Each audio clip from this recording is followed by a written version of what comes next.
Hello, cats and kittens. We are live, and welcome to another Sunday Funday. And with Dave and me and the gang, we won't have JJ today because he has some family issues going on, but he'll be with us next Sunday, and we'll have a little Easter Sunday fun. You know, Miss Piggy will make an appearance next Sunday, and she'll talk about what she likes to do for Easter. So that'll be pretty fun, and we're going to meet JJ's pianist friend John, who has agreed that he'll do an interview with me at some point. But it'll be nice to have him on the panel next Oh, Sunday. yeah. So I'll get to meet him first, and then we'll go from there. We'll swap socials in the private chat, and then I can email him or Instagram him whatever way he's going to do it, and then I can go from there when we're going to set up a thing. And I'm still waiting on the lamb because we're supposed to do an interview as well, but I'll let the lamb come to me first. I'll let him when he's Yeah. ready because he's busy doing stuff, but I know we're going to do that interview and that's going to be fun. I was nervous when I was with Maita because she was my first ever huge big celebrity interview. But because I've seen the lamb and I've spent more time with him, I think I'm going to be more at ease and comfortable with him. So that I it's think going to so. be fun. Hey, Jen, George, you're here. And George will be here for about an hour or so with us. And then he's got to go out and rake the leaves, rake the grass, and all Oh, there that. you That sounds like fun. Do you have a lot of leaves out there, George? Let us know in the comments below. Oh, and I got to text AGK that we are live. Live, live, live.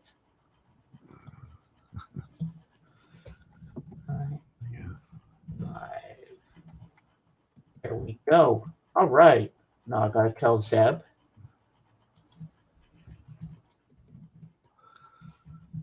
There we go.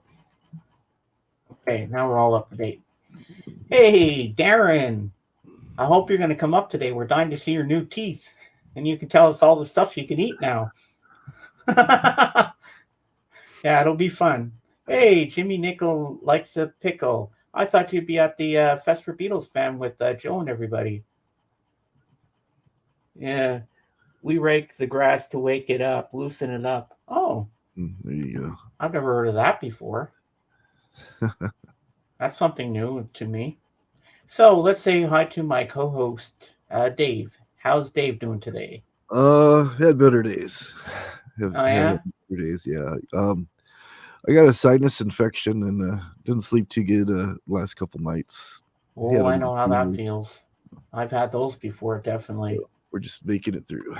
It ain't fun. It ain't fun. No. Are you taking any allergy pills? Yeah, I'm taking all the usual stuff, but Yeah. it's yeah. Oh no, tooth Oh, broke off the plate already? No, that's not good. wow. Ah, That's not good at all. well, I guess you won't be eating corn on the cob anytime soon. Well, at least you had a piece of toast the other night. Hey, Yeah. Bob, how Well, you doing? Oh, it's Darren's birthday? I didn't know that.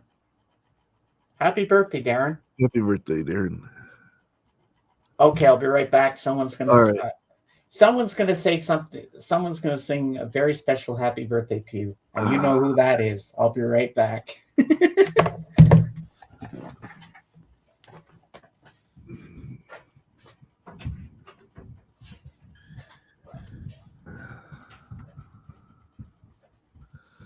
I wonder who it could be.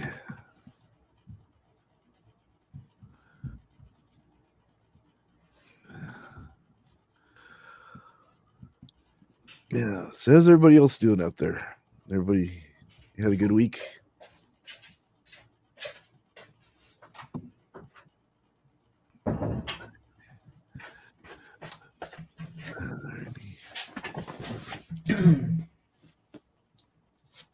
Okay, hold on. Just give me a second. I gotta get her ready. Ladies and gentlemen, put your hands together for the vocal stylings of Miss Piggy. Hello, everybody. Kissy, kissy. How's everybody doing today on this wonderful Sunday? Hmm? Well, I heard it's somebody's birthday today. So, Darren, I'm going to sing for you now, okay? Here we go. Happy birthday to you. Woo! Happy birthday to you. Woo! Happy birthday, dear Darren. Happy birthday to you. Whoopee! And I hope you have a very good day and set off some Roman candles and some illegal fireworks in your backyard. Because if anybody tells you that you can't do it, say Miss Piggy said you can. Okay? I'm giving you I'm giving you permission to do that today because you have to have fun. You only live once, so just do that, okay? So I hope everybody has a wonderful Sunday, and I'll be back here on James's stream next Sunday with my bunny ears on, and I'll be ready for Easter. And this year, I'm not going to kidnap the Easter bunny like I did last year. Remember when I did that last year, people? And I hog-tied him, and I locked him somewhere, and I couldn't find him. Well, I'm not doing that no more. Okay? I'm making money because I'm doing all these 50 Shades of Pork movies. Yeah, they're making big business. So I'm doing good. So I will see you all later. Bye-bye. Kissy, kissy. Miss Piggy, ladies and gentlemen.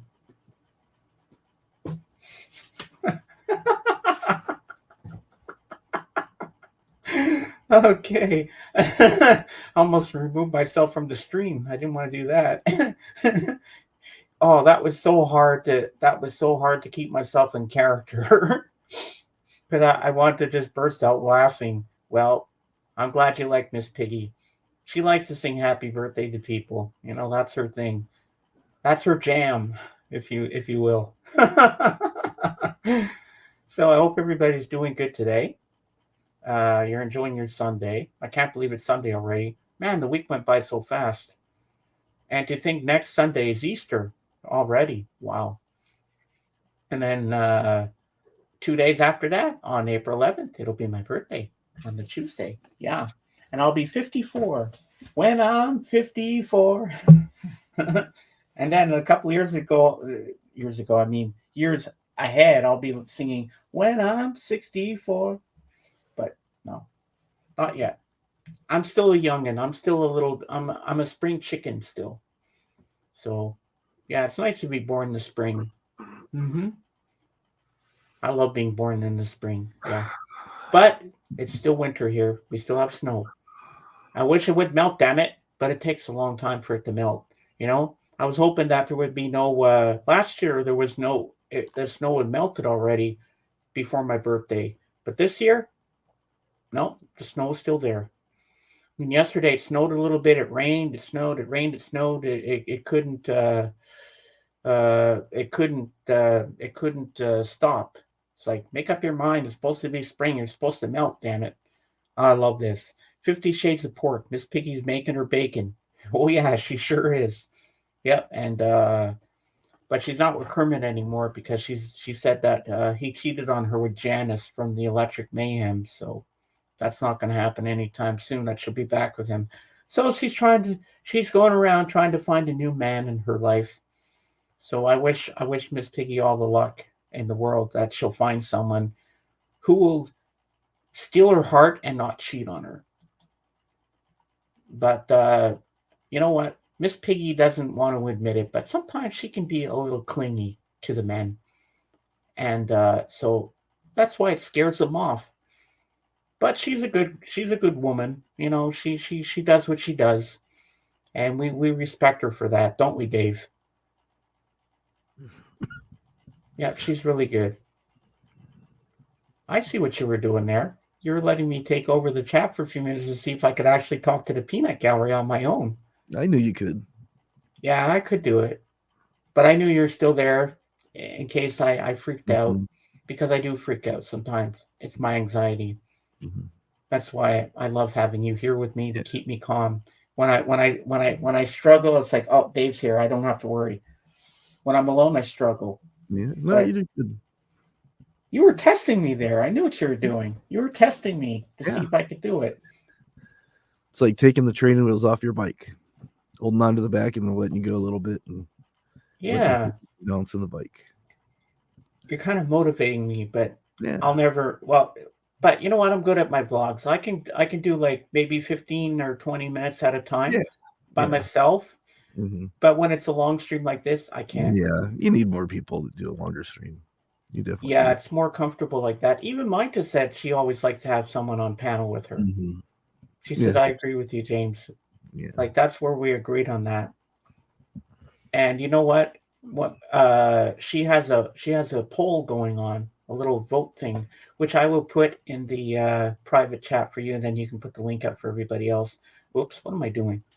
I'm hitting the wrong thing. Okay, I gotta open the browser over here, and I will copy the poll, and but you have to read the instructions on it and all that, and so you can vote on either. There's two videos that are going to be up, and you can vote on one, only one song that you think is good, and you can watch the videos too if you want to, and then you choose the one you like, and then it'll see if anybody else, whoever else in the vote has the same.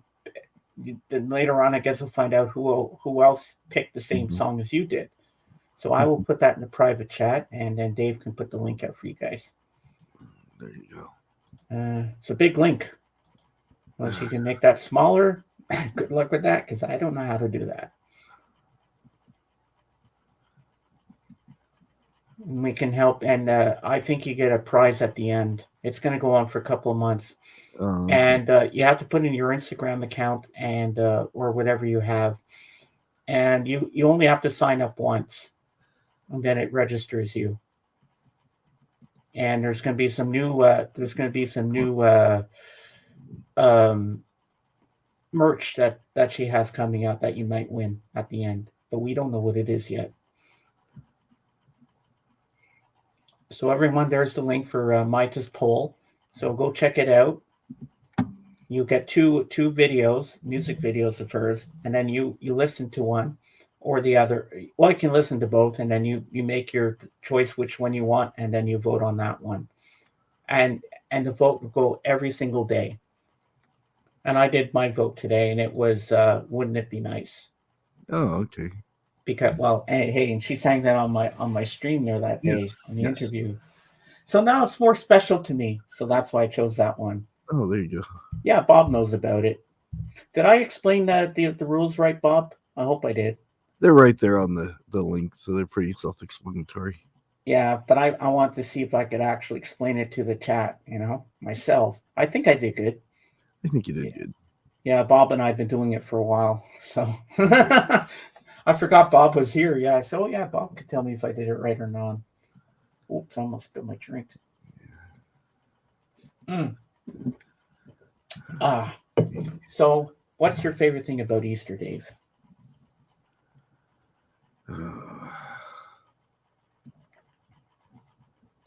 It's too long to. I was trying to post the rules for the thing. It's too long to post.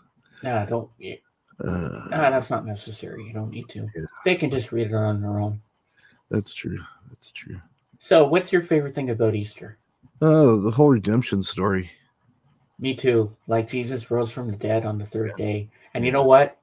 Every time when I used to go to church when I was in the choir and we do Good Friday, Mm-hmm. um, when Jesus passes away, I cry.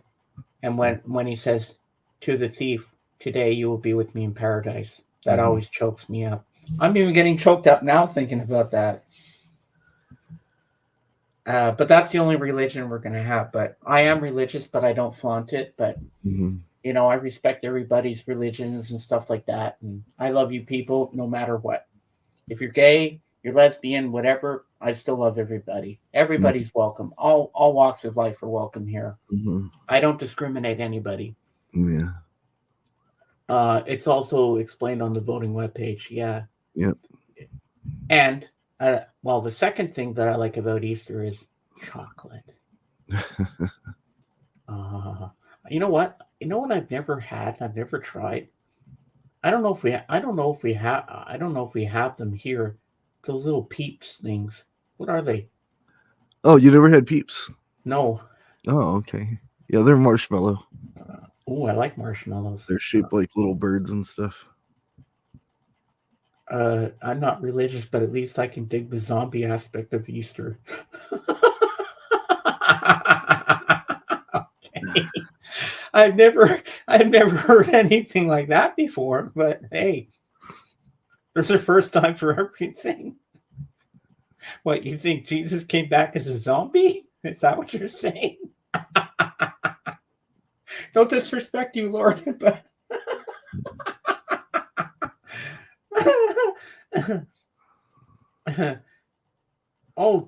Dave is sending me peeps. Yeah, I wanted it to be Nice. a surprise, but yeah, she always lets the things out of the bag. So, That's okay. I don't mind.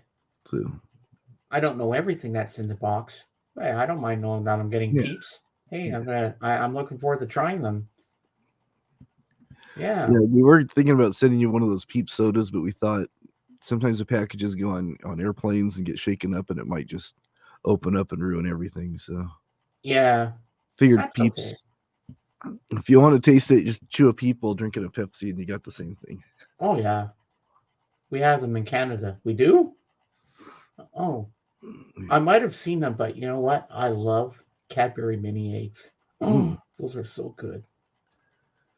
But they make you sick to your stomach if you eat too much. yeah. If you get the little small pack, I can sit there watching a movie or TV and I'm like, then I'm like, oh, the bag's empty. Well, you know what? Chocolate can be heavy on your stomach, so you gotta eat them in moderation. But they're like when you eat a bag of chips. One chip isn't enough. Ah, oh, they're so cute. I like those. Dr. Pepper peeps. Ooh. Oh, Paulina would love that. Hey Zeb, welcome. Don't Darren, don't let Paulina hear you say that because she loves her Pepsi. Mm, Yeah. yeah, Yeah, you eat too much chocolate, yeah. it's gonna do you in. Mm-hmm. Do you like Reese's peanut butter cups? A little bit. My son really likes those. Oh, I love those. Yeah, I'm not too big on chocolate. I like cinnamon candies and stuff like that. Oh yeah. I tried cinnamon candies once. Yeah. Wasn't a big fan of them. Yeah. Oh, but there's one place we have to go if I come visit. You gotta take me to the Whiskey a Go Go Mm. because that's where the Doors played. Mm-hmm. And I bet they have pictures of the Doors on the walls and stuff, and all the famous people that played there. I like in the movie when he's drunk after he's just sung the end and shocked them with the lyrics, and he's Mm. outside, he's climbing the fence, and that producer there, hey, you want to go make a record? And his voice cracks. He's like, sure. And he's trying to climb over the fence. He's like, sure. Uh, Guys, I have to admit to my chat. Well, Dave knows, but and George knows, and Bob knows, but the rest of you don't know yet. I haven't even told Jen. Yesterday, I was feeling happy in the morning, and then I was a little down and depressed and sad and lonely yesterday, and I'm still feeling that way today. But you know what? We're still gonna have a good time today, no matter what. Life goes on, and I have to be happy. And I see I'm laughing and having a good time. This is what I need to be here with all my friends. This is going to make me feel so much better. Oh my God, Dave, you lost a lot of weight. Wow, I Mm. can see your ribs. Oh, yeah.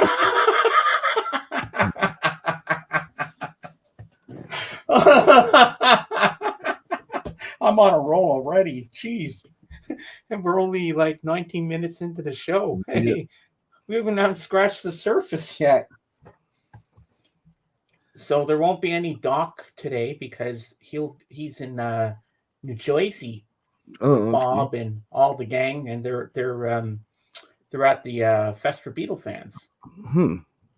And Beetle Brad did a part one video. I'm still waiting for part two, and he was showing all the merch that they had. Hmm. Fucking expensive. Oh my god. Sorry, Bob, for swearing, but that's the only way I could say it because man, things were outrageous. You gotta watch. You gotta watch Joe Mayo's video he did where he purchased this cast of Ringo's hand doing the peace sign. He paid $112 for that thing. Hmm. I hope it came with a paper of authenticity. How do you know that it's Ringo's hand? Hmm. You could have been ripped off. You never know. $112 for a peace sign. For a hand? Yeah, I think I can replicate that. Have you seen it? No, It's I haven't. I've met ridiculous. with my own hand. So, Show us, Dave. mm, Did you ever find that? Did you ever find that book? which book was that? The one with Bat Boy. Oh, I have not even. I've been so busy, and I have not even had a chance to look. Uh, So, oh, here's a good one from Bob, Dave. Read this. okay, I won't never need a chest X-ray. Just take a Polaroid. There you go. There you go. That line. Yeah. So Bob's quite the renovator, guys and gals. He's been working on his kitchen for the last couple of weeks or more, and now he's doing all the painting and the trimming and all that. And today he's got to put two coats of paint on. But he had professional carpenters come in and redo the kitchen and all that stuff. But it's a big process.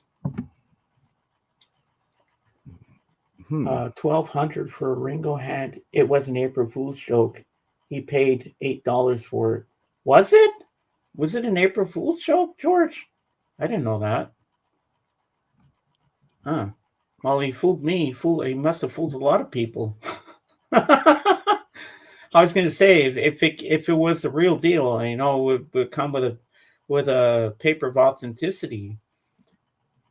Hope you feel better soon, Dave. Soon, then sounding kind of rough. Yeah. Thanks.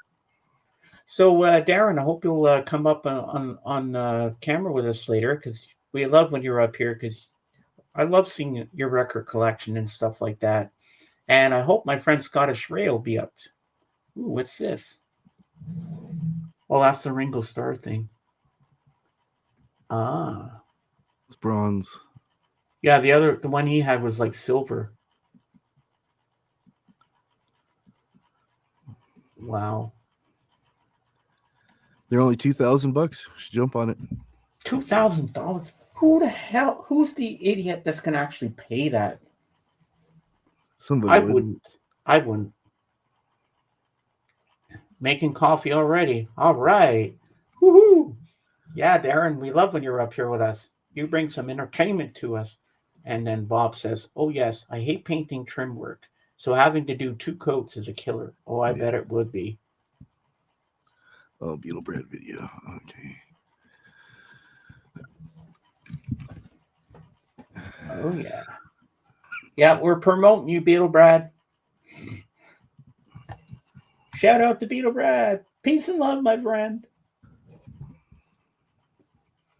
Geez, I'm only having a soft drink here and I'm hyper.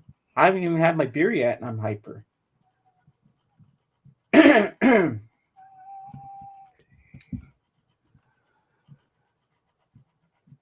It's fun. Some rich idiot. That's right, George. uh,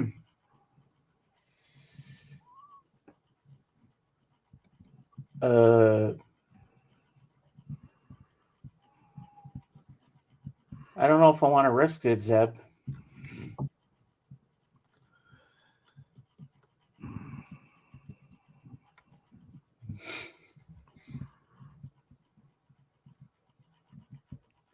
This computer's going a little slow. Just waiting for it. So. Uh,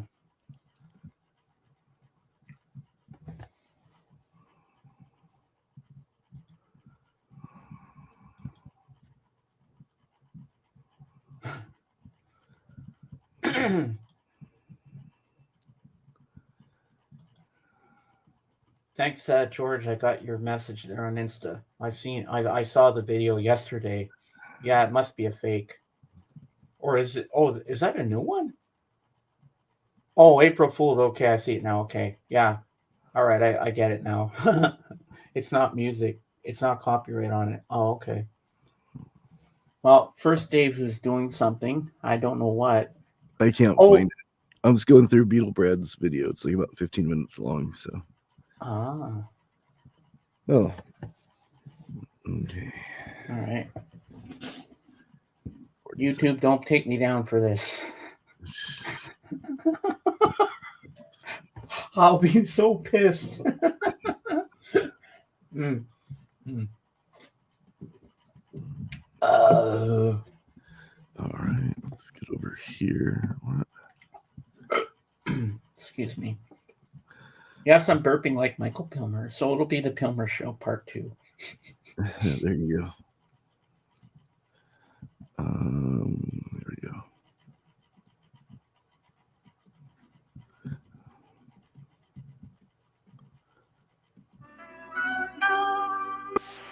Peace and love, peace and love. I'm warning you with peace and love. This is a serious message to everybody watching my update right now. I want to tell you, no more peace, no more love. Please do not send peace and love. Please send fan mail right now. I have too much peace and I have too much love. Thank you, thank you. Anyway, peace and love, peace and love. Okay. That is interesting.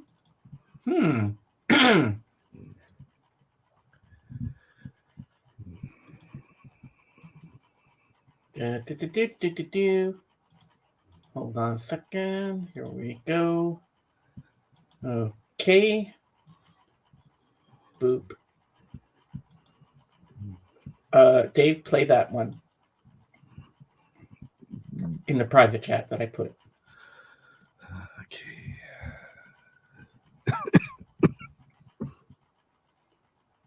Okay.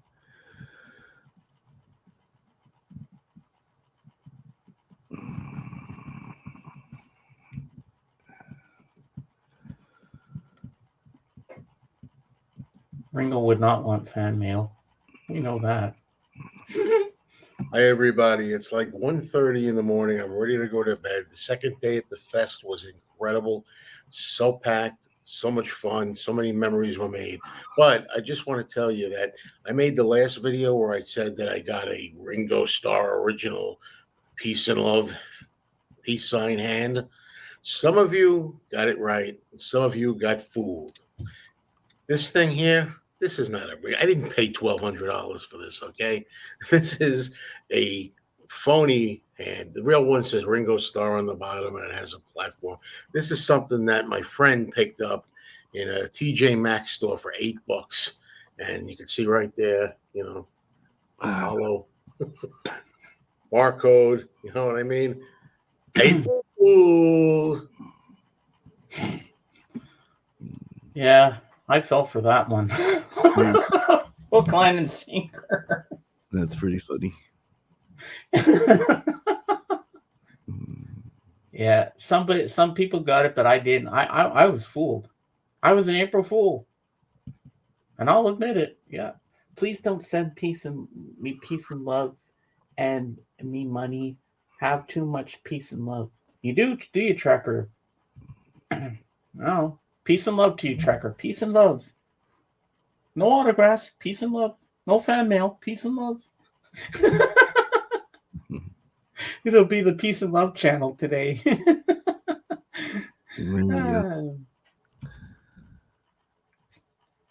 I'm just trying to be happy today. I want to laugh. I just want to go for it. You fell for it too, did you, George? Okay, we're both April Fools then. I thought I was the only one. Yeah, they really sell Ringo Starr peace fingers. They sure do for $2,000. Yep, Dave just showed the link to us. I'm like, holy Yeah, shit, that's a yeah, lot of money, man. yeah. There's a company that I've bought stuff through, like guitar equipment and stuff. They're called Sweetwater, and they usually give you a little bag of sweets saying, "Thank you for your order. Here's something sweet." And it's usually like a few pieces of candy in a bag. But they put out a thing yesterday saying they're going to step it up and do something better than candy. Ah, maybe it's in a case of beer. No, actually, they actually give you food to eat. Oh, wow. Hi, I'm Mitch Gallagher from Sweetwater, and I'm coming to you today from the Sweetwater Nutrition Center because I have a big announcement for you. For years now, for decades actually, we've been putting a sweet treat into every package you order from Sweetwater. Some candy for you to enjoy along with your new gear. Well, now we're going to kick things up a notch because if candy's good, how about a whole 4-course meal along with your order? We're talking a salad, soup, a gourmet entree, and a delectable dessert, all ready for you to sit down at the table and enjoy along with your new guitar, your new drum set, your new keyboard, or your new microphone. It's a fantastic new addition. I think you're really going to enjoy it. All the meals will be carefully curated by one of our expert chefs right here in the Sweetwater Nutrition Center. You'll be getting a full restaurant quality 4-star meal along with your order. Our handmade premium meals will include everything you need to sit down and start enjoying the food right along with your new instrument, your new PA system, your new keyboard, your new software. Whatever you purchase from Sweetwater, you're going to be enjoying it with a perfectly matched, perfectly curated meal as well. We'll be launching this new premium benefit for our customers right away, but we want to know what you think. Let us know in the comments below. Thanks for joining me today. I'm Mitch Gallagher from Sweetwater. That's Obviously, fake. that was, yeah. That is so fake. They're putting the soup inside the guitar case and stuff. So And look at the size of that cake. It's like, yeah, and he just slaps down the lid. Like, yeah. I knew that was a joke right away. Yeah. So you were trying to fool us too. Read, Dave. Oh, with that video? Yeah. Oh no, I was just sharing the video. I thought it was pretty obvious it was fake. But is there actually a place called Sweetwater thingy? Yeah, there's a real music store called Sweetwater. Oh, but that's just a joke. Yeah, they give out candy with everything you get. Like if you buy T-shirts from them and different things, they'll send out. Oh wow, candy. So just kind of like a little thank you. So thank you for buying from us, and we appreciate your business. Ah, that's pretty cool. Yeah, it's pretty cool. And so then you buy a lot of stuff from them. Just a couple pedals here and there, and some guitar strings and stuff. And no matter how big of a purchase you buy from them, they always throw in a pack of candy. Oh, that's cool. Yeah, I got a guitar from them, and they threw in like 3 packs of candy. So, so not big bags of candy. It's usually like each bag is about 3 or 4 of those peppermint mints, a couple of bit of honeys, and some Laffy Taffy. Ooh. So I don't like taffy. So taffy's gross. Yeah, I usually have the stuff shipped to work, and then I give the candy to one of the guys there. Yeah. Yeah. Oh. Where I work, we sell parts for vintage motorcycles, and we sell all over the world and stuff. And we're sitting in a box of the East Coast. We've had a couple of guys complain about the gum because one of the guys, he bought some expensive stuff, and his dog found the box on the porch, smelled the gum, was trying to get to the gum, and tore up a bunch of stuff inside his box. Just ruined it. Oh shit, that's not good. Another couple of guys said, "Please don't send me any more gum." We're like, "Oh, okay. Yeah, we're sorry about that. You don't like it?" "No, I only have 3 teeth," one guy said. We're like, "Oh, okay. Sorry about that." So yeah, we don't. Oh, that's crazy, anymore. Man. Yeah, we did it for years and years and years. Just kind of a thank you, My uncle Mickey did that to my pappy's dog, Shanty. Shanty was the dog's name. He was a vicious little son of a bitch. I'll tell you that much. You know what he used to do? He'd go to the store and he'd buy a Hubba Bubba, bubble gum, and feed it to the damn dog. And the dog is chewing gum. You see the dog going. Like, you Yeah. don't do that for a dog. Yesterday, Yeah. I was on Twitch. I was watching my friend Oksana because it was her 3-year anniversary on Twitch, and she comes out with this firecracker thing in her red velvet cake, and she's like, "Happy birthday, woohoo!" And she's screaming all over the place, and then she sits down. Freaking cat sits down on the counter and starts eating the cake. And then she's feeding the cat red velvet cake. That's not good for a cat to eat that. Is Maybe it? you can have like a tiny bit. I don't think you'd want to feed more than just a And then spoonful or two. she cuts a big piece, a huge piece to the chat and everything, and she's going, "Here's your piece of cake, open wide." And then you know what she does? She takes that huge piece of cake, puts the whole thing in her mouth, and starts chewing on it. And I'm like, "You're gonna choke." But she did choke one Yeah, time.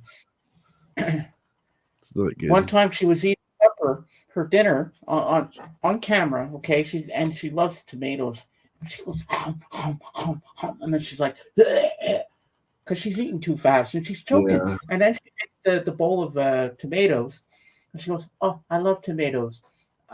She's I think she's from Germany or Russia or something, but she immigrated to Portugal, and she's like, "I wish I was the inventor of tomatoes." And then she takes the bowl and she's trying to eat every last morsel. She's like this, oh, oh, Mm. oh. And then you hear her going, like she's gonna choke. And she finishes eating them, and then she puts on this funny smirk on her face.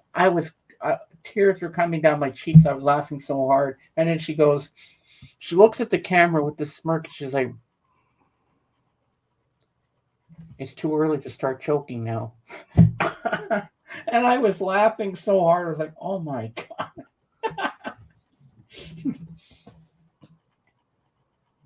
Yeah, she's in her early 20s, 22, Mm. 23 maybe. But she eats so fast, and then sometimes she's gross, and she'll look at you and with her food in her mouth, she's like, and she goes, "Ah." It's nasty. Oh, you should see her when she eats spaghetti. Oh god, that's funny with the meatballs. She doesn't even take her fork and cut the meatball up. She takes the whole freaking meatball on the fork, puts the whole thing in her mouth. No wonder you're choking. Yeah. It's like, slow down when you eat. She needs etiquette. What's her link, James? I have a choking fetish.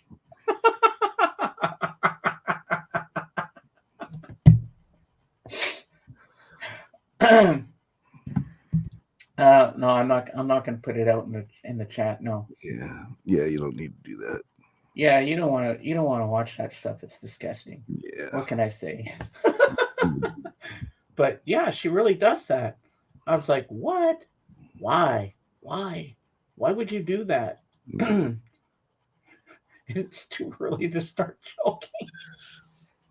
It's not just what she said; it's the look on her, at the smirk in there, the way her eyes looked, when she's half smiling, and she's like, "It's too early to start choking." Yeah.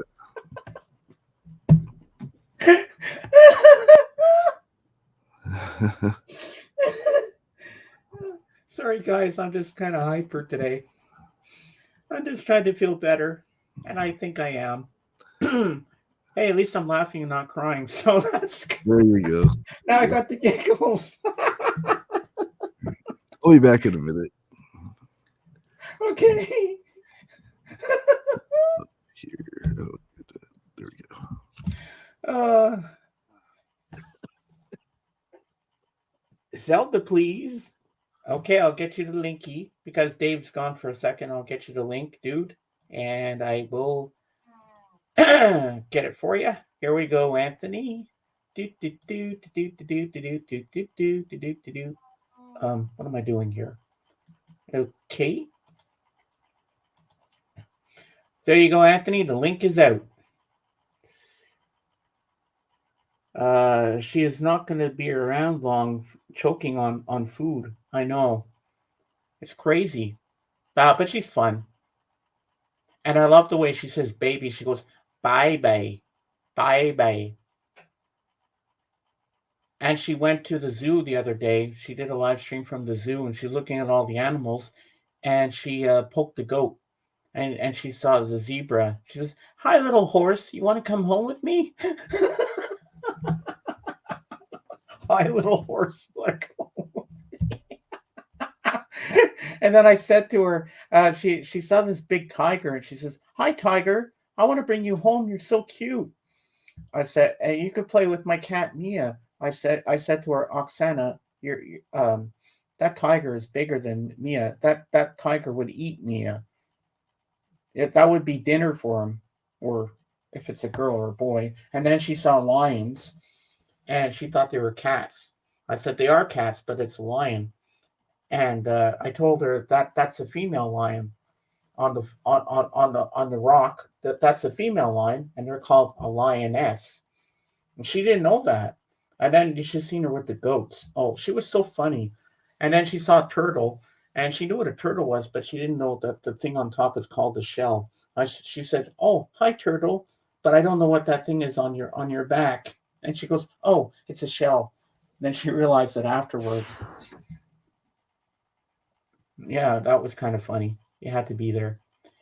Very Big Cats James is not lying about it. Oh yeah, that's true. Uh, so Darren, the link is out if you want to come up. My sister has a goat. It ate the manufacturer's sticker off the inside of my car door. Yeah, you got to be careful. Goats will eat anything. They you got to keep them like in their little enclosed space where they can just run around and have their own food and stuff like that, because you never know what they're going to eat. I remember my friend had a rabbit, and I was holding the rabbit chewed right through my shirt, like had like over here in the armpit thing. It was my favorite Ren and Stimpy t-shirt, and the freaking thing chewed right through it. I didn't even know it was doing that. And then I look after him. I'm like, I can see my armpit. I'm like, and I realized that it was the bunny that did it. The bunny was like chomp, chomp, chomp, chomp, right in my armpit. Did I say bunny? Yeah. No, that's a ghost. Oh, so if the goat ate that sticker, it had a vin din din.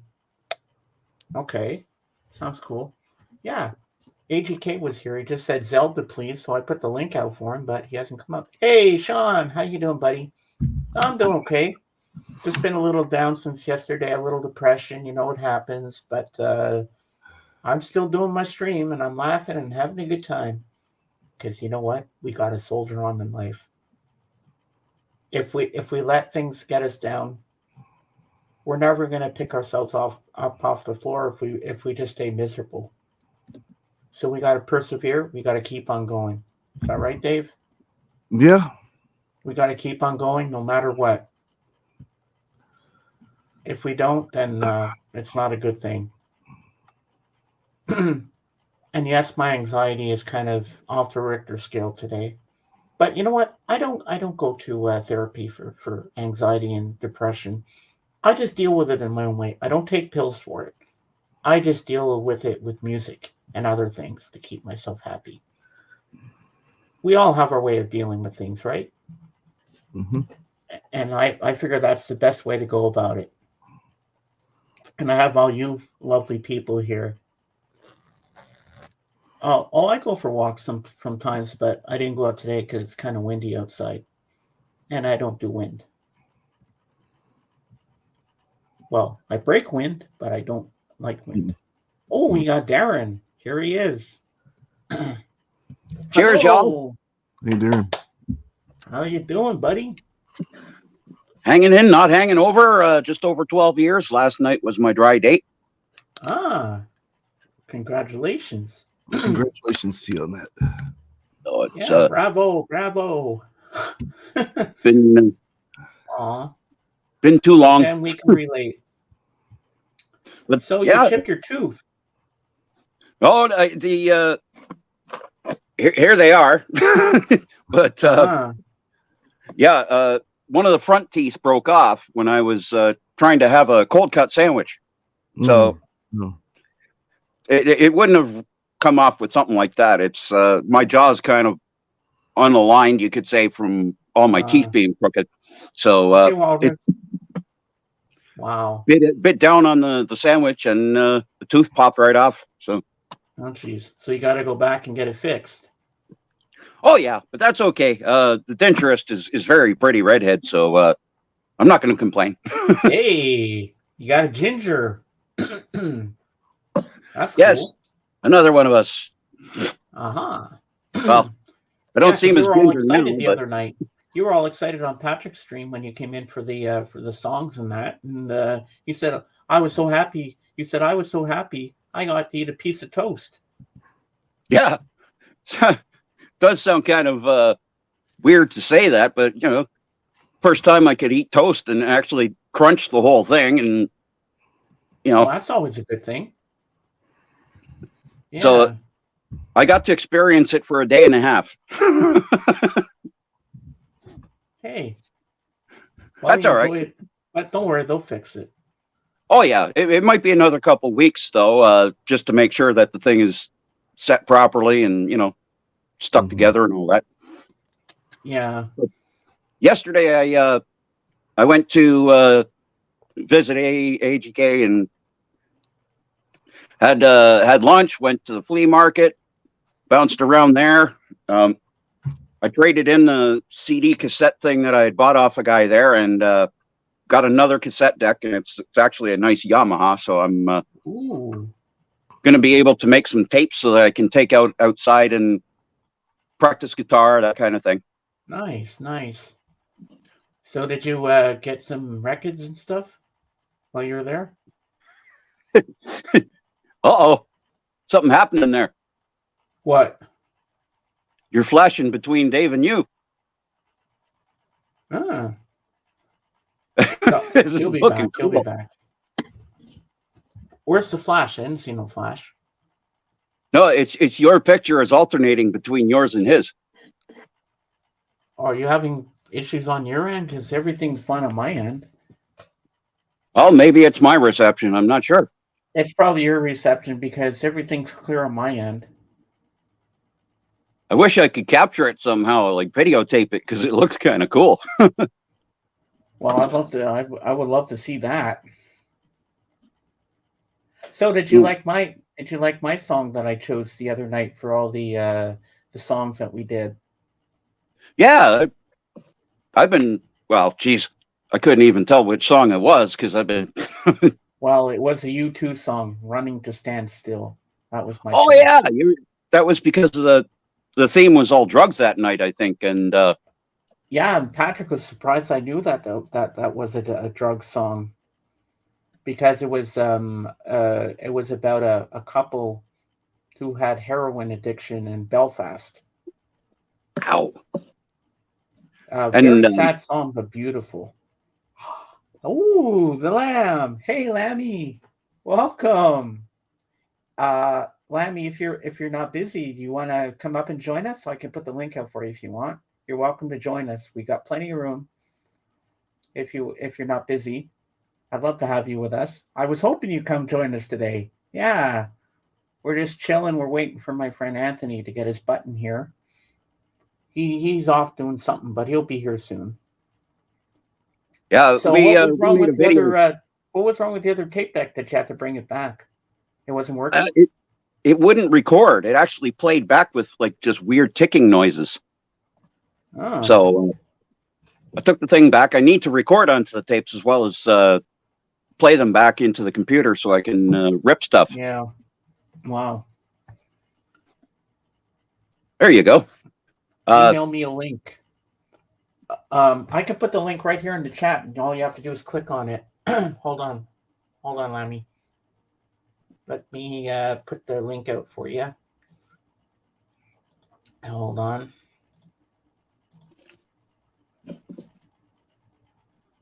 Okay. There you go. It's in the chat there. Just click on that and I'll bring you up.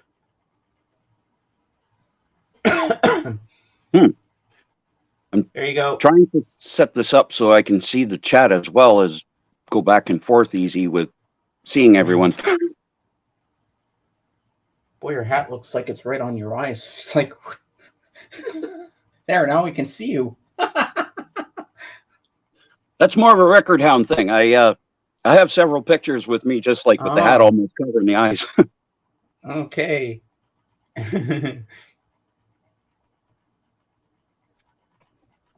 There we go. Yeah. Yesterday was fun. Doing some digging Anthony. with Anthony there. Yeah, Anthony's here, Okay. and we're going to have another person that. Hey, Darren. The Lamb is going to join us in a few seconds. Darren, you know what I forgot? I didn't go back for that Tears for Fears. Oh. Remember the Tears for Fears? Well, maybe it'll still be there in a while. I might pop over there today. Hey, to Dave, I grab just it. put out the link. The Lamb's going to Aha, join road us. trip. Okay. Well, I'll email it to him just in case he didn't get it there. So I'm going to see if I can email it to him. What's this? We'll play it safe unless he's there already. I don't see backstage. Yeah, DJ and I had a lot of fun. The video is live on my channel, DJ. Oh, okay. It You're went that quick live with the at editing. noon today. There's a video up on HEK's Vinyl Life of Darren and I crate digging yesterday at the flea market. So everybody check it out and support Darren. Subscribe to Darren. Follow his channel. I also emailed you the link. So I just sent it out now. If you didn't see it in the chat. So yeah, everybody follow Darren. Check out his stuff. I enjoyed your videos. The one I really liked, and I think James should do a share screen to help promote you today. I think James should share screen the video about the flying saucers. Oh, yeah. Because I thought you did you put a lot of work into editing that, and I thought it was brilliant. So Thanks. no, I really did. I thought it was brilliant. I loved it. And I think James should do a share screen because it's only 5 minutes or something. Yeah, it's 3 different flying saucer. Yeah, but I think the whole video was like 5 or 6 minutes or something like that. Well, put the link in the private chat and Dave can play it for us. Yeah, I think you guys would enjoy it. It would certainly. James would get a kick out of some of the little sound clips that are in it. Oh, they're like favorite artists. Yes, I would. I'm excited now. I'm pumped. So and it'll help promote Darren's channel that went live yesterday. Right, his channel went live. Of course, we can do that. Definitely. Darren and I had fun crate digging. Check out my video on my channel and watch Darren and I for half an hour digging through all sorts of cool stuff. So you got into snipping vinyl. Yeah, we got to watch this, guys. I love this. I thought it was brilliantly edited. We interrupt this record to bring you a special bulletin. The reports of a flying saucer hovering over the city have been confirmed. The flying saucers are real. Feel when I feel what my heart can't conceive. That was the Clatters recording Too Real. We switch you now to our on-the-spot reporter downtown. Come on, baby, let's go downtown. Take it away, John Cameron. This is John Cameron downtown. Pardon me, madam. Would you tell our audience what would you do if the saucer were to land? Get back in the alley. Thank you. And now the thin gentleman there. What I'm gonna do is hard to tell. The gentleman with the guitar. What would you do, sir? Just take a walk down the street. Thank you. We return you now. This is Brad, your outer space disc jockey, with a request for Earth Angel, Earth Angel. That was the Pelicans' Outer Space recording Earth. I've just been handed a bulletin. The flying saucer has just landed. We switch you again downtown. Here we are again. We have with us Professor Sir Cedric Fentingmold of the British Institute. The professor is approaching his saucer to see if there's possibly any sign of life aboard. Well, I'm sure something. Are you there? I hear you knocking, but you can't come in. That was Laughing Lewis's record. Knocking. This is John Cameron on the spot. And now I believe we're about to hear the words of the first spaceman ever to land on Earth. And now, here are the bowl scores. 4-3, 6-2, and 8-1. The impact of seeing the first spaceman has this reporter reeling. Here I go reeling.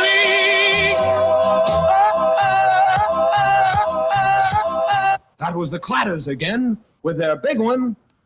Oh, This is John Cameron again downtown. The spaceman has returned to his ship and is taking off. We return you now to our studios. the flying saucer has gone. There is no threat of an invasion. However, the flying saucers are still around.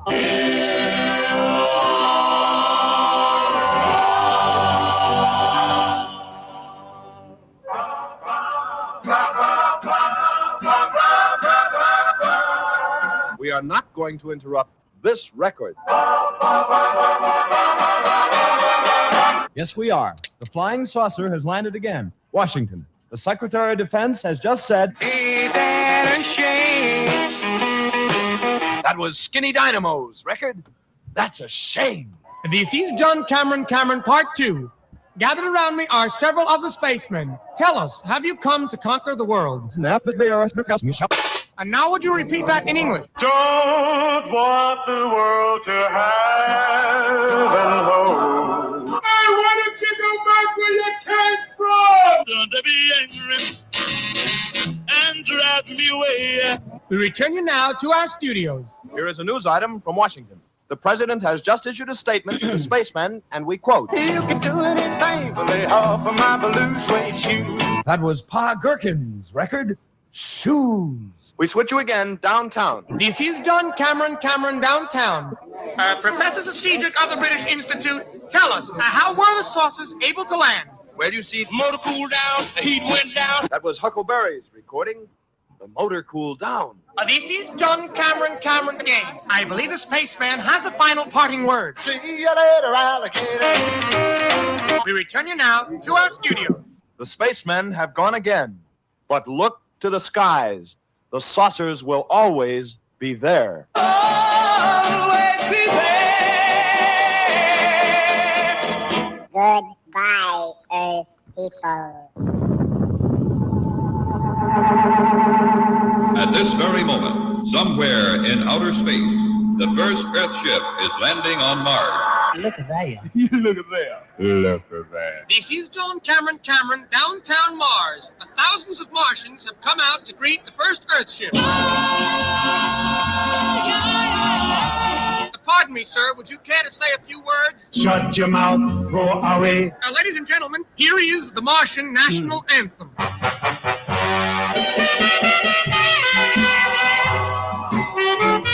Ladies and gentlemen, something seems to be happening. The giant frog monster is approaching. We can see the monster now. He's wearing A white sport coat. I think the monster is about to speak. I wonder why nobody don't like me.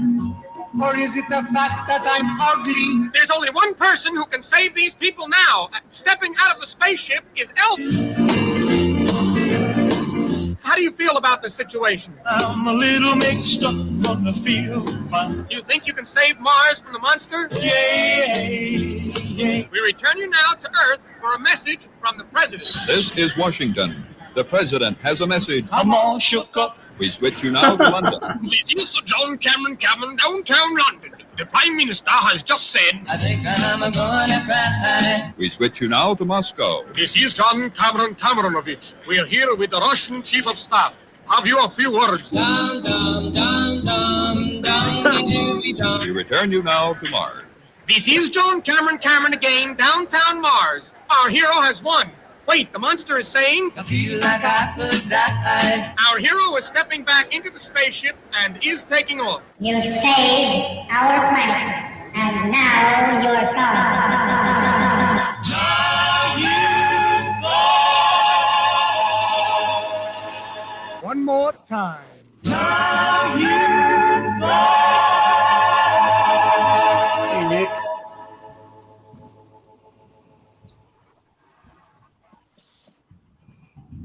there we go. There you go. There you go. A sample of DJ's work. I think that the amount of editing you did in that, I thought was absolutely astounding because you edited all those records in. You had all those singles, and you edited those. You found all the singles, all the songs that are in that comedy clip, and you found the names, and you had the discs and everything. I thought that's a lot of work, even just identifying all those songs.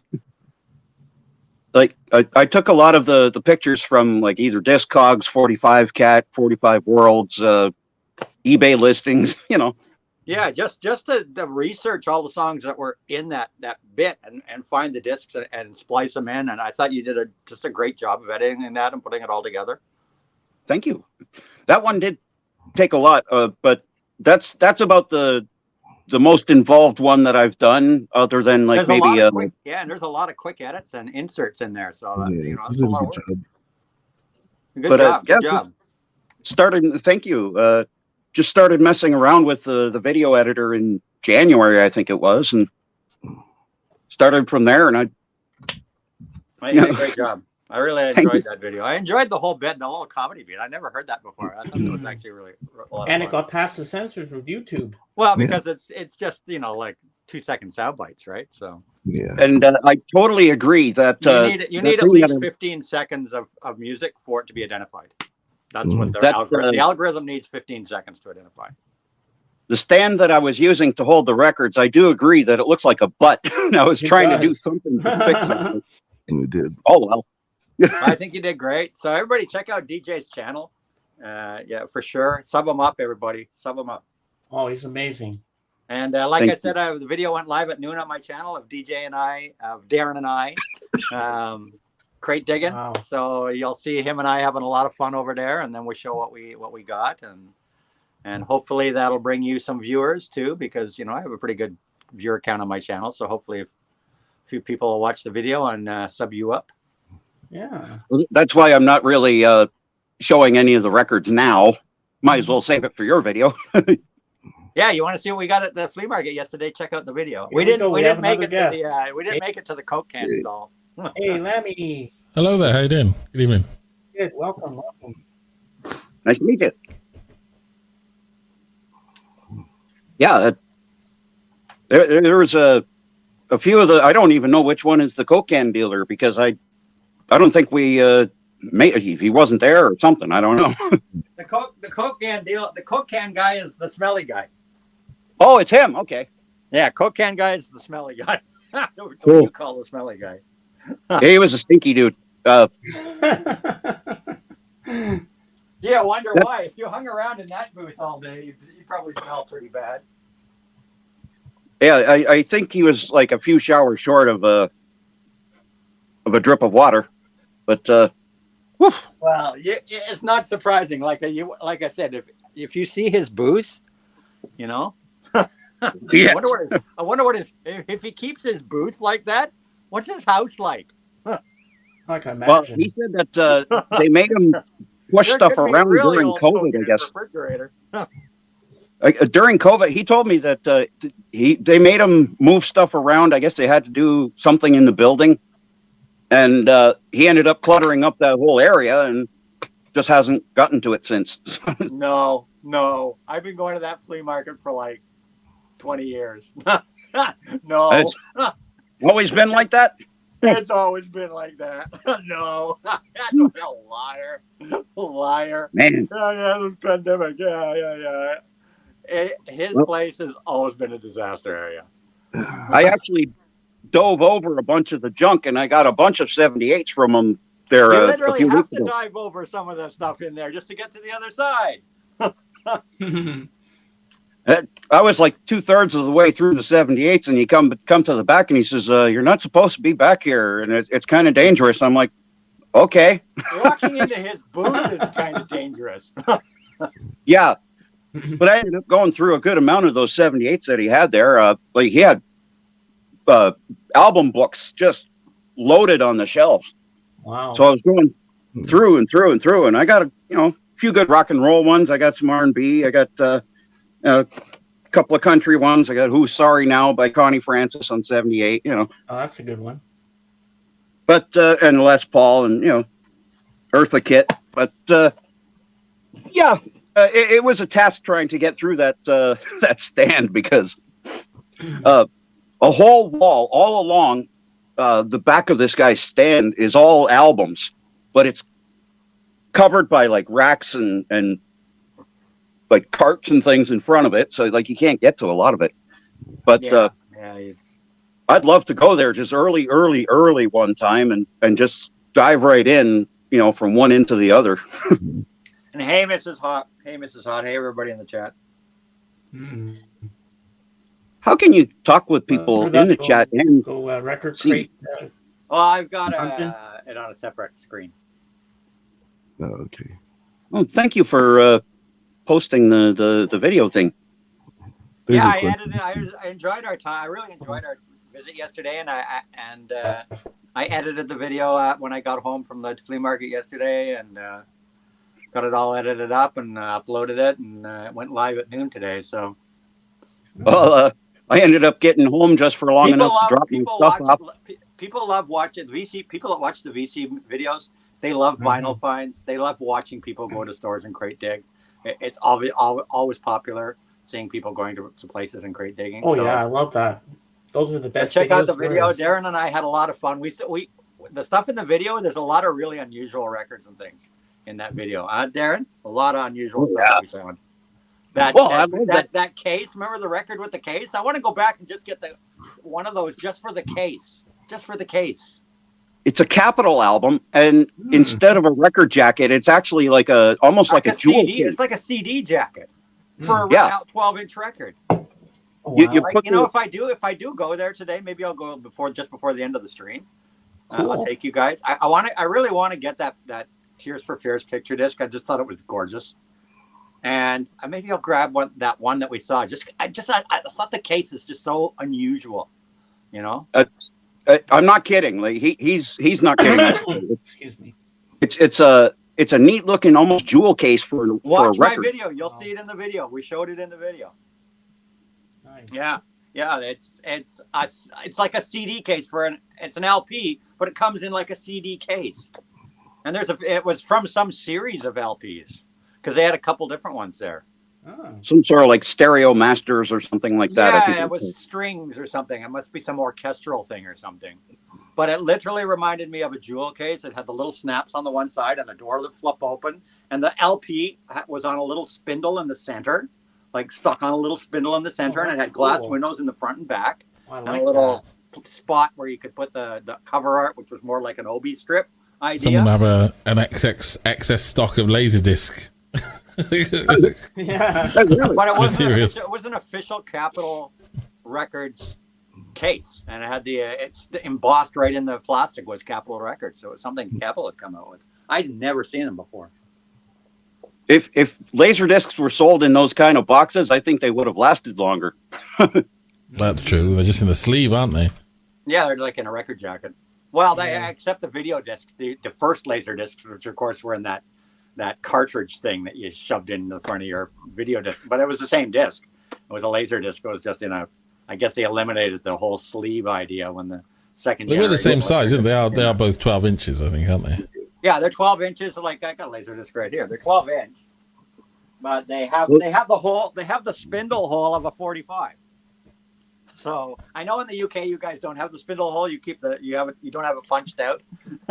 You still have the small spindle, but of course in North America we have the thing punched out. So here's a laser disc. I just grabbed a random laser disc here. This is an anime laser disc. Here, I'll make it big so we can see it better. But yeah, it's 12 inch. I also thought the color, the way that light hits these things. So yeah, they look so cool. 12 inch. It's the same as a record album, 12 inch. But as you can see, it's got the exact same spindle hole as a 45. So, yep.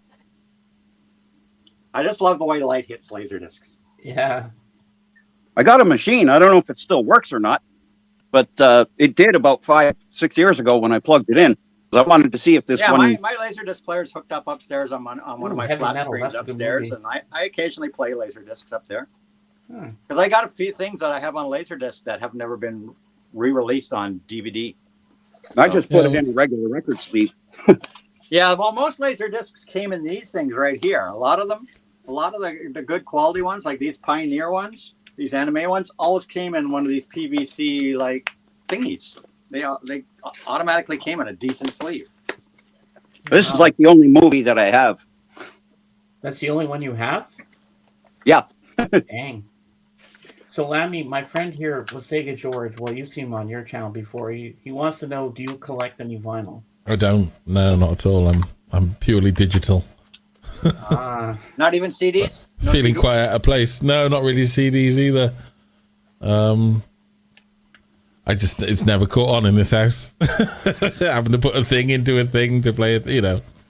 So, yeah, no, I don't really collect anything like that.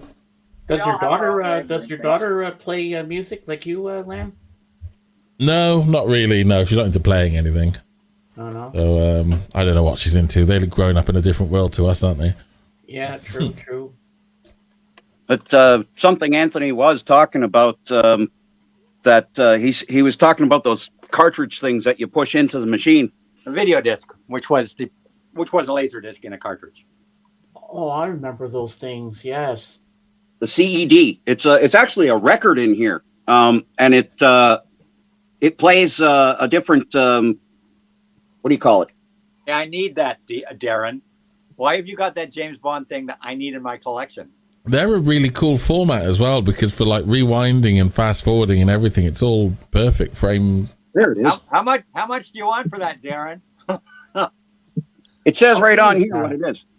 I don't know if I can get it up to the camera well enough. Hold on, let me make it big so we can see this thing. All right, here we go. Select Division video disc. What movie is that? It's Goldfinger. Oh, Goldfinger. I need yeah, that. That's my favorite I need that Bond for my film. collection, Darren. How much to sell it to me? I can pass it your way. That's okay. I don't have a player for it. I need it for my James Bond collection. You guys know I have a massive. I got a few of them. Oh yeah. I could really use that. Yeah, if you want to make a deal, I'll take it off your hands. Ooh. Neil Diamond, Love It, the Greek. Olivia Newton-John, Physical. What's that? It's got like 15 cuts on it, so I wonder if it's live. Wait, is that a video? Were those all video discs? What are those? Same video discs. That'll be Flash the Olivia Newton-John Physical. She released a movie, Physical, to go along. It was a video. It was a video LP. They actually released it last year when they remastered that album, and it comes with a DVD version of that, and it's like all the songs from Physical with videos to them, and then there's some in between bits as well. Yep, it has 15 bands on it, so it's has Landslide, Magic, Physical, Carried Away, A Little More Love, Recovery, The Promise, the Dolphin song, Love Make Me Strong, Stranger's Touch, Make a Move on Me, Falling, Silvery Rain, Hopelessly Devoted. Doesn't say hopelessly devoted to you, but and Closing. So yeah, that's the original. I've got it here somewhere. Be right behind I wonder if that's the same Magic song from Xanadu. It should be right behind me. Let me find it here. Where are you I have hiding, the movie Olivia? Xanadu on Blu-ray. Where are you hiding? radio around here beat the crap out of that song. So this is that live concert of Neil Diamond. Okay. Oh. Here we are. Ah. So yeah, there's the remaster. This is the remaster from last year or the year before. Now available on DVD, Blu-ray, 2021. and CED. 2021, they remastered the Physical album plus a whole bunch of bonus tracks. Oh, cool. So it's Physical.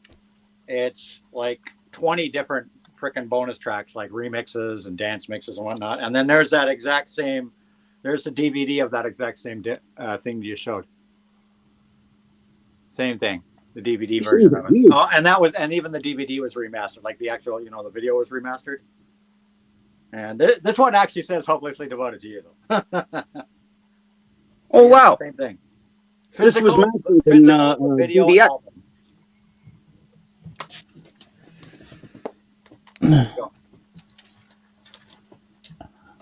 Yeah, this was mastered in DBX.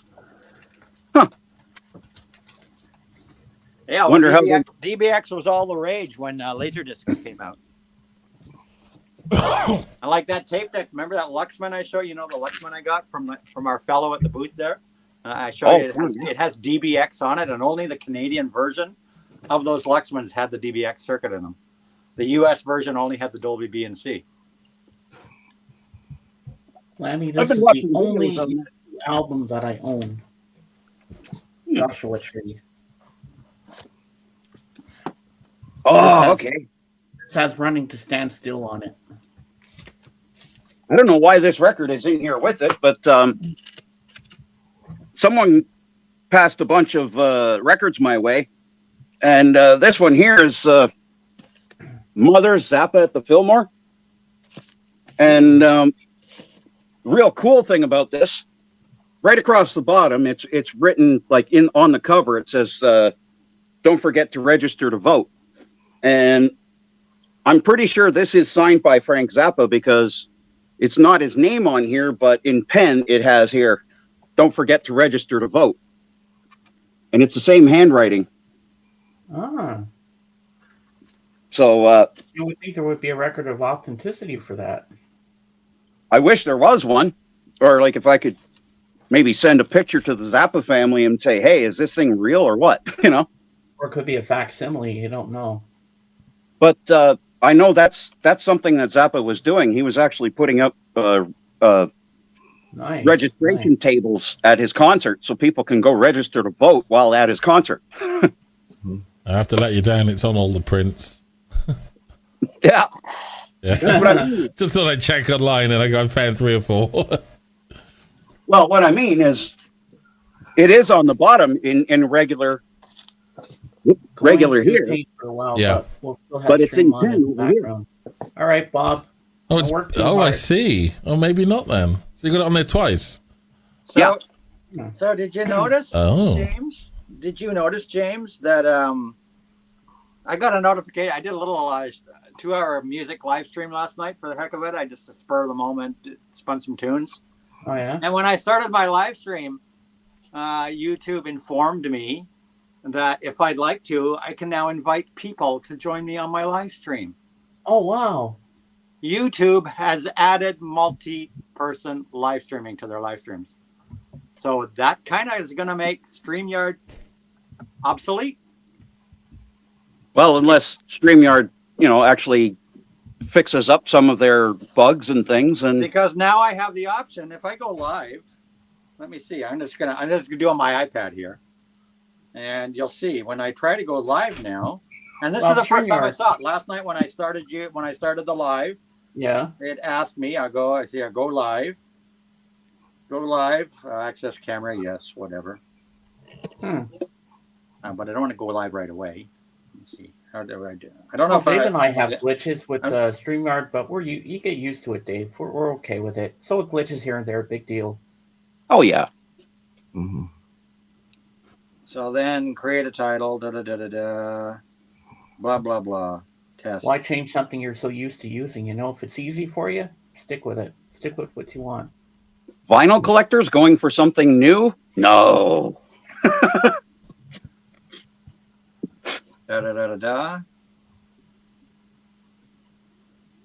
had a cool idea, Lammy, for the interview, but I'll have to tell you in private. It's top secret.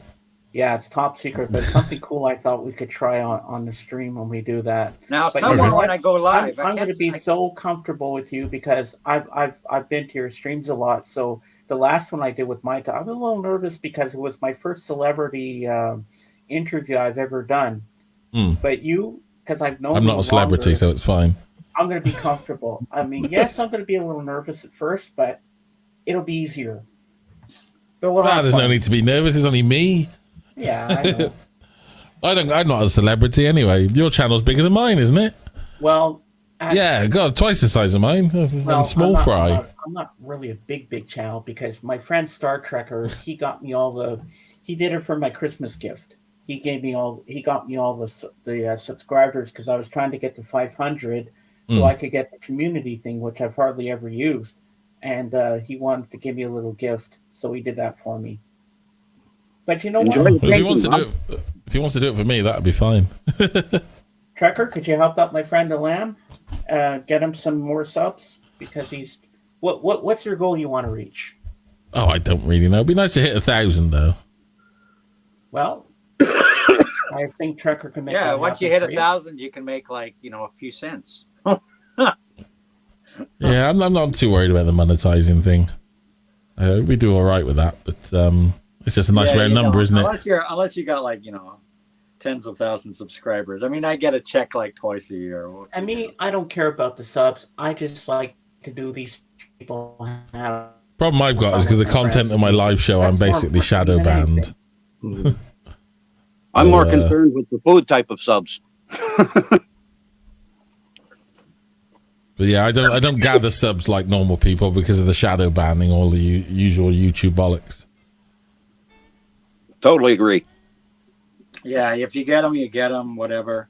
Once I hit 1,000, yeah, sure, I'll monetize because it's free money. But what the hell?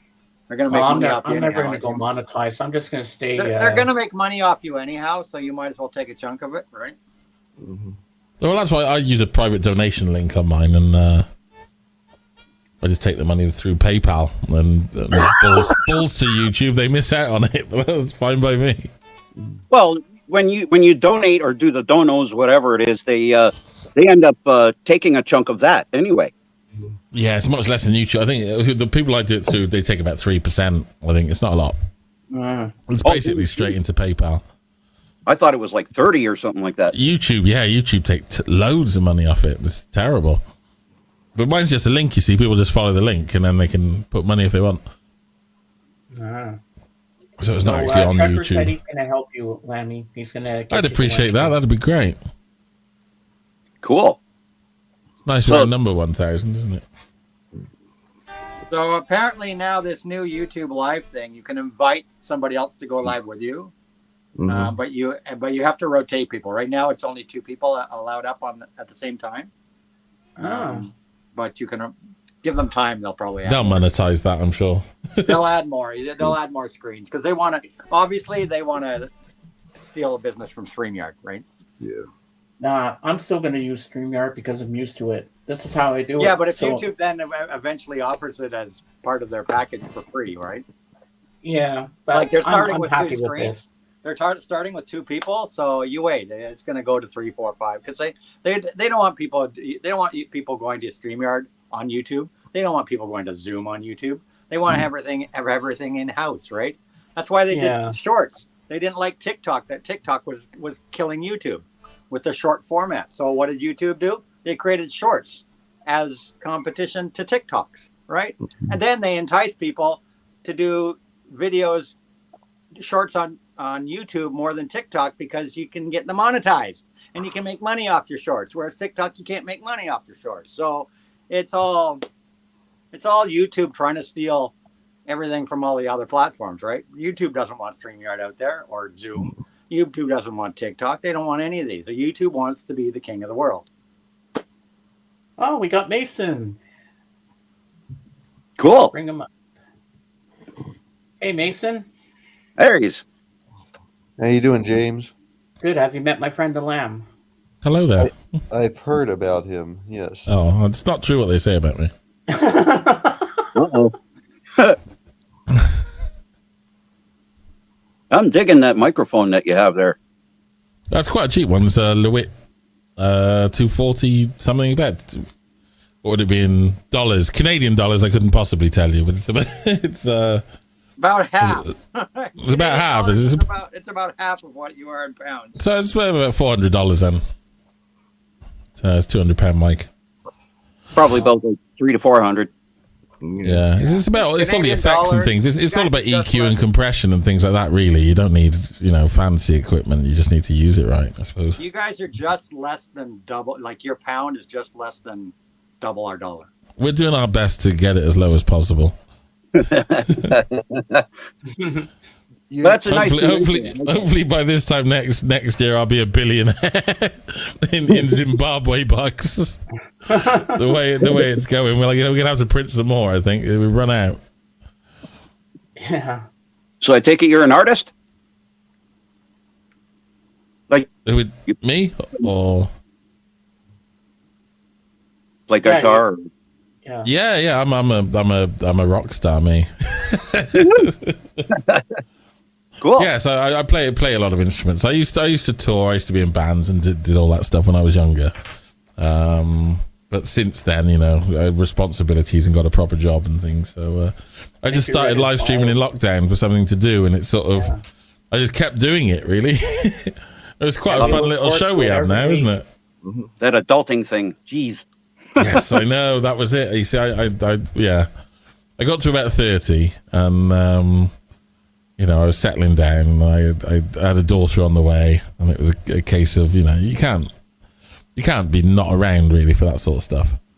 Well, congrats. But yeah, no, I love playing. Guitar is my I started this when I was about 15 and that never stopped. I love guitars. I mean, they're just sexy. They're just gorgeous pieces of. I mean, look at the shape of them. Even is. I've always found them fascinating. I don't know why. I used to sit at home when I was about 14, just looking through the, like the advertisers in the guitar magazines, and you just see Stratocaster after Stratocaster, and I don't know why, but I always thought, that's the one. If I ever, and now I've got quite a few of these things, but they're good fun. Constant frustration trying to learn how to play it. Yeah, it's a journey. It's sort of the way to look at it, I suppose. Is you just got to keep hacking away. You've got to. I don't know. So I never had any lessons or anything like that, but I was just sort of figured it out myself. But you've got to be prepared to spend a lot of time doing it wrong, to the point where it doesn't sound so wrong after a while. Little bits start to sound okay, and then you build on the little bits. It's very strange. Like comedy, you got to keep hacking at it until you're not a hack anymore. That's it. Yeah, the only way to do it is to do it. That's the. And it's easier when you're younger because people overlook you to a certain degree. You know what I mean? You can be crap on the guitar when you're 17. When you get a bit older, I don't know. I suppose I'd be a bit more self-conscious about it, I guess. Mm-hmm. But I mean, it's never crap at my age, and I just started a bunch of years ago, so that's I like crapness in a way. I like playing with other people. You know what I mean? The fantastic thing about it is, as long as you keep your ego in check, which a lot of people don't, there's joy in playing with people that aren't as good as you, and there's joy in playing with people who are better than you, and that's all that's out there. You know what I mean? It's a different kind of joy. It's you can take someone who's learning and go, oh, look, check this out. And then they learn it, and it's like, wow, the spark carries on. Or you just can sit and jam with someone and just steal everything they do. It's the same thing. It's the only problem is the people who've got the big egos, who want to be. I don't know. There's a lot of arseholes around. I think that's just the world. So my friend Trucker has a question for you, Lammy. Who's your all-time favorite guitarist? If I had to pick one, I would say Mark Knopfler. Dire Straits. But then there's a lot of others as well. I mean, this is the thing. You see, if you say Mark Knopfler, Dire Straits is quite a small slice, really. I mean, that's 5 or 6 albums. He's probably done about 30. Albums. Yeah, 5 studio albums and a live album. Yeah. Well, there's a few live albums. He's live at the BBC as well, which people don't know sort of too much about. Yeah, because it was widely known as Alchemy. No, that's a different one. Alchemy was 1983 I love tour. Alchemy. Alchemy is one of my favorite live albums of all time by anybody. It might not have made it across the pond, but basically it was a contractual obligation with Dire Straits when they did their last album in the 90s that they had to produce another live album, and they weren't touring. So there's an album out there called Live at the BBC, which was done in late 79, 1980. So it's very early. It's all first album stuff, and it's basically Dire Straits in a pub, and it's fantastic. It's worth seeking out if you're a fan of the first album. Dire Straits Live at the BBC is a phenomenal live album that is really just completely under the radar, and they do just basically play the first album. And they haven't they've reissued their library over and over and over, except on Every Street, which finally got a vinyl reissue just recently. Finally. But they have never reissued, and I don't know why they have never reissued Alchemy Live. I just don't understand why they've never reissued that album. They did a Blu-ray of it. I know that's been out. Yeah, everything else in the last 10 years has been reissued a number of times, except on Every Street, which just like I said, finally got a reissue. And was finally getting a MoFi. Well, I think one thing, Dire Straits. Why not Alchemy? It was a fantastic album. Yeah, well, the best quality you can get, if you want to listen to Alchemy in its best quality, the best quality I've heard is there's a 24-bit 96 kilohertz PCM on the Blu-ray. That's like the second track, something they give you the 5.1 and they'll give you 2 or 3 sound tracks in there. There's a PCM one. The quality on that is incredible. If you've got something that can play back 96 kilohertz, which, but I have a French pressing of it on vinyl, and it sounds amazing. Yeah, it's a great album. So it did come out on vinyl? Sorry? It came out on vinyl? Because I remember it only as like a VHS, I think. What, Alchemy? Yeah. Oh, yeah. Wow. I know that for On Every Street, they did put out a 45. Well, things changed at Brothers in Arms, because Brothers in Arms was the first real commercial record that was fully digital. So the studio, because I think they were doing Air Montserrat, it was one of the... yeah, that's the one. Great cover. Make me big for a sec there, James. We'll show them. No problem. I can do that. Let me take this one down. Hold on. Let me slide this out of the inner here. There we go. Dave. I gotta make them big again. There we go. What are you? Wow. There you go. Dave pulled it down. This is a French pressing of the album. Oh wow! It's a double LP gatefold. Oh wow! No kidding. Now just let me take this out of here. There you go. Alchemy Live. I think I was recorded at the Hammersmith Apollo, which I have played. I'm just saying, let's see. This record recording surfs from the contains. Or Hammersmith Odeon, it might be called back then. And contains no re-recordings or overdubs of any kind. So, because in a lot of live albums, there's overdubs. And quite rare for an 80s live album. Mm. I'm looking at you, Pink Floyd. It says here, produced by Mark Knopfler, recorded by Rolling Stones Mobile, July 1983. Mixed at Air Studios, London, November 1983. Does it say where it was? Doesn't say where it was recorded by the looks of it. I'm sure it was the Hammersmith Odeon. Well, I'm 90% sure. Yeah, it doesn't say here on the credits where it is, and it's on this French. It's on this French Vertigo, which is really cool. Le Hammersmith Odeon. It's the Vertigo label, the spaceship label, but it's a black spaceship label. It's a French version of the Vertigo label. And it's a really, really good sounding pressing. Really good sounding pressing. Well, the playing is off the charts as well. That's listen to this stuff thousands like times. Once Upon a Time in the West, the opening track, Once Upon a Time in the West, I take that 100 times over the studio version. Yeah. It's just fantastic. So there you go. You can make me small. All right. I'm on it. Alchemy Live. I love this. One of my top 10 favorite live albums of all time. By anybody. James. Yes. I want more Blu-rays now. You do? I was so impressed with how Spider-Man No Way Home looked and sounded on my Blu-ray copy that I'm like, I told you Blu-rays are awesome. I gotta get these, but I want to try to get them with that include the DVDs, so that like if I'm in the car and I don't have a Blu-ray player, I just have a portable DVD player. I've got that I can use. Now they're going to make portable Blu-ray players, but I bet they're going to be bloody expensive too. Is there a way you can rip a DVD from the Blu-ray?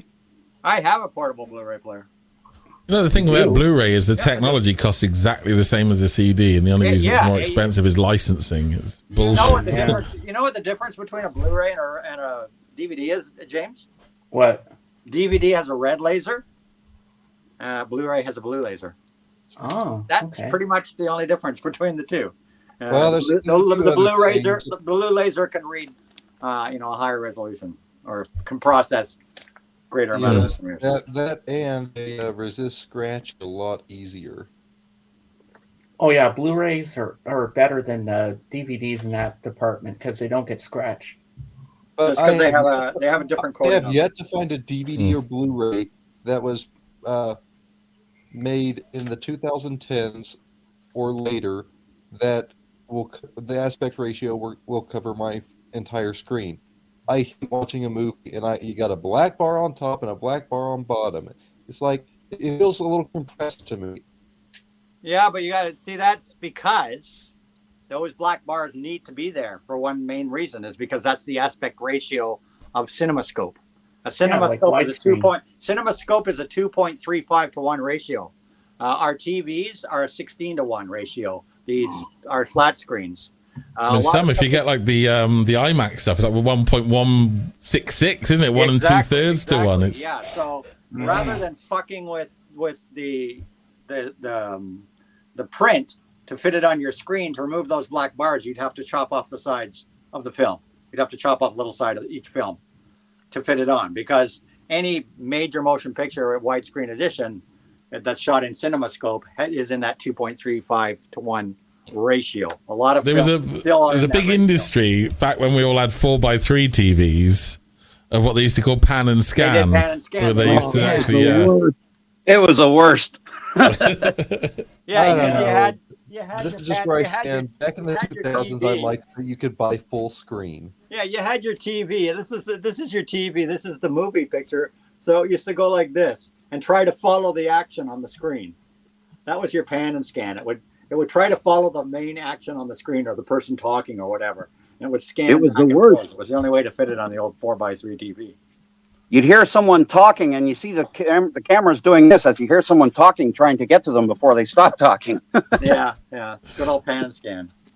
But yeah, I don't care. The black bars are minor. Like when we had laser discs, the black bars were on everything on laser discs, because back in those days when the laser discs were big, everybody had 4x3 TVs. They hadn't come up with the 16 by whatever it is, the new one. That didn't come out until late 90s, early 2000s, and even the late 90s ones, they cost like, I had a friend that bought one. He paid like $5,000 for this thing for the new shape of TV. I was like, I go wait in a few years, guys. Wait in a few years, they'll be cheaper. Sure enough, Even worse. So laser discs, we still put them on the 4x3 TV. So you had big black bars. You had big ass black bars. You could either buy a laser disc and pan and scan. But us Laserdisc owners, because Laserdisc was such a niche thing and an expensive thing, we didn't want pan and scan. You can have that on videotape. So we would always buy the Laserdiscs. It was a thrill to go to the store and buy an expensive Laserdisc in widescreen format. Well, that was a new thing, too, because we were never able to watch the full screen at home. So, like, the black bars. And they all said on them. And they all said on them either widescreen or like this. Letterboxed. Letterboxed. And it was a thrill to come home with your leather-boxed Waterworld. I remember that movie. I just pulled a random one. It was a thrill to come home with your letterboxed video and see those black bars. I'd have people come over to my house and watching it on the 4x3 TV and go, "What's with these black bars, man?" I go, "Yeah, but we're seeing the whole movie now." They'd be like, "What the fuck's with these black bars? We're seeing the whole movie. Shut up." But Cinerama was even worse because the 3-panel screen thing that they had, the black bars were huge. So you only had this like strip of a movie going across. And at least isn't Lawrence of Arabia well known for being like this crazy aspect? Yeah. And you got that opening shot of a little camel here. Yeah, Lawrence of Arabia and Ben-Hur too. Ben-Hur was also. But if you've ever seen what those Cinerama screens look like, they're massive. Like you think the IMAX is huge. It's almost like a bowl that you're looking into because the screen is curved. It's really cool.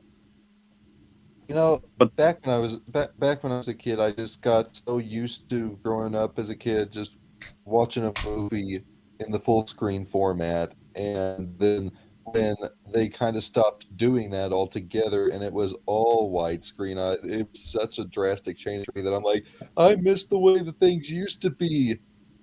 Well, and DVDs earlier ones used to give you the option of which aspect. to watch. There was a time in the early yeah. I've got lots of 2000s where you DVDs that are could both get DVD, and it both included formats. both the widescreen and full screen format. So if you had older TVs, you would use the full screen, and if you had the newer 16:9, you would use the widescreen. See, and now what they're doing is they're remastering a lot of stuff that was shot in 4:3, especially TV series. They're remastering them all into the new 16 by whatever it is, 16 by 9, whatever the hell it is.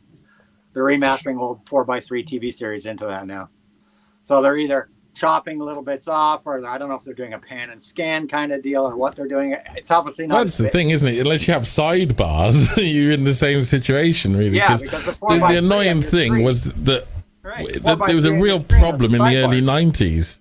Because in the early 90s to mid 90s is when we first had Digicam technology.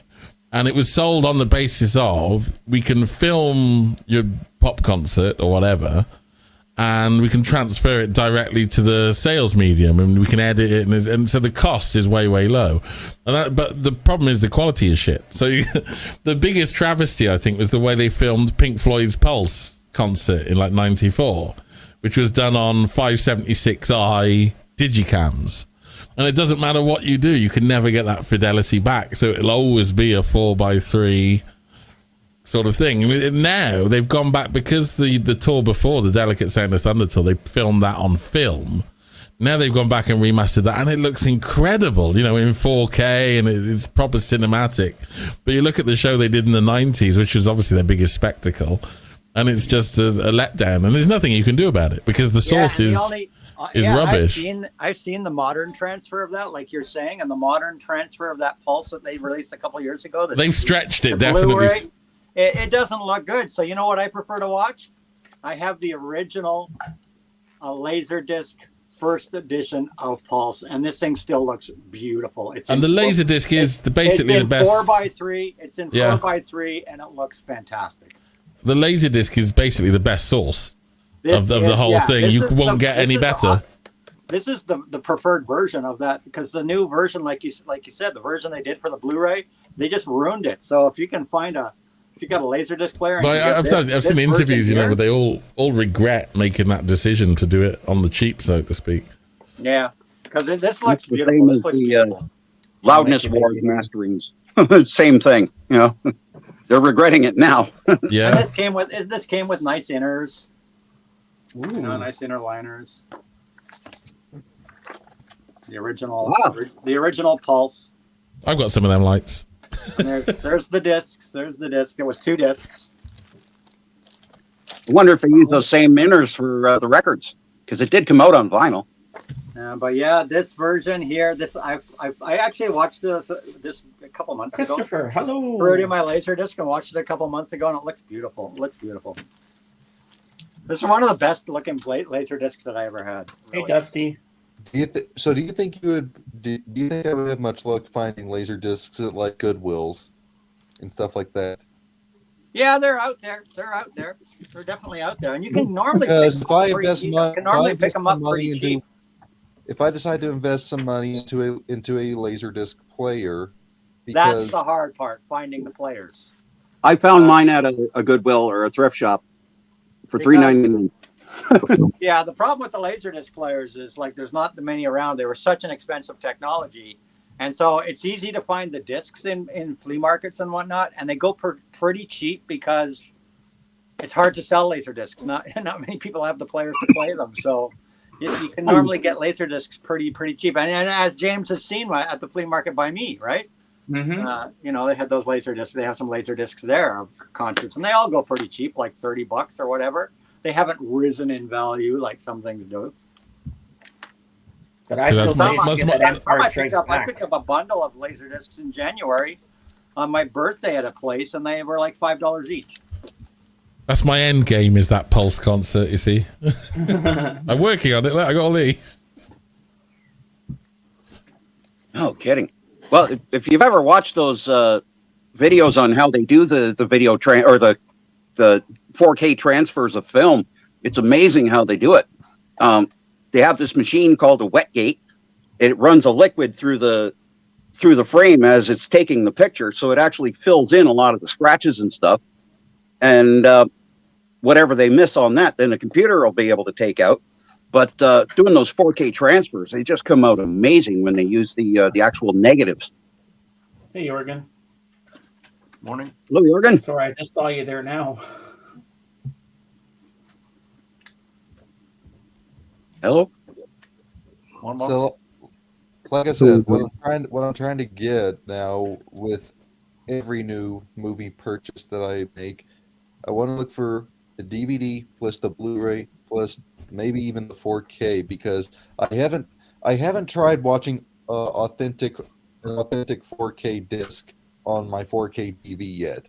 My Blu-ray player has a thing called 4K upscale, which will that's take just upscaling. even DVDs and regular Blu-rays and kind of make them look a little that's sharper. A cheat. That's a cheat. You're playing a upscaled 4K thing is not going to look any different. What is your question for the lamb, Christopher? Certain things seem to be bouncing right off the screen almost, so it's doing something. It's a cheat, yeah. If you really want, if you got a 4K TV, you need a 4K player if you're gonna have a 4K. Yeah, as much as I can. I do have a 4K player, 4K TV, and 4K player. What I'm saying is this 4K player. Yeah, but your 4K player is an upscaling. It's not a true 4K player. It's just upscaling. It's cheating. It's cheating. Oh, I thought that it just has the upscale for like. No, for DVDs example, and my Blu-rays. PlayStation 5, that's true 4K. So it plays. It'll read a 4K disc, and it's not upscaling. It's playing it in 4K, and it's output in 4K. It's not upscaling. I got something that would interest James too. You know why it's the TNG series has not really come out on home video at all? Is because when they did the filming of TNG, they filmed a lot of the sets and stuff, but then once they were going to put it into production for TV, they transferred it to video and added all the effects. Oh. So a lot of those effects and things are missing from the negatives. So if they did a transfer, they'd have to reconstruct all of the effect again. For what? Wow. For what? For Star Trek TNG. But you can get it on Blu-ray and. Yeah, I have the Blu-rays, half on Blu-ray and half on DVD. I have the whole series. But you can get the whole thing as a They're box. 4x3 though, I aren't mean, they? they have to upscale it to actually get it onto those formats because of the way the production was originally done. I could see them. You know what they could do, and they did it with the original series, right? When they released the original series in widescreen in HD, they redid all the effects. Remember, like if you watch Star Trek now, all the effects are redone. The Enterprise, everything that's shot in space has all been completely redone. And I love the reconstruction of the original Star Trek series. Well, for the TNG series, though, they did a lot more effects. So yeah, you got 7 years of effects to do. So, but I mean, they could do it. I mean, if they did if they did it for the original series, they could do it for TNG. Hey, what do you? They just can't make a 4K version. Yeah, honestly, I don't care. I don't notice, and I have a 4K player and a 4K TV, and I don't notice a drastic difference between Blu-ray and 4K. There really isn't. It's like the more finite you make these things, the less you notice it. So like the audio files being picky. You know what I mean? What And a you're lot of saying is actors, trying to like get when Blu-ray came out, a lot of actors were kind of pissed off at Blu-ray technology. They didn't like it because it was so clear that it showed, skin imperfections and all that. And there were a lot of actors that were bitching, going, "I don't really like the way I look in with this new Blu-ray technology because it sees the imperfections too easily." You know what I mean? And so because it's so detailed, it's more detailed than what you would see on a movie screen. Yeah. So, because technically it is. When you go to the movie cinema, you're still looking at a film print projected through the air onto a screen. So there's degradation. Yeah. Now with Blu-ray, there's no loss of anything. So you see things a little more 2D. And that's why it's easy to pick out flaws in films when you watch them on Blu-ray that you would never notice in the theater because it's so clear to pick out flaws and goofs and flubs and continuity problems and whatnot. It's harder to hide. They have to be more careful with continuity monitoring. for disc format than they do for theater format. When did Blu-ray first come out, like mid 2000s. Blu-rays came out around 2009, 2008, 2009, something like that. Well, I think that's really more when they got popular. I think because there was the Blu-ray HD war, and between Microsoft and Sony. Sony invented the Blu-ray, and Microsoft invented the HD format. And when you went to the store for about a year, you could buy it in DVD, HD, or Blu-ray. And people were so confused. What fucking format do I buy it in? Because Microsoft was pushing HD, and of course the Xbox 360 was HD, so you could play your HD movies in your Xbox 360, because you could play the movies in there, and then you could play them on a Sony, on a PlayStation 3. PlayStation 3 had the Blu-ray laser. So there was this battle for a year, and of course Sony lost. Microsoft lost pathetically, and within a year, HD was gone. And they were selling off all these HD discs like crazy. Didn't they have compatible DVD, HD, and Blu-ray players? I don't think so, because HD was not a blue laser like the Sony Blu-ray. It was using the... I'm not sure what the laser was in that thing, but it wasn't the blue laser. Like, have it can fit with a blue and a red, and... But yeah, the HD died very, very quickly. Very quickly. I remember that. It lasted less than a year. And Sony's Blu-ray format became the format. Yeah. So Sony's kind of pioneered everything in the last 20 years, or they really have. I mean, you're not wrong about that, because, like, if I were to buy a new television, a new 4K TV, I would go Sony before any other brand. Yeah, mine's a Sony. I got my PlayStation 5, my Sony big ass freaking Sony TV. Yeah, I mean, Sony, in my opinion, 4K TVs look pretty good. Even though most of what I'm watching is not through 4K, because I don't have the proper technology for it. What I am watching through it, it looks pretty damn good. Wasn't it Sony that was in the VHS war too? Yeah, Sony Betamax, and they lost the Betamax format to the VHS format. But then they came back strong later, right? With the DVD and Blu-ray and all that technology. I forgot I was back on camera, and I forgot to unmute my mic and turn my camera back on. Are you okay, Dave? Yeah, I'm making it through. What's the matter, Dave? You not well? Started feeling bad about Thursday. Just aches, chills all day long. Thursday, Friday, was awake all Friday night. Good part of last night. Just sinuses are draining. Had a temperature a little bit over 100 yesterday. Did you do the test for the? I did the COVID. It's not COVID. And I haven't been around anybody. I'm honestly, I'm pretty antisocial, and I still mask up and clean everything. And have you tried booze? Just pour booze over it until it goes away. Not since I was about 17. So that's really? That's a story for I all was 17. Man, I'm jealous. Yeah. Imagine having willpower. Jeez. Yeah. Well, it was actually the wife. When we first started dating. You're gonna have to make a decision. It's either you we drink lost Darren. or we're not gonna be together anymore. So I said, okay. Oh wow. See, me and my wife are in competition. Darren, we lost you. What happened, Darren? Come back. I wasn't the happy drunk. I was the type that would start to pick fights with everybody and be sarcastic. Oh, that's not good. I'm a habitual drinker, so I just drink all the fucking time. But I don't drink a lot. I don't get hammered just every night. Yeah. Remember that cheap whiskey you had that time, Lamb, on your stream? That cheap whiskey you were drinking with that soft drink. Yeah. Cheap whiskey. I don't drink cheap whiskey. Or was that gin, or what was that? No, it was this bloody awful vodka here. Oh, that vodka. Oh, yeah. I think it was that one. Yeah, it's going distilled and bottled in the UK. So it's I like how Christopher is living in like another time zone, another era. He's like in a time warp. Yeah.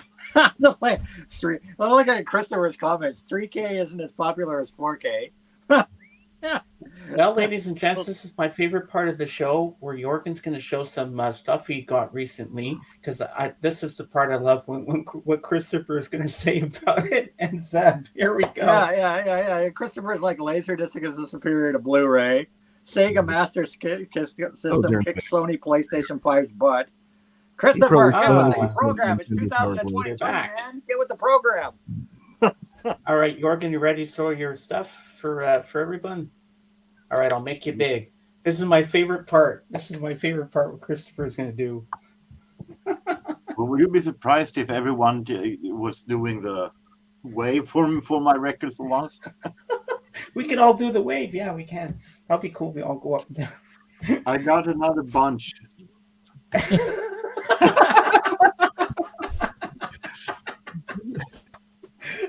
I feel honored. Please don't. I got as everybody knows, once in a while I get records in my mailbox from a Norwegian friend who all of a sudden feels like donating record for me for some reason, but I'm very grateful. And I got another bunch of records in the mail. Of course, some of them are Norwegian.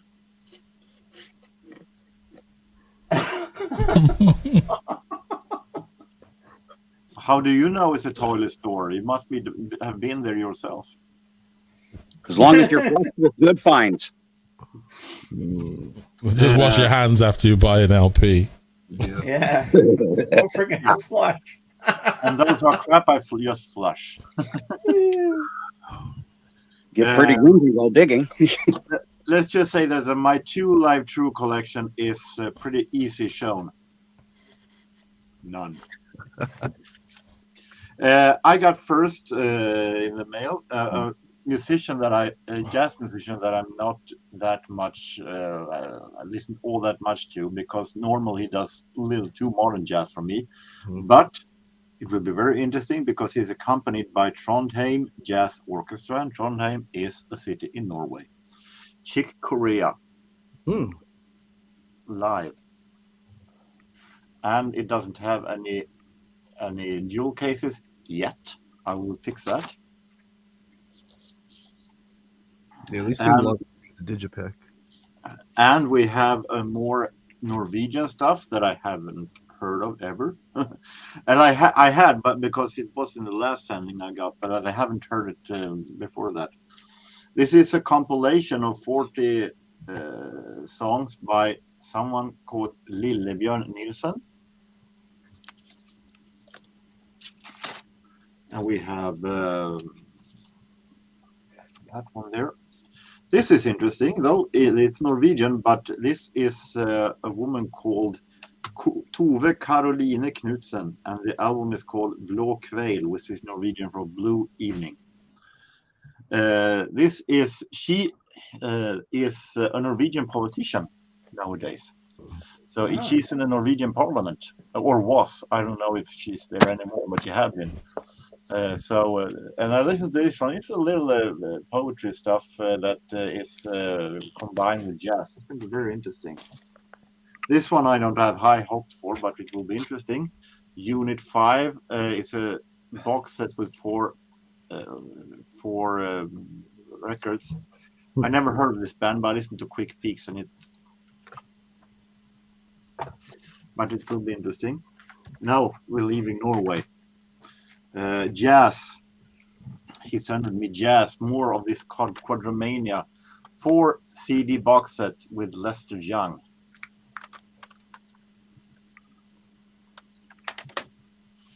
And 4 CD box set with one of my absolute favorite pianists, Art Tatum.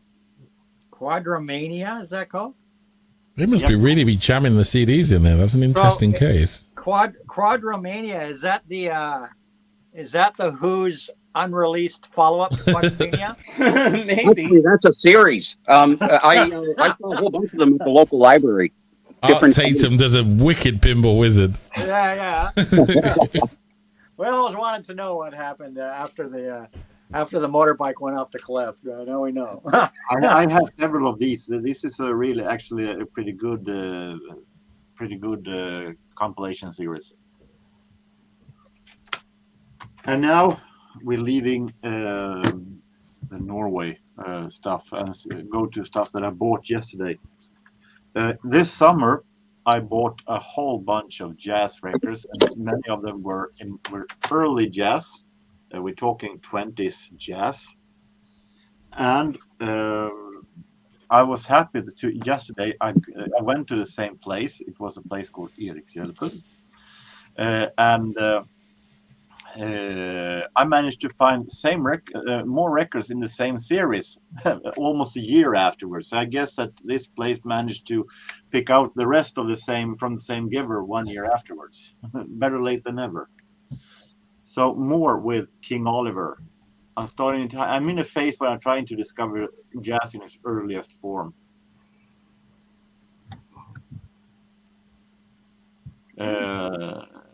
So those are Paramount labels on there? This is KJ. Paramount is the original, where the original recordings were recorded on.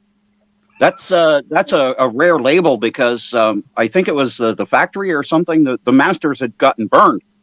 Yeah, but I would assume that in this case, this is the label that King Oliver recorded the original songs on. Paramount 70s or 78s are rare. Yeah. Christopher, it's only illegal to dump crap CDs in the Swedish city of Umeå. He lives there. This is Casaloma Orchestra, also a band that I had a CD that I got in another volume. This from 1 year ago. This is early big band, and this is very interesting. This is totally a little bit unknown jazz orchestras from the 20s. So this is really early jazz. Oh, cool. Now, leaving jazz, I think Christopher is the only one who knows this. This is Swedish indie band Brainpool with a song called Band Starter. And I wasn't all that big fan of Brainpool, but this is the biggest hit and by far their best. And it is published by Jimmy Fun Music, and Jimmy Fun Music is the same.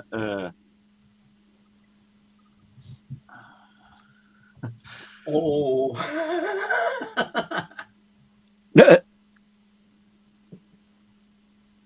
Well, I maybe that is the reason why I read it wrong. It said that it was supposed to be sent to Christopher, but it was come to me. I didn't understand that.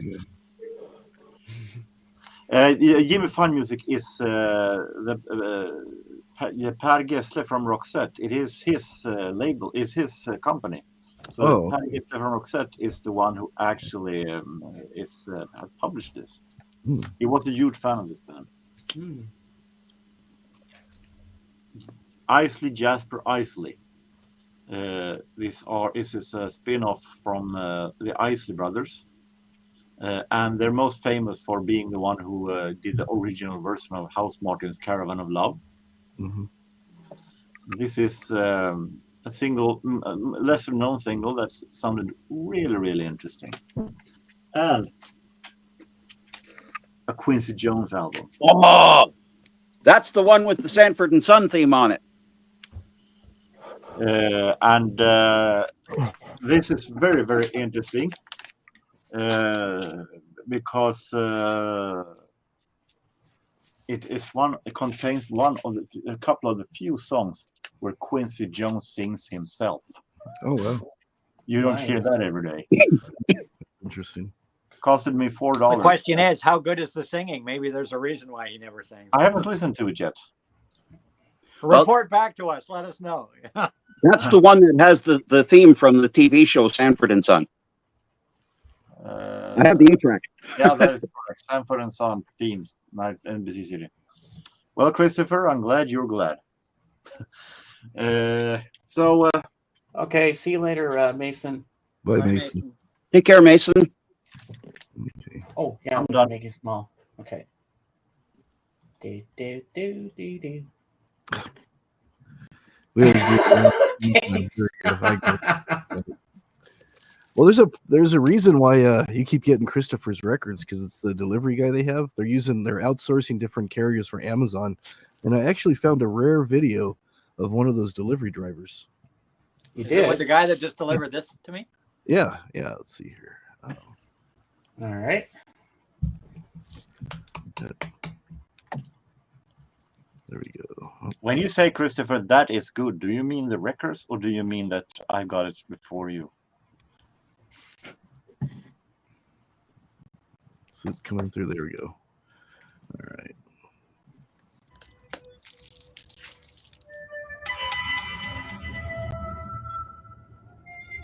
He's got to go slow because there's a lot of places between Christopher and Jorgen.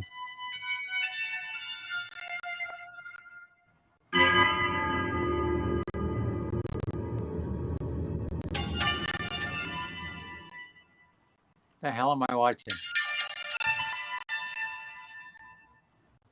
It's X-Files.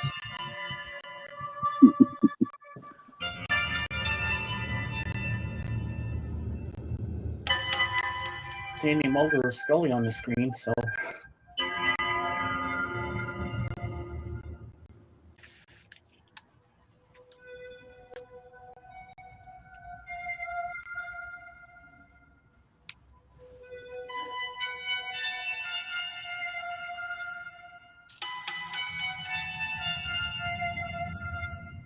Looks like a close-up of a tire without the rubber. Yeah,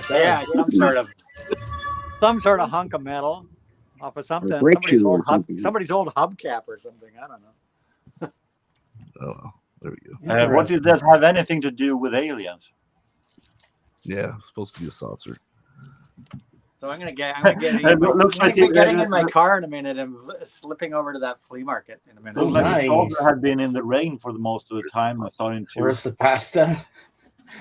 You didn't have John Cameron reporting on it.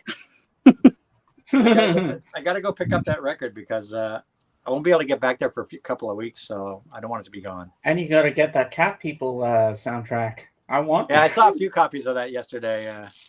Oh, I got a package. Ooh, let's have an unboxing. I got this because this came this morning. I got this because I just got the brand new album by Baby Metal, the J-pop metal band, Baby Metal. Their 4th studio album just came out, so I got that on vinyl, and I was looking through my collection because I love Baby Metal. They're great stuff, and I've got their previous couple of studio albums, their live album, one of their live albums, their newest one, and then the new one came, and I realized I didn't have a copy of the first album. I thought I had the first album as well, so yeah, I just grabbed the CD version, which is what this should be. If I can get this package open. Apparently, it's not made for 60-some-odd-year-old people. Oh, there we go. Oh, you got it. So there we have the debut album. Now my collection of Baby Metal is complete. The debut album from Baby Metal. Oh. Baby Metal's debut album with the big smash single from this was "Gimme Chocolate." Kind of put them on the map. That song kind of put them on the map. Nice. So now my Baby Metal collection is complete. Woohoo! I'll show you one thing. While you got me big, I'll show you one thing from yesterday's dive with Darren. The rest you have to see the video for. But I thought this is kind of cool. Darren knows what I'm going to pull out. Don't you, Darren? I think so. Because let's go in vogue. Yes, this is officially the oldest record in my collection now. And I just thought these were too cool. I'm even tempted to get another one. I just thought these were too cool. I'd never seen them before. I watched it last night, Darren. I cleaned it up. It looks really good now. It was a little bit dirty. So they had these at the flea market. I have never seen these before. They are called Vogue picture records. So they're like literally the first ever picture discs. And they were 78s. I've seen them. I worked at the thrift store many years ago, and Yeah, then we I've got never in. seen them. I've never seen them before. Now we got I know Marilyn Monroe. Darren We said got he'd seen them Marilyn before. Monroe picture disc on gold. Yeah, and this store this booth that we went to had like what 16 or so, 16 of them or so. They had a whole The pile. most I've seen in one spot. Yeah, most of it. And so I picked one up. I cleaned it up last night. I'm gonna probably hang it on my wall or something because I think it's just a really great for a vinyl lover. It's a really great piece of memorabilia. This is the Minute Samba, performed by Enrique Madiguera and his orchestra. This is from 1947. This picture disc is from 1947. Check it out. Awesome! Wow, that's gorgeous. Isn't that beautiful? I mean, it's really on it. I love the pinup art, the art style on this. When I was going to when I was and here's the flip side. Here's the flip side. Wow. When I tried to price the record that we got in with that before, I checked that there are actually different kind of clubs in USA for that label and that those picture discs. Yeah, and yeah, it's in beautiful condition. I mean, there's no scratches on it. I don't have a 78 player or needle, so I can't play it. But that's what I was talking. It's got no scratches on it. I looked at it. I looked at the grooves. There's no scratches on it. It's really heavy duty. It's a 10-inch. They're 10-inch, and it's a 78. But I just love the art. I I think this is such a great piece to collect. So this is officially the oldest record in my collection now. 1947. I didn't know picture discs went back that far. Isn't that beautiful? Congratulations. I think that those are very hard to get hold of. And he's got a bunch of them. And I saw another one there that I kind of like too. And I'm tempted to get it as well. Because how often will you ever see these in your lifetime? Oh, yeah. I would definitely grab it. So maybe when I go over there today, I'll grab another one. Because there was I was kind of like, there were two that caught my eye, all of them that I was holding. What did they cost? It was like eeny, meeny, miny, mo. And so maybe I'll grab another one as well. What did they cost? He wanted 30 for them. But when Darren and I checked out, he knocked off money off of everything, and I got it for $20 Canadian. So I remember I tried. And I looked it up. I looked them up on Discogs before I bought it, and these things go for $30 or more. Wow. So I recall that I tried to get $10 for them, but no one bought it for that because they didn't understand what it was here in Sweden for some reason. Yeah, I think this is just gorgeous for any record collector. This is a real little piece of memorabilia. I love it. I think it's just a real little thing, time capsule piece. Dave, put the link up for Kate. Oh, Anthony, look. Christopher says now AGK is showing crap. Awesome night. Yes, yeah. Well, everything's crap for Christopher unless it's psych, it's crap, right? If I can give you a little more insight into those, their collectability is not because of the music. That definitely not because of the artwork itself. Yeah, that's why I want them. That's why I want them because of the artwork. I love this sort of artwork. I'm a big fan of this old 50s pinup artwork and stuff, as you guys know. So just for the artwork alone, I want to I at least get one more. I have to remount my 78 needle. How often will you ever see these in your lifetime, right? How often will you see these in your lifetime? I found some vinyl in the house. I went looking.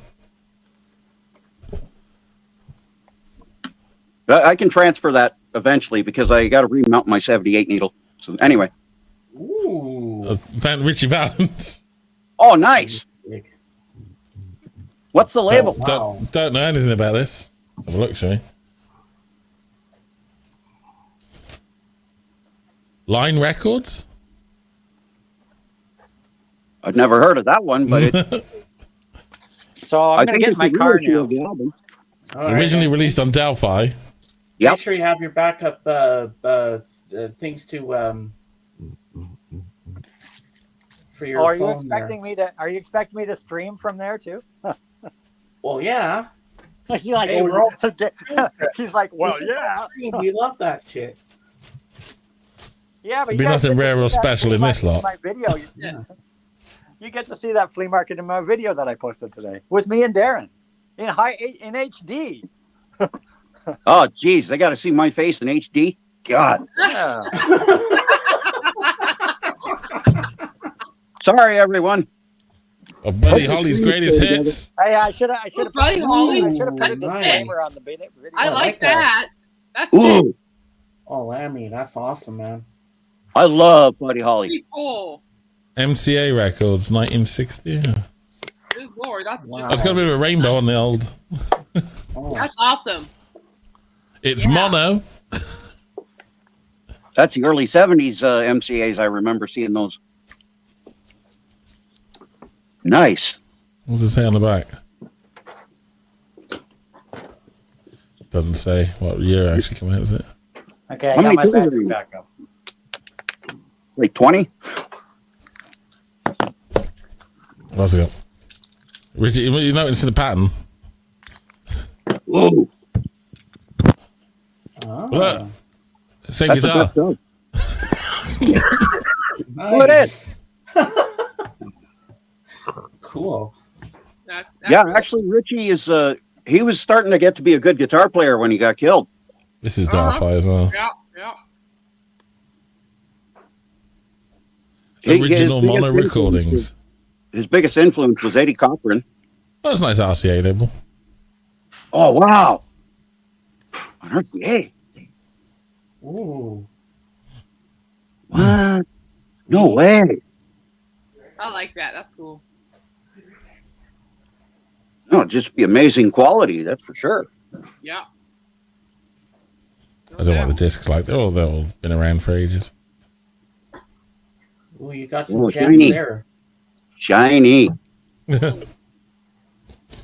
Oh, yeah. Nice. There's a few others around. The really reason I have them is because the wife is into 50s stuff. So there's a couple of markets in town, and occasionally I'll walk through and see if they've got anything. And if they have, I buy it just because it's better than flowers, isn't it? I can give you a couple sources for a couple shows if she's into that. Well, it's just to look. They're just nice things to have, aren't they? To look at. We've got no way of playing them. I don't think we've got any. Oh, I mean, like So- 50 shows that people are doing on radio and YouTube.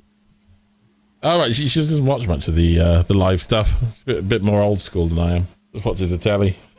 Most of them are like the radio show is, people playing 50s rock and roll and stuff. But also, there's a guy on YouTube that just plays the 45s, and he talks about them in between. And Yeah, there used to be a couple on Twitch I used to watch doing that as well during lockdown. It's pretty cool. well, this guy's really good because, like, his information just blows me over, and it's a lot of obscure stuff too. Johnny G's Vinyl Treasures.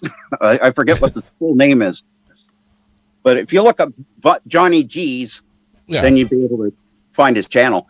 But yeah, he does like 50s doo-wop and 60s soul, and it's amazing. I'm being hollered 1 sec. So, Kate, we got to do it. Yeehaw! I'm not fully awake yet, but yeehaw! Yeehaw! Yeehaw! I got the battery back up here. We got the battery. Oh, good. Of course. Oh, he's on the road. Okay. And I just found out something today. On the road again. We're going on the road again. Tomorrow Can't wait morning, till I'm up I gotta off get the up, floor again. and I'm going to Walmart Hi, with my mom George. and my sister, and then I'm going around to the mall. And guess what? I get to go crate digging at Sunrise Oh. Records. Wee-hee. Yeah, look at that. He's storking out. Oh my gosh. Stork mode. Ready to They're a go, little buddy. pricey. They're a little pricey in there, but hey, my mom. Yeah, would let me and do they're it. not the greatest place to crate dig. But if that's But all you hey, got- I'll take it. I'll take it. I can go exactly. crate If that's digging. all you got, take what you can get. You know what I mean? But if they have the Oh, Camino man. albums I want on vinyl, the Rubber Soul and what's it called? Their Revolver. Be right back, Miley. The UK pressings, and my mom doesn't mind getting both of them for me. I'll grab them if they have them. Damn. Well, the I only have thing, two copies of the Revolver in their Canadian capital, and they're way off center. only pressings that Sunrise will have will be the reissue, the new reissues. Well, hey, I'll take them. If Yeah, there's if nothing they're on wrong with the reissues. Reissues are fine, man. Yeah, if they're on Parlophone, I'll take it. Yeah, they're Sunrise- Parlophone As long reissues. as and they're stereo. They're Parlophone reissues, and they're going to be way cheaper than buying an original Parlophone. That's for sure. Well, And just so you know, when you're digging at Sunrise, they do have a used record section, but their prices are way out to lunch. They'll put something expensive. They'll put the expensive price on it, even if it's trashed. But then you'll find something super rare that they don't know it is super rare, and it's like for $2.99. Okay. Yeah, but you know the used records at Sunrise, man. It really varies from location to location. Some locations have some not bad used ones. The 2 locations by me, their used records they're not even worth being in Goodwill. Exactly. I had to dash. My dinner arrived. Ah. It's gonna be. I've got a hamster. You got a hamster for dinner. Well, good thing you're not cannibalistic because you don't have chops with lamb. You know. Hey, it could be another duck for your duck race. Oh, hey, it's a big dirty burger. sharing is caring. Enjoy. Sharing is caring. That's right. I'll jump off the stream to save you the disgusting noises of mastication. Oh, you can just mute yourself. You can us. You don't have to. Well, it's going to get pretty messy to look at as well, I'd imagine. Yeah, it's gonna get messy. Yeah, don't worry about it. Can't handle a microphone with greasy fingers. What's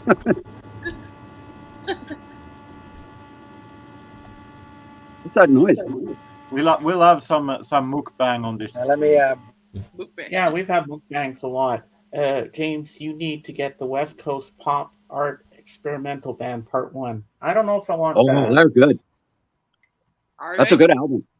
No, my 2 sought after is Rubber Soul and Revolver on vinyl. I have to get those 2 albums.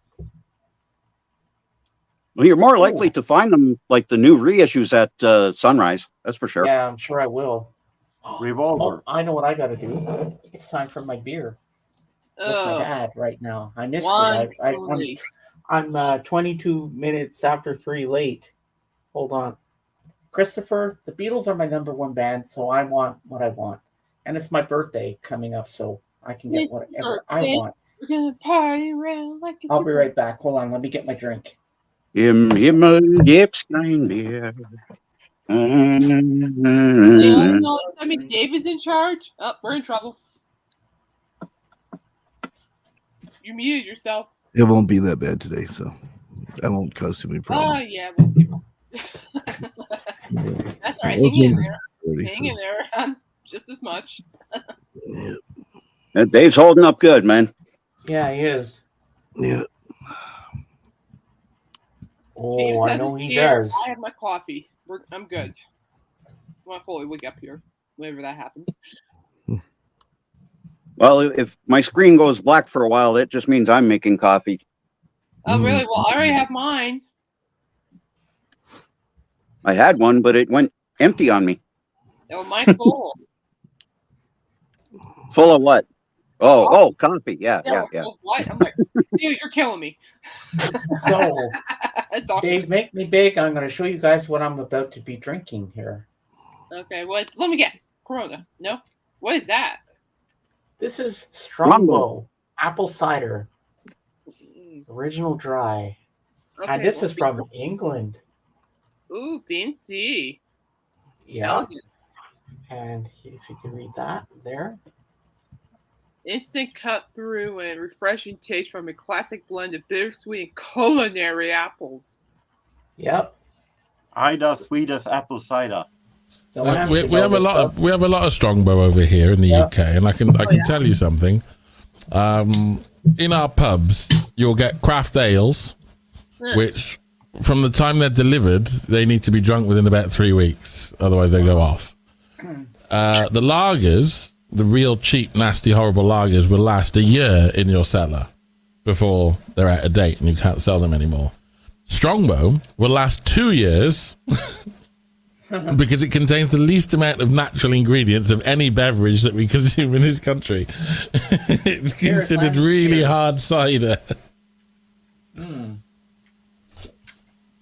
And while I'm big, I'm going to sing it's going to be a cappella actually. Okay, I'm going to sing a song, Lamb.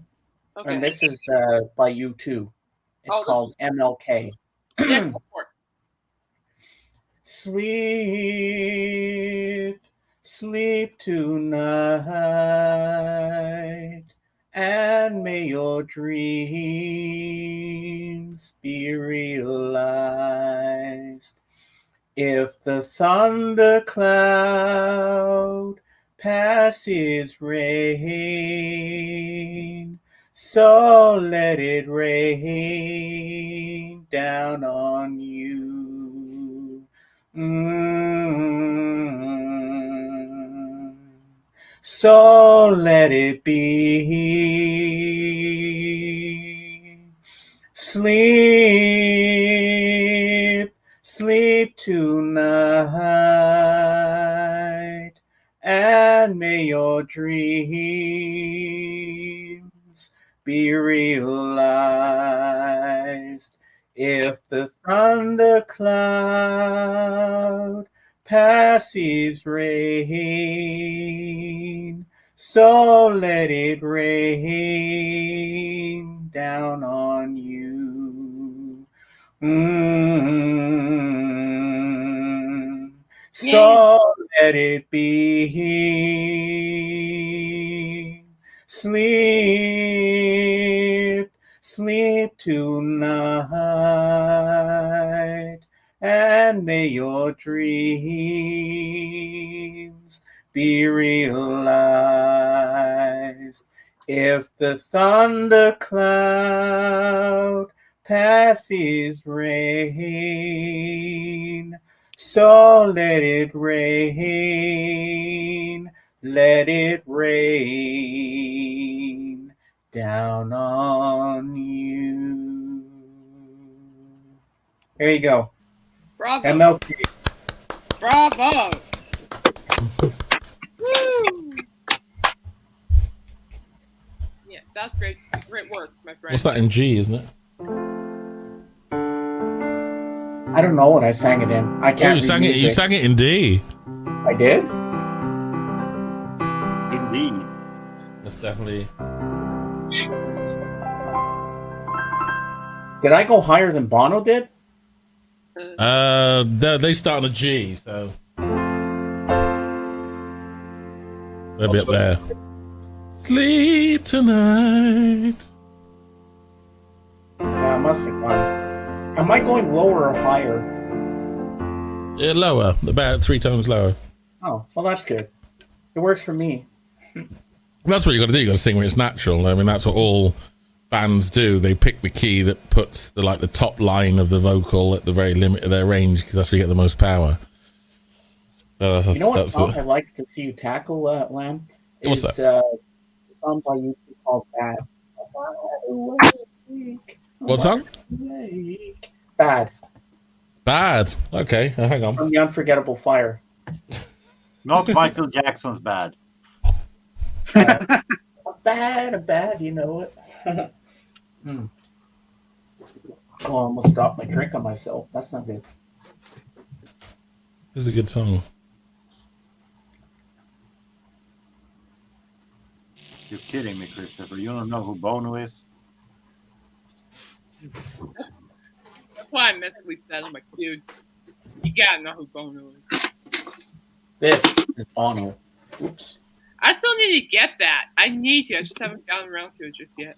That's his book. Still reading.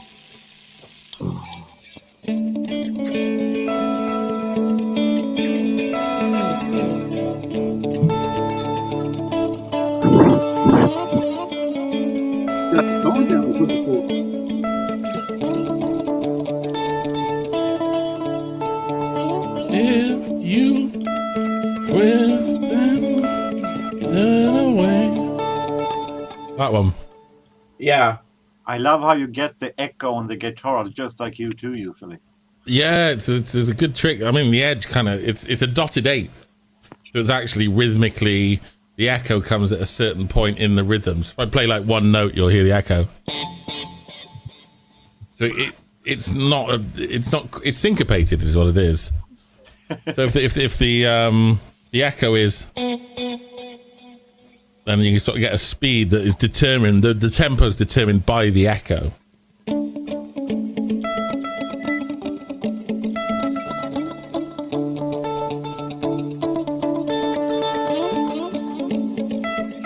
This is like multiple repeats, but yeah, it sounds good. I mean, that's all over YouTube, isn't it? It's the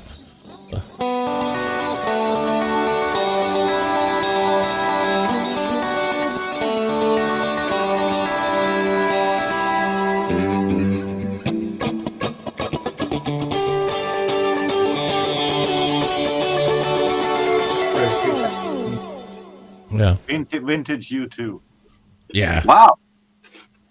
That makes sense now, because if just to sort of compare it with something else, just to make sense out of it, if you listen to Queen live and Freddie starts doing crowd work with the echo thing going, he sometimes does. He does. And Brian May does it as well. Brian May uses it even more sort of obvious, like he has less feedback. So the U2 thing is that there's a lot of repeats. So it repeats about 6 or 7 times. If I play one note 6 or 7 times, what Brian May does is he turns that right down so it just repeats maybe once and then stops, or perhaps maybe gets 2 repeats. But then that's how he does his.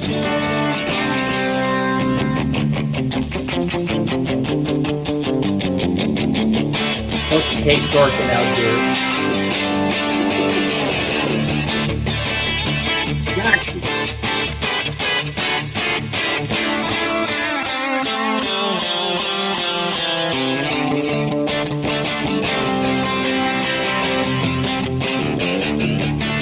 And all of that stuff that he does. The Brighton Rock solo. Yeah, basically, yeah. He does like 10 minutes of that live, doesn't he? Or however long it takes them to have the cocaine that they require. That's what really connects. You're right. But it's the same effect, but Brian May just uses like 1 repeat. In fact, what he does, he uses 1 repeat in the left and then 1 in the right, and then that's it. Whereas the U2 one is a bit more spacey, but it's the same idea.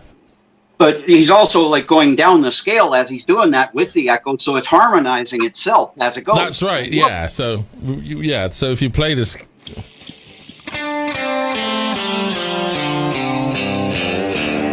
Yeah. If you can set up more repeats, I guess. Oh, yeah. Awesome. I think he has 3. I don't know if I can get the 3rd. I haven't got the right set.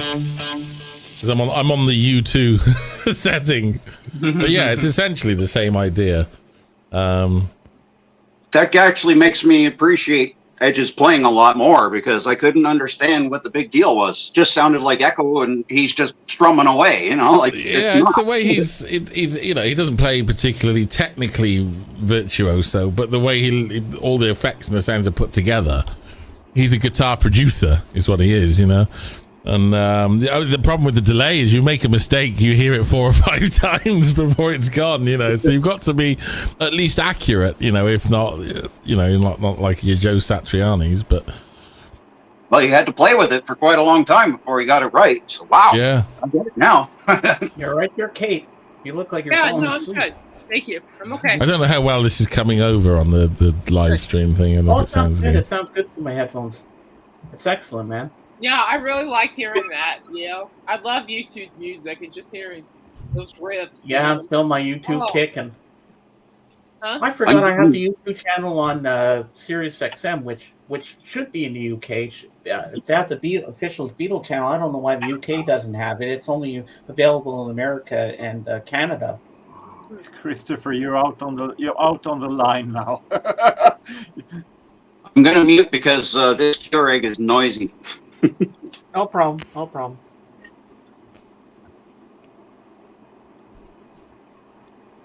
And AJK is on the road. Yeah, we're on the road again. the road again. On the road. Right, I'm going to tackle this burger now. All right, tackle the burger, baby. I'll be right back, guys. Just give me a second. Tackle. Yeah, I want to pick up that thing that DJ knows one I want to pick up. So. What is that? Or Darren, I should say. Darren, I should say. I'm so used to calling him DJH when I see him. I gotta get. He just looks like a DJ. Well, just initials. That's all. I know. I know it is. I know. It's like me. I'm AGK. You know, what do you think AGK is? They're my initials, right? AGK. You know, people ask, AGK. What's that? A lot of people call me AKG. They have dyslexia, and I always get called AKG by so many. Like Norman Maslov calls me AKG. Well, there's a lot of dyslexic. There's a lot of fucking dyslexic people in the VC, guys. They they can't fucking read and speak at the same time. Well, there is a I do vocally dyslexic. That can be what it is. But yeah, my initials are AGK. That's hence why I'm AGK Productions. I've AGK everything in my life. I've been AGK since my dad used to call me AGK. And when he'd write birthday. Yeah, when he'd write birthday cards to me and whatnot, my dad used to call me AGK. And it just sort of, I think I've kept it because it reminds me of my dad. You know what I mean? Like, it was a nickname my dad used to call me, AGK. So it just stuck with me. He was the only one that called me AGK. And it's sort of kind of when I opened my business and registered my business license back in the 90s, at that time doing architectural work, I was doing AutoCAD drawings on the computer, and I was AGK Productions. I needed a name for my company, so it was AGK Productions. So AGK Productions stuck through all my businesses I've had. It's always been through AGK Productions is like a good blanket name that you can apply to anything. So I was doing AutoCAD drawings, so it was AGK Productions through AutoCAD drawings on the computer. I did a website business for a while. I was building websites. AGK Production. It was AGK Web Productions, but it all came under the same business license of AGK Productions. So then when I made, my photography is AGK Productions, and you can still look me up online. My photography website's still there, agkproductions.com. So obviously AGK Lifetime of Vinyl, AGK Vinyl's Life. I'll always be an AGK. If there's an AGK on the web, it's some offshoot of me. Yeah, definitely. But it's one called AKJ. And there was some other guy that took AGK Productions. He had a YouTube channel or something. But when he was some other thing. He was somewhere. I know he was somewhere. I ran into another AGK Productions. He was some guy out of Europe, but he was some little small time nobody. My business license is under AGK Productions, so that's why I'll keep everything under. Well, you'll see in his video why I picked Record Hound. Yes, you will. Yeah, you guys got to watch the video. Darren's quite a character in the video. Oh, I'm sure. You guys I'm definitely got to watching that at some point. You got to watch the video. Darren and I had a lot of fun yesterday. We really did. We had a lot of fun. Cool. That was a fun digging day. through the records. And yeah, it was a fun day. You and I got to do it again, buddy. You and I got to do it again. Definitely. Seems when the you deal come back up to nice pick up. When are you coming back to pick up your tape decks? Well, Quine said to come back next week, so I got to go back, but I can't spend I do. I wouldn't be able to get back for a couple of weeks now because next week I'm busy. So next weekend I'm busy. So in 2 weeks I could do something again. But yeah, I've got to bring some other equipment, and I'd like to do some trades with some of those people there because, the dealers were being extra nice to us. Yesterday, yeah. We got money knocked off of everything we bought. I'm gonna when I go to get this right now, I'm gonna see if he'll knock money. I think he will. He'll knock money off again. He'll remember me from yesterday because they knocked our prices down a lot yesterday. And I'm gonna bring a couple of broken pieces of equipment to take for parts or whatever he wants. We got good deals yesterday. Everybody was nice. They knocked off money. So that's always a good deal. Yeah, it was a great time out, and just going for the dig is always a fun thing. It's never the thrill of the hunt; it's more of the surprise catches. Yeah, well, and as you guys will see in the video, and that's why I'm going back. I'm going back to get a couple things. I watched the video because I always watch my own videos after I make them and upload them to make sure they uploaded good and look good and everything. So I watched the video back, and there were some things in the crate dig that I just said, I'm going to go back and get before they're gone. Like, I want one of those cases. I want one of those two that we saw with the case, because I think it's just such a novelty idea. Even if I don't care, like, I don't care about the record inside the case, you know, like, I just want the case. Maybe I can showcase another album in it. You know what I mean? Yeah. Because you could showcase something in the case. Well, they had two of those cases, and one was like $15, and the other one that was scratched up was $8. But I'm sure he'll give it to me cheap when I go up to the cash register with him. I'm sure he'll give it to me today. I go split. I'm gonna ask him. I go, if he gives me like, if he'll give it to me for like $10, I'll tell him. I go, you got another one that's 8, and this one's 15. I'll offer him 10 and see if he takes it. You know what I mean? Because the other one had a scratch on the window. That's probably why it was lower. But the one that was 15, honestly, the one that was 15 was good. It was good. It looked good. Didn't have any scratches on it. It was a really interesting thing to see. Same guy that has the Vogue records. Hey, I've never seen that before. Just like the Vogue picture disc, I'd never seen a case like that before on records. Lamb, Patricia McCambridge in the chat. That's my mom. Mm-hmm.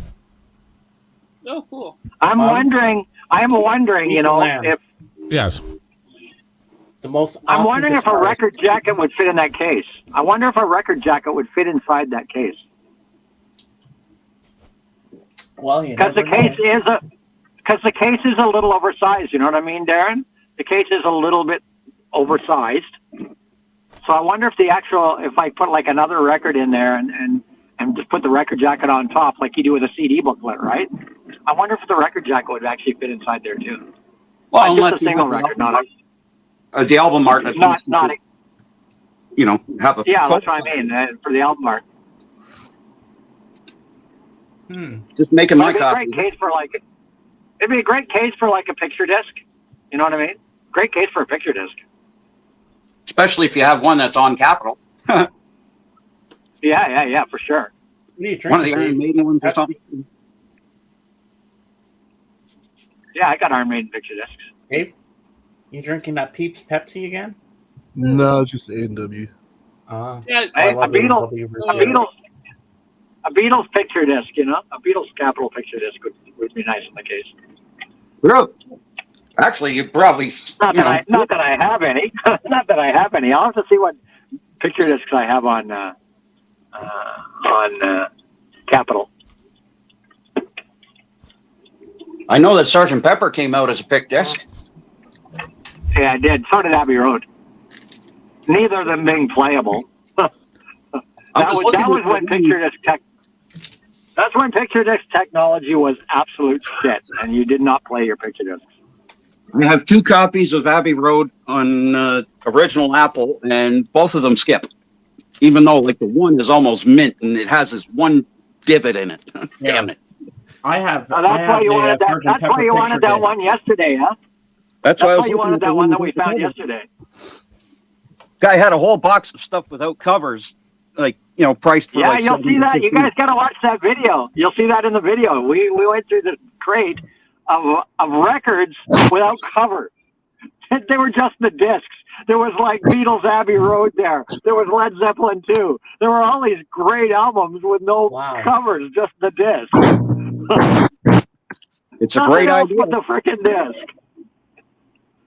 Great idea, because how many times? Did he maybe just throw the covers out because they were so beat to shit, or like how do you lose a cover for a record? I go on digs and I find what I call bastard covers or bastard records because they don't have a cover or the either or, and yeah, that's what we call Frankensteining in the record collecting business, is when you Frankenstein you get a disc and then you marry it to another cover. Well, I try and be precise with which pressing. It's called Frankensteining them. I try to be precise with that because I don't want to Frankenstein. Yeah, you got to be. I try to be same. I try to make sure that if you got Frankenstein, but you got to be careful when you're buying records, used records, because some people do Frankenstein, and then you want to make sure you didn't get a mismatched cover and record. A UK press with an American record inside. Well, that's why, you know. And sometimes people will be sneaky too. Sometimes people will be sneaky, and you know you got to watch in some places because they know like a UK press is worth more than an American press, so they'll intentionally swap the cover so they can get a cheaper price at the till, and they'll steal the UK press in an American cover for $5, and then you go home and you buy the UK press for like $40, and you get home and it's a freaking $2 press inside, right? You got to be careful. People will swap the pressing to save some bucks. That's true. Yeah, people are sneaky. People are crooks. Let's face it. Everybody in the world are a bunch of crooks. Well, the world's not perfect right now, so that doesn't surprise me. We're all crooks at some point in our. Oh, I'm definitely a crook. Possibly. We're leaving the All car. right. Here we go. And we're going inside. A good way to put it. Just remember, the picture quality is going to go to shit when I go in there. Yeah. This is a good way to put it. I think we are all bozos on this bus.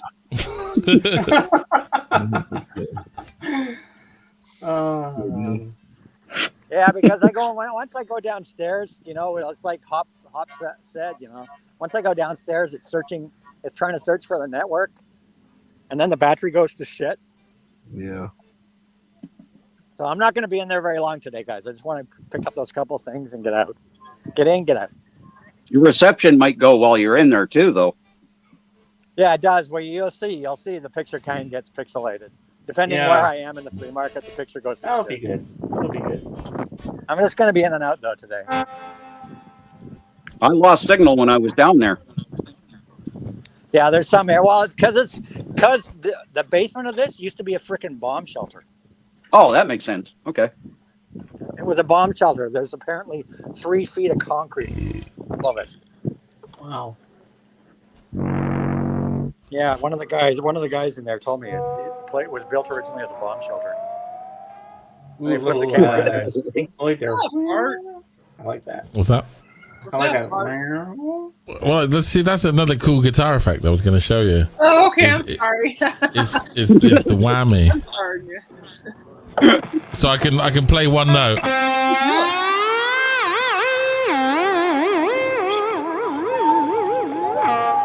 Which is good fun. Which is on the foot pedal. So you can. I saw your fingers moving while it was happening. That's just like, okay, that's cool. Yeah, I mean, I literally not touch it and.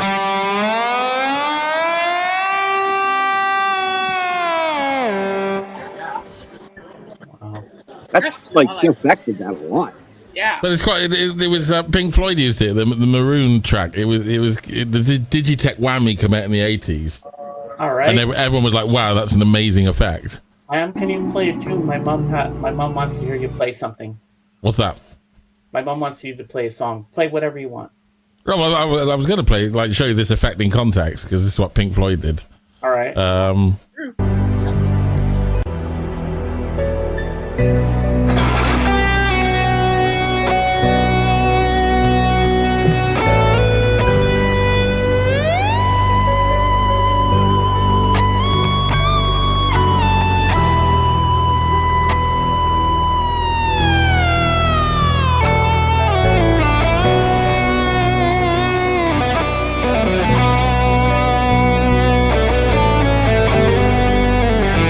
Hey, don't it? Again, a couple things I forgot to date today.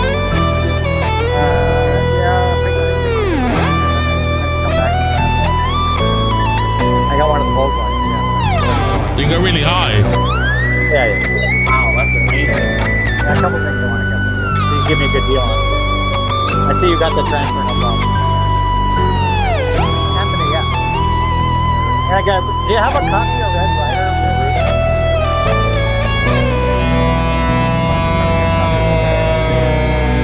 I'll do some digging. I've got a couple things like that. Like that. I watched Fantastic. and it looks That was beautiful.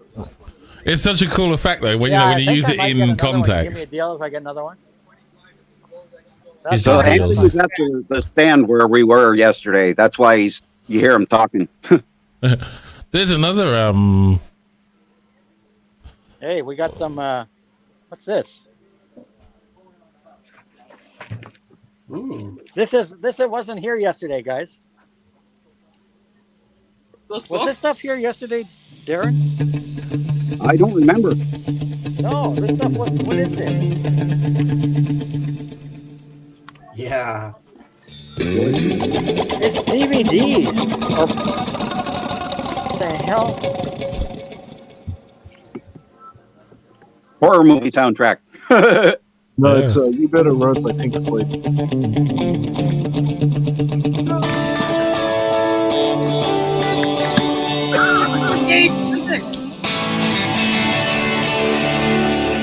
Yeah. These are DVDs, guys.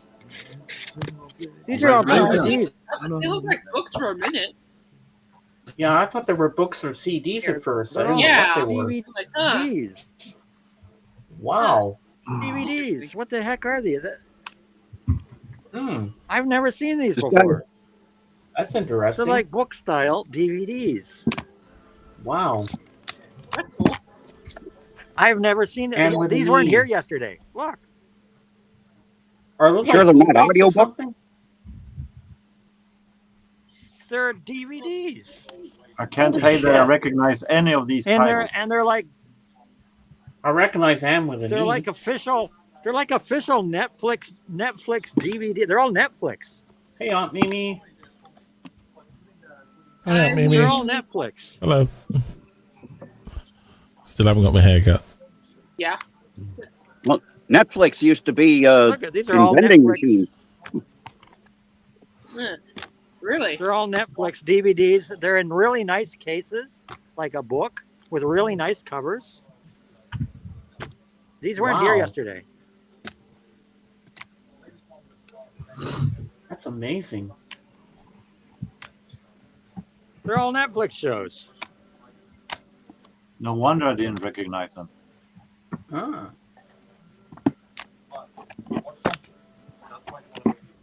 They're all pretty Netflix cool. shows. Netflix started I've out as never a seen these vending before. machine. I don't know if anyone remembers that. Yeah, they're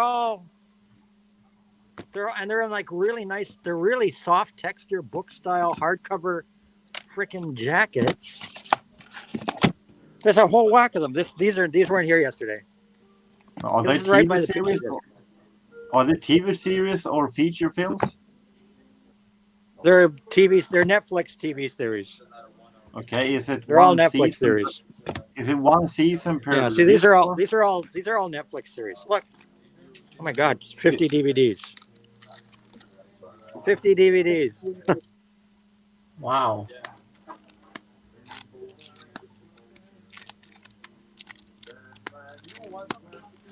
Yep, my mom says you're very talented with the guitar, man. Oh, thank you. I like that Thank style. you, Patricia. That Steve Vai, Jeff Beck, kind of Satriani sound. I love that. Shredding, you mean? Well, not shredding, but I mean the whammy bar work. Like Yeah. really I cool. don't have whammy bars on here, unfortunately. What's that? What's that? I've got a one? more Steve Vai sort of guitar, which is this one, but it doesn't play very well. Oh, I was just talking about that style. I just love that. Nice. That's something Lennon. more akin to a. Oh, sweet. Which has got some very nice wood grain on it. The Japanese know how to make guitars. Anthony, you're making James drooling on this. Oh, I'm drooling over that John Lennon. Yes. Ooh, Nora Jones. I like her. Yeah, I knew you'd drool over the John Lennon. Mm-hmm. Yeah, this is more Steve because you've got the Ooh, old rattle and hum. whammy that does the Oh yes. everything and the nice wood. I bought the soundtrack 1 week ago. Yeah, I remember when you got that. Ooh, nice. I All right, That there's is something nice I want in this color. box. So hopefully I it's don't know how still this here. plays. This looks picked over from yesterday. Makes a noise.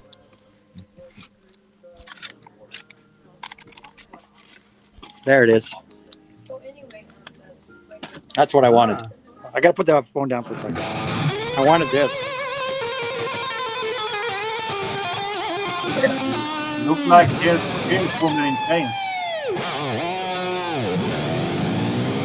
Oh, Kate's rocking out right now. And she's muted too. But yeah, that's the Steve Vai stuff, isn't it? Kate, you're muted.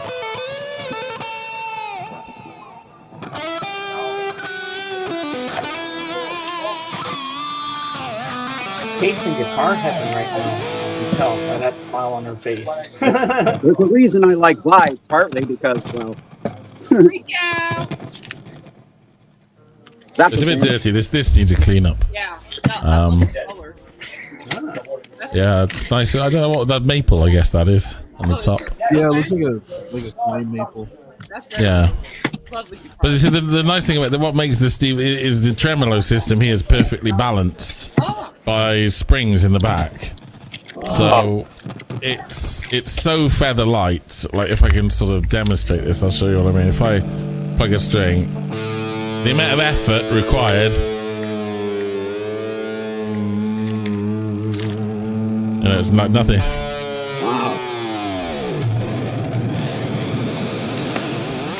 And what they do is there's like bits of metal hardware, so you like screw these Allen key bits in that clamp down on the string on that end, and then on the end up here, it's also clamped down there, which basically means it doesn't go out of tune because the strings are actually physically forced to where they are.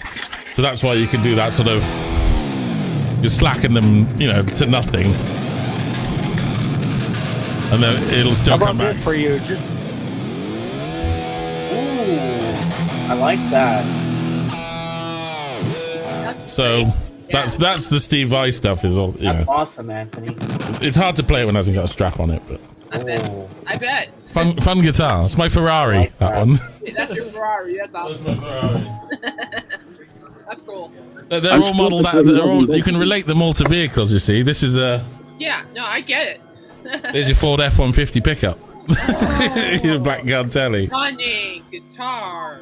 As long as you don't put it on a road and try to ride with it. Oh, that's a nice book of John. Oh, I like the pictures. Well, see, the reason Keith Richards plays one of these is he says that this particular sort of scoop angle here is perfect for getting around people's necks when they come on stage. If he needs to attack anyone, that was his. That's cool. That's a great guitar too. My goodness. Yeah. This is one of those, you know, this and the Sunburst Strat are one of those sort of, you know, they're so common. You know, this makes it look a bit more. It's not actually as yellow as it looks. It's quite butterscotchy, but I don't know if you can see the wood grain through it, and you probably can't over this. Yeah, no, it's still beautiful regardless. It's Yeah. This is for country music. Yeah, there we go. Now we're talking. I like country.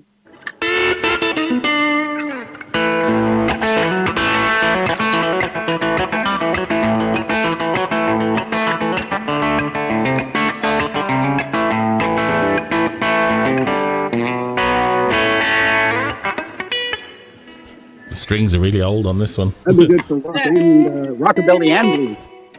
Yeah, well, Telecasters will do everything, won't they, really? If you ask them nicely.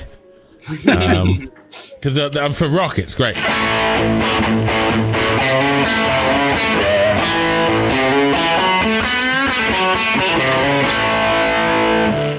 But they will, you know, they're mellow.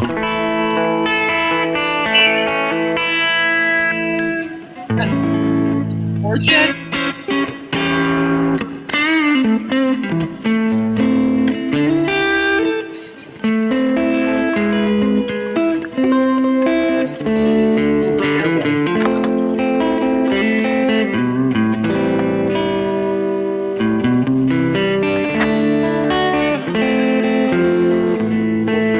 Yeah, I was like reading about it last night. Yeah, it is. That's the case that Anthony was talking about. Yeah, we'll picture this. So this guy, Tom Safety, was 1946. This guy's right. Having a chat.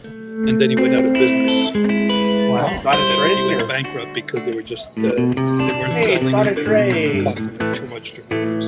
So this is all of Oh, them. wow. There were about 60 of them. Where'd you get the book? I ordered it I years don't know. ago. You don't see many Beatles with Telecasters. George Harrison had that Rosewood one. Wow, I'd like to have a copy of that. That is But it beautiful. shows everyone. So I got about 50 of them. And this is the rarest one. Warsaw Concerto. The copy I don't sold know for a how it couple is of by grand, you, $5 but or a $6. Stairway to Heaven is banned in most Wow. music shops here. So it's 7-Eleven. And this is the other side. So this one here is another rare one, but that had different numbers with different stuff on it. But it's quite an interesting book. Yeah, I'm going to see if I can find a copy of this book. I wonder if you can Oh. get it on Amazon or anything. That all the We Vogue? all eavesdropping. Yeah, this is a book. He was just telling me about it. This is the book of all of the Vogue picture discs, and wow, it shows all of them, front and back. He was showing me one here this one here sold for like $2,000. Oh, yeah. Whoa. Wow. That's a lot of moolah. Yeah, I know. Yeah, it's a lot. That's a cool That's what book. I was surprised to see 30 on the wall, like just for each. I know. I want to see if I can get a copy of this book somewhere. I'm going to look it up on Amazon or whatnot. Because How much I'd is really he like. selling that I'd for? love. This is beautiful. How much is he selling that for, Anthony? What? That book you got in The your book? hand. No, that's his book. Oh, okay. How about that Lennon stuff that you were showing? Because we couldn't hear very well. $750. For which? That Warsaw Concerto. There's another one that's quite rarer than The one you showed me. This one. Where's Concerto? That's about $750. This one goes for $750 now. Wow. Wow. If you're into picture discs, Yeah, I there's love picture another- discs. There's a great album on picture discs all over the world. I'll show you what it is. If you come in next week, I'll show you the album. Cool. But picture discs go back to the 30s, eh? They're not recent. Yeah, I I've got didn't a couple realize from they'd the went. 30s. I never knew they went back this far. I've got 2 Mickey Mouse ones from 1933. Wow. Be right back. Look back. Okay. I can look that up. I'm gonna take a picture. Hold on, guys. I'm just gonna minimize you. I'm gonna take a picture of this book. It's cool. There's quite a story behind those things too.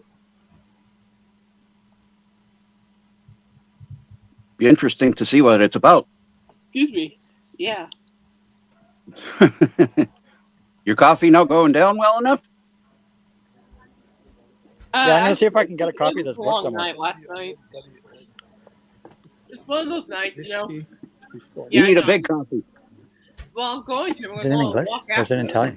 It's also in English. It's in English. Not you guys. Record Hound, Aunt Mimi asked you if you had your teeth done yet. I love it. Beautiful. Yes, I did, but there was a problem. A tooth broke off one of the plates already. I want to get one of this because I just think this case is so unusual. Huh. What?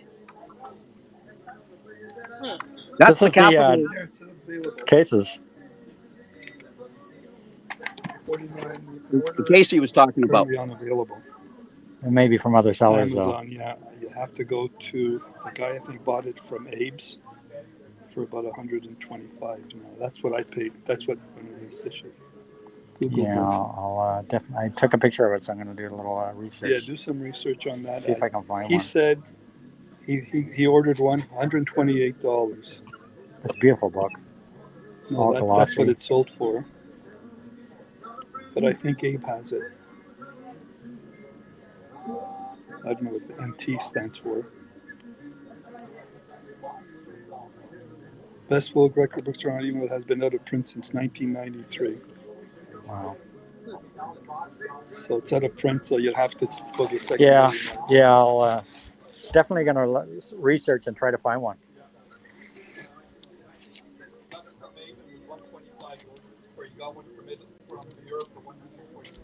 Cool. Thank you. Hey guys, Hey. I'm gonna grab something from here because Malaya watched our video and she said, "Ooh, I want that album." So I'm gonna grab it. I'm gonna grab Which it one? for her. That's You'll nice. see in a second. Oh, there you go, James. Oh, James, of course. Hang on, he's coming up. Hang on. There you are. Get your headphones on. You can see it. Soundtrack. Yeah. I made it just in time for that. Oh, I want that so bad. I think he has a couple copies of it here. I was surprised when Malaya said she wanted this. Huh. This is the story about The what disc. happens. They had to be drawn from the mark. They were mixed badly and with quantum. Oh, you got your mug. This is the whole history about where they came from. You can get an idea what the VCLT is. So you have more than the ones you have on the wall there. Are you putting them all up eventually, or what are you doing with them? I'm keeping about 5 that I like. I'd like to see the other ones you have, because I should be interested. I can't tell you how much they cost out, Mimi. They are priceless. No, I'll have to go take a look at that one. Yeah, I'm going to hang it on the wall for sure. Yeah, I got pizza. Ooh, what kind of pizza you got there? Plate holder. I don't know what's on Yeah, this yeah, thing, makes but sense. it's Yeah, the got plate holder, olives yeah. and stuff. And it's good. Oh, pizza's always good. Yeah, I'd like to see what ones, if you're going to sell them, I'd like to see what other ones you have. Yeah, let me know next time I'm in. I have trying to to go find that soon. one for Malaya. You? All right. Gotta do what you gotta do, buddy. This one here. This is what Malaya wanted. She saw this in the video and she goes, "Oh, I want that." Hey, Lalo Schifrin. Huh. Really? Interesting. Yeah, Malaya wanted this. Wow. Wow. Cool. Well, I don't know I know why. she's in metal and stuff. Wow. My Oh, phone she is has getting some like hot. diverse tastes. Like Yeah, she does. She does. I really like her taste in music. It's in Yeah. pretty darn good shape. Is it? That's good. it was her grandma, I think, that My left phone her is a whole getting bunch very of hot. soul records. She's got a great taste in soul too. Like it's good kid. Yeah. She is. It's actually pricey though, huh? It's like $20. Yikes. I mean, Wow. he'll probably give it to me for less, but He's pretty reasonable. That's the thing I like. I think I recognize him from record shows Yeah, or yeah. something.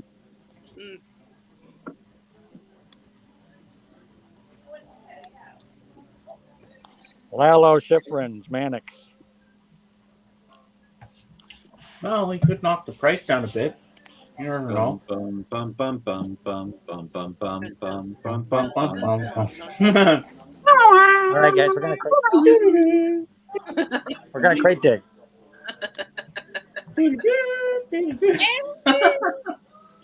Oh my goodness.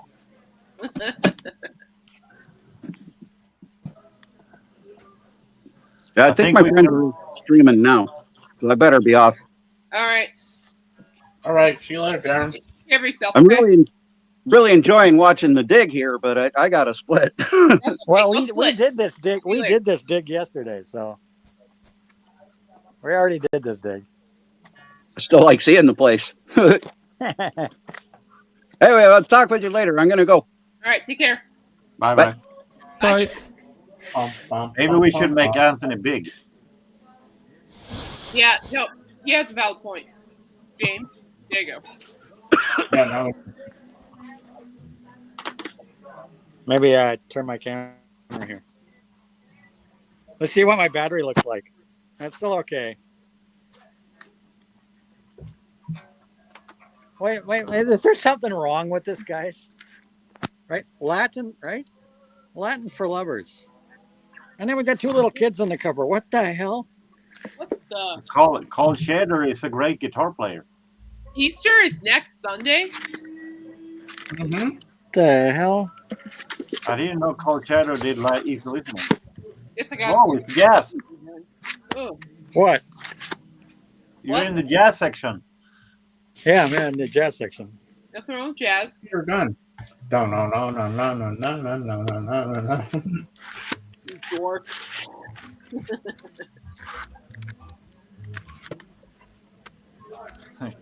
Ron.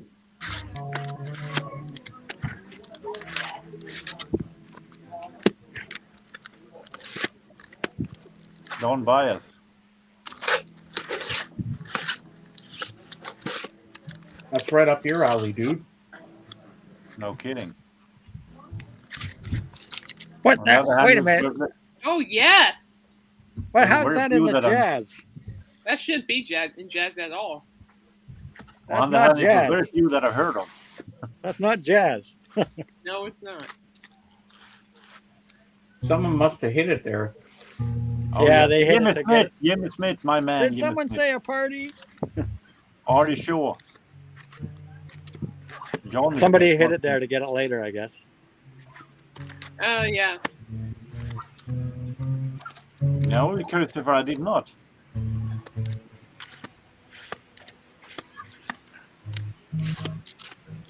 But I'm not surprised.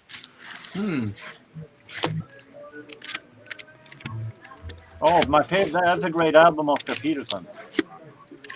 Where? There, my favorite instrument. Oh. I have it on CD. Who is that anyway? He's a jazz pianist. Oh yeah, Triangulus. I saw that, but I didn't know it was Björn G. Sundin.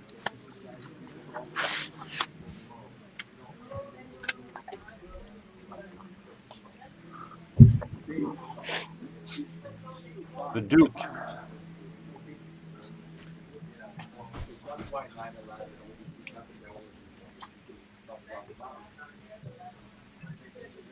Oh, there's a Led Zeppelin album.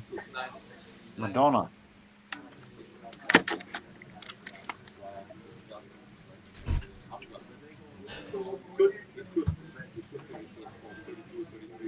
Okay. I haven't seen this sleeve of Material Girl.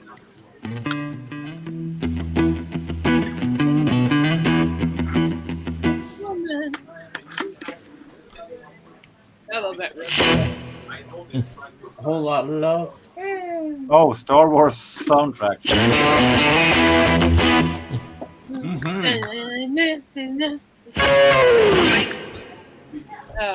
I love those riffs. There's just something about those riffs, I swear. Right. Zombie. Hey, Art Farmer. Who? With a mama. I think it's Genesis. I love that track. Hey. Deal. two live crew. There's your 2 Live crew, guys. Hey, Trekker. We're out of flea market, Scottish Ray. 2 Live crew.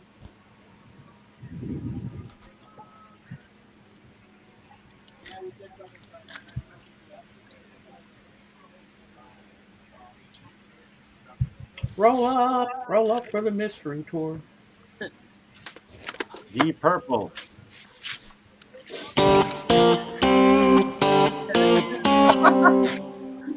Asking you shall repeat.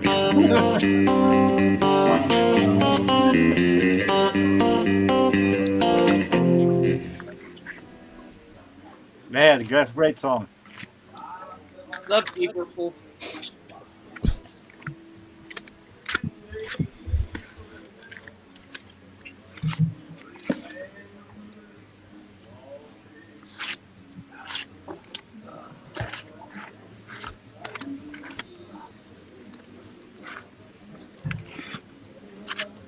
Corey Hart. Totally in the box. Anthony Christopher asked how much the Gentle Giant record was.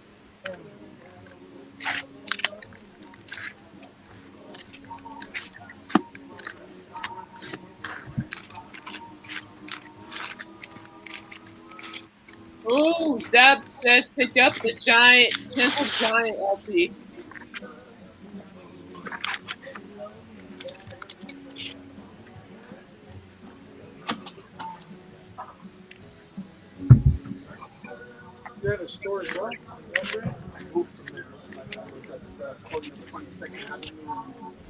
Jan Ackerman is a good guitar player. Oh, darn it! That's good. I knew that was gonna come back and bite me in the butt. Yes, I see it. That also has come back and bit me in the butt. How nice. Oh, I have that one. Yeah, I like that one. ACDC.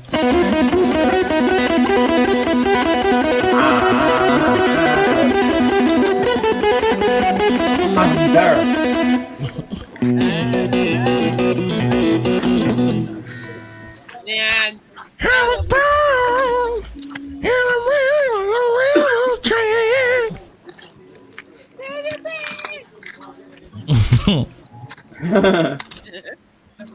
That's how it goes. I love Ryan Johnson.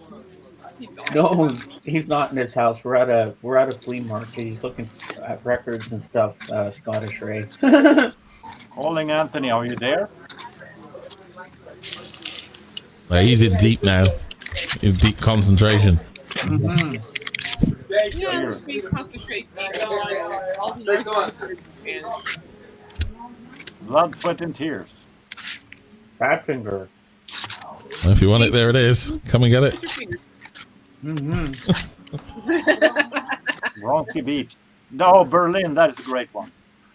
Is it? Yep. Before Take My Breath Away. Take my breath. This is they were actually even better before that. Bowser and Blue.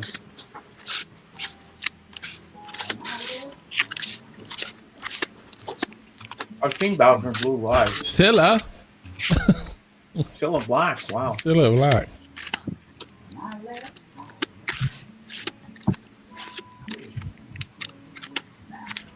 Carpenter. Mm-hmm.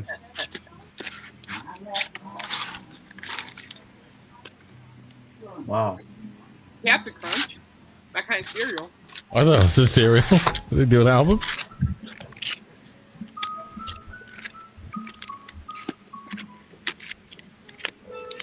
Phil Collins. Chilliwack. Breathe, Deb. Breathe.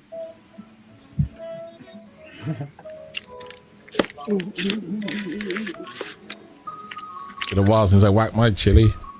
What? What? Ouch. Ouch.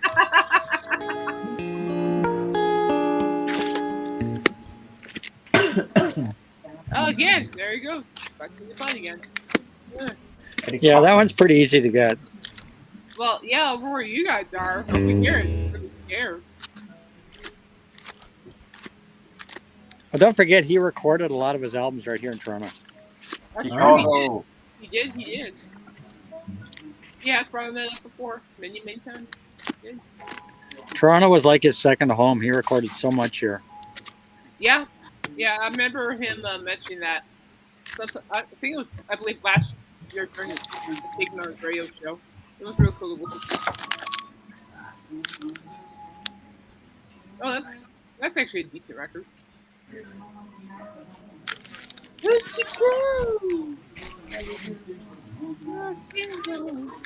That's probably pretty good too. Coop loves playing that song on his radio show.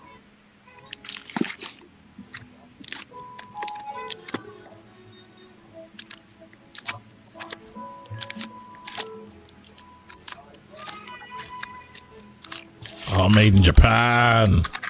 Great one. Really great one. Wow.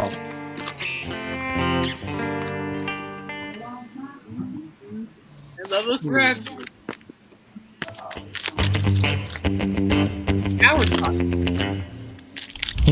I like that one too. That's pretty good. I heard a great documentary recently on Deep Up in Rock.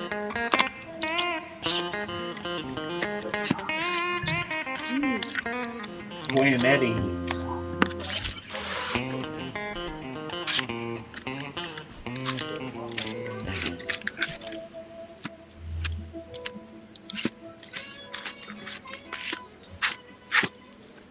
Drum Theatre. Never heard of them. Really great band, British band. I might have to look them up. Living in the past. Saw a friend of mine go by.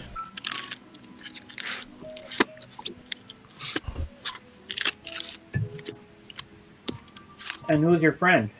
Dave Edmonds. Oh. It's from round here. Did a bit of studio work with him years ago. Neverland. That's such a good album. Really great album. Oh, It's a fantastic album. Side B, I thought Eruption. I thought Man. you meant Neverland.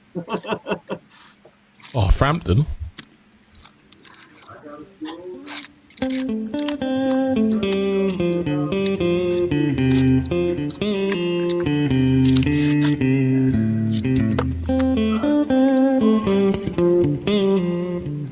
Tug of war.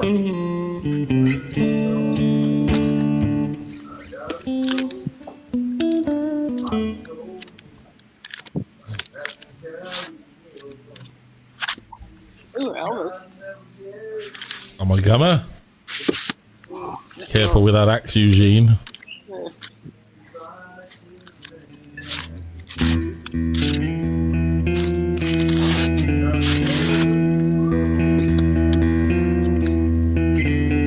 Public image.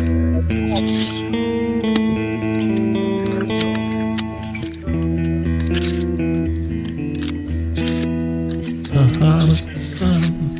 The heart of the sun. Judge James.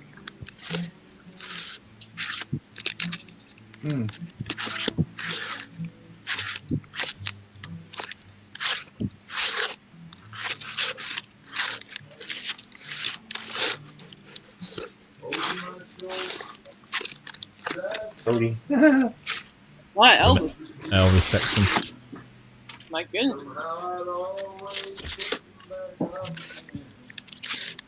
Ram. That's one hell of an album. My favourite McCartney album. Learn how to do that. Learn how. Smile away. Smile away. Ooh, Retro Speedway. This is a great record, Mr. Mystery. Ooh, that girl. Now, you was James. Nico, the Wizard of Oz. Well, I love the Star Wars one. I don't know what that one sounds like. Let's just say that it Star sounds Wars pretty and much Black the is Dark same, is but very with it is very much a little cheesy when they do it with 30 songs instead of 70 disco.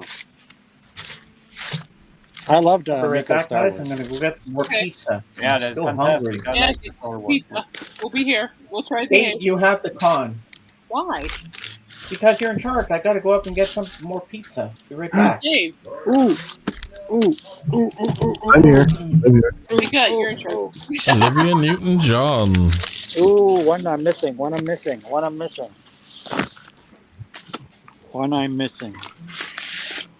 Seb wonders how much the chili, willy, and the red hot peppers cost.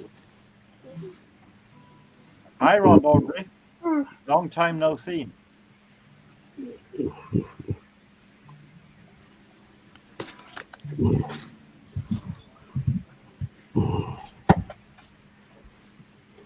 It's clean. It's also white label. I got you multiplying, and I'm losing control. God's power, you're supplying, electrifying. Better shape up, 'cause I need a man. My heart is set on you.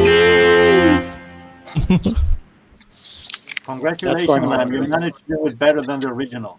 Is it? Better shape up. Understand. My heart, I must be true. The Olivia's coming on me. This is way up there. Ask someone to kick you in the nuts so you get even higher. Yeah, that's necessary. Well, step on up. I'm in the mood. Step on up.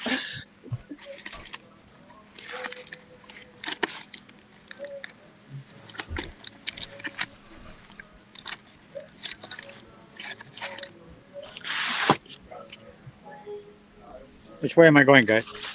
Yeah. I don't know where you're going. Oh. Damn hill. Yeah. Yeah. You and me both. All of us.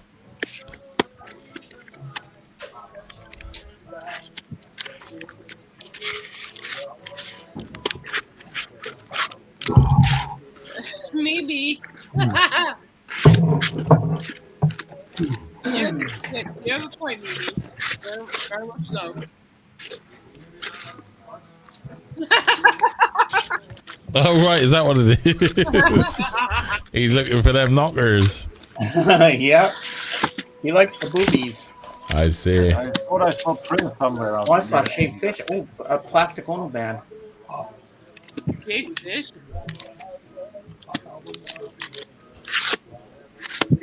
Level 42 debut. That is some great album. Oh, another one of my pals. Ooh. Who's No, that? Andy Fairweather. Never met Lulu. Annabelle Lamb.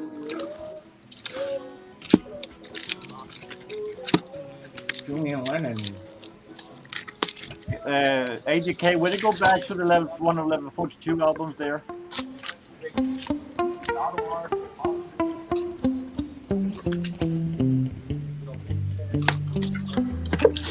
Is that yours?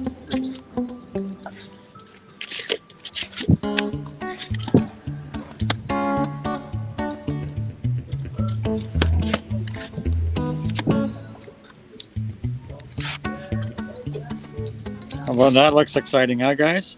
Yeah. Yeah. Especially him on the right. Yeah, they look so thrilled.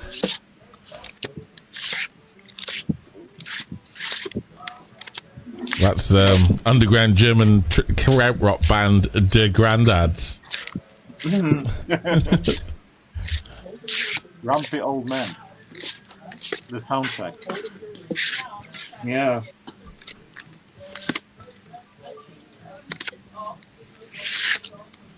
Oh wow, Relayer. There's a whole load of shit no one can play.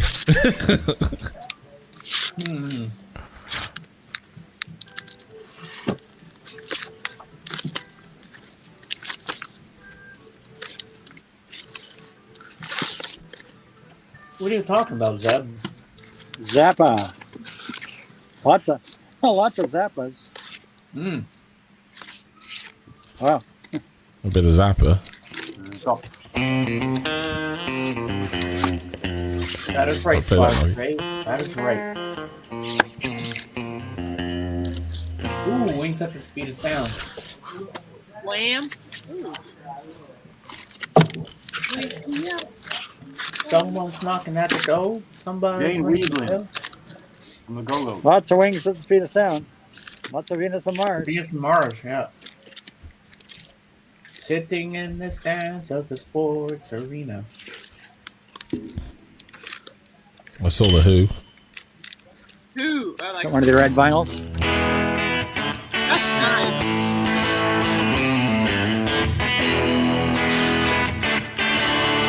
nice. They go wrong for who?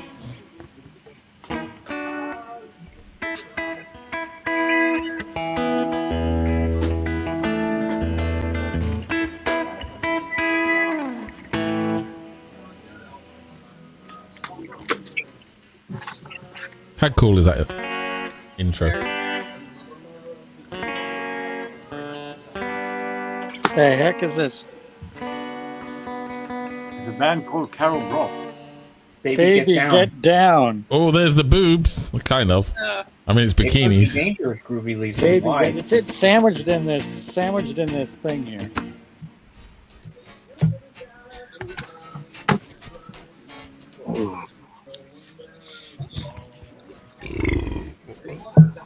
If I know you, Anthony, you'd probably buy it for the cover alone.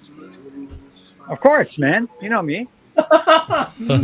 And then You know, says, bingo, boom. I collect my cheesecake covers. You know that. Mm-hmm. Cheesecake.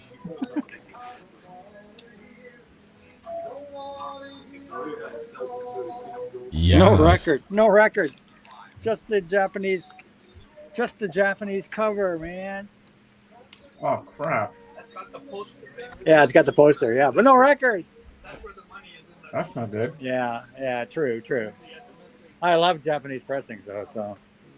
Mm.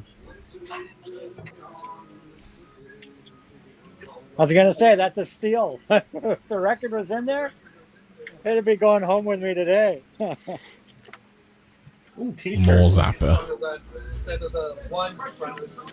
Yeah. Latest arrivals.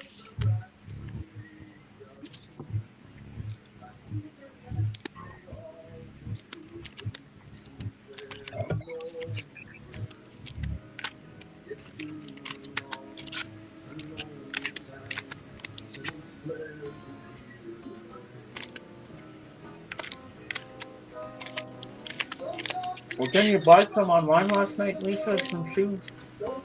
Or the night before?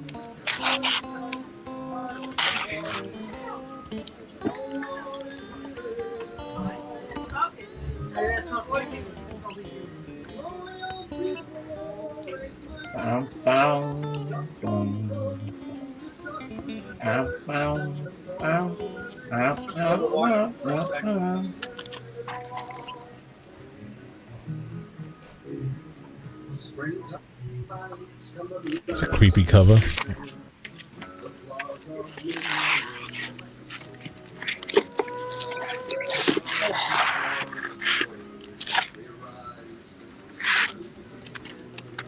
Where were we?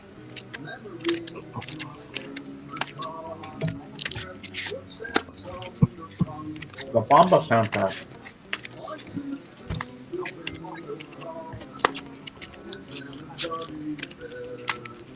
Oh, I saw Frank Sinatra there. The one before it. Which? The one before it. Before the, yeah, no. I think it's another one. The one in front of that one. The one before that one. No, not that one. No. I knew you were going to look at that. Sorry, James. Sorry, James. He's not occupied. You know me, guys. I got distracted. I got distracted. Yeah. Uh-huh. Oh wait, It's- say out it's- loud. Sorry. It's Antologia de la Música Tropical, Colombia. Now, Anthony, keep remembering that it's music on that record also. What? There's such thing as music on these things? What? Yes. What? There's a thing called guitars. I just thought you bought all these things for the pretty picture. You mean you actually do something with these things? Yeah, you play them. I would think you put them on your turntable.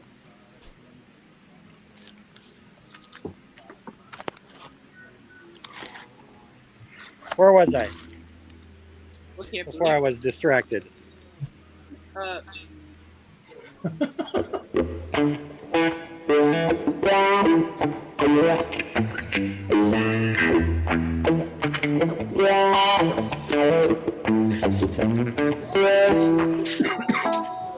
We're giving some porno music to. Double time.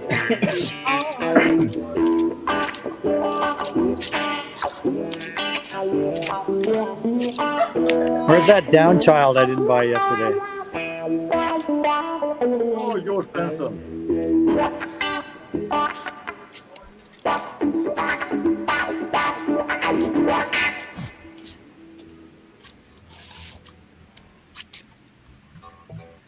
Oops, let me get my finger off the camera there, guys. Oh, I have that Dave Clark. That's the Canadian pressing of it. Oh, I have that Lou Graham album too. I actually have that one. 2000. He's good. Hey, Ron. Rufus. Ron, you want to come up?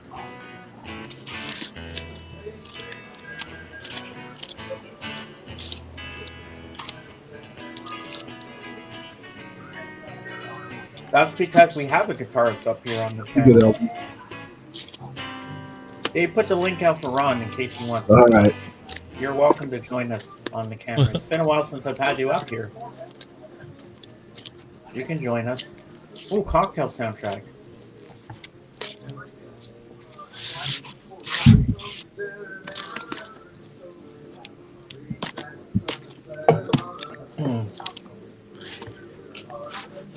Camouflage. That's the great Camouflage. German synth-pop band. That's that. 4.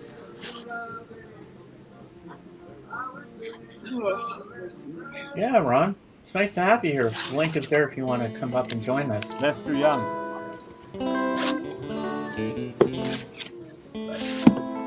Eddie Wilson. Now Nice. we're talking. There, Camouflage. Oscar Peterson. That's Great porno music sound. That's what it's for. Whoa. Okay, I've just died and gone to heaven. What the heck is this, guys? I think it looks like Elton John and John Lennon. Wow. It looks like a 12-inch. Yeah. 12-inch That single. looks pretty cool. Yeah. Okay, done. Last public appearance.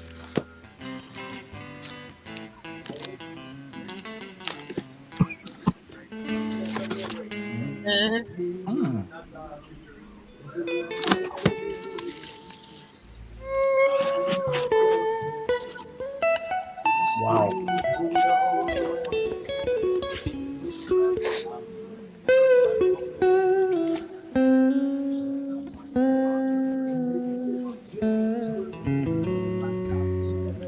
So I guess that's it, yeah?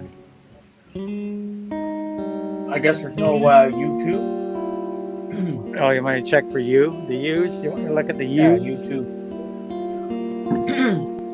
Use.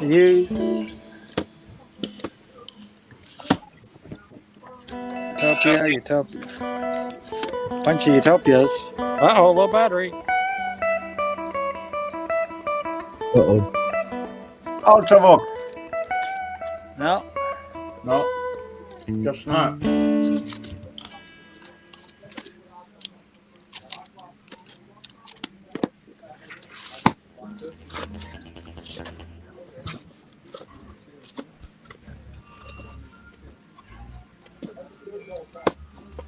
All right, that's it. I'm just going to grab these 3 things.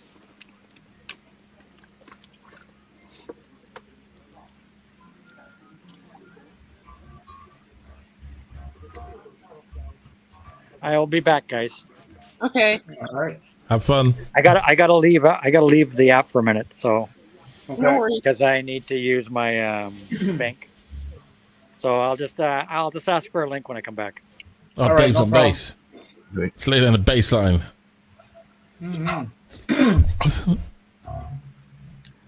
Just going. Kind of sick today, so not really playing much anything. There was some really nice stuff there. Yeah. I have a I'm bass. glad the lad got to witness all that. That's my bass.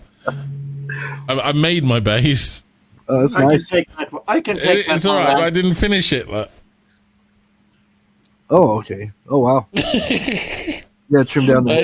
I actually cut that down. It's an original paddlehead bass. Yeah, I really should sort it out as well. 'Cause it's quite a fun bass to play. Yeah, this is all the strings are old on it, but I've gone full rock and roll mode. What's going on? Dude, you got the smoke effects on I and like everything. that Yeah. Oh, we got Rock and Ronnie in on deck here. There we go. Hello, Ron. Hey, Ron. Long time. This is my friend Delan. This guy's Hello. an amazing guitarist.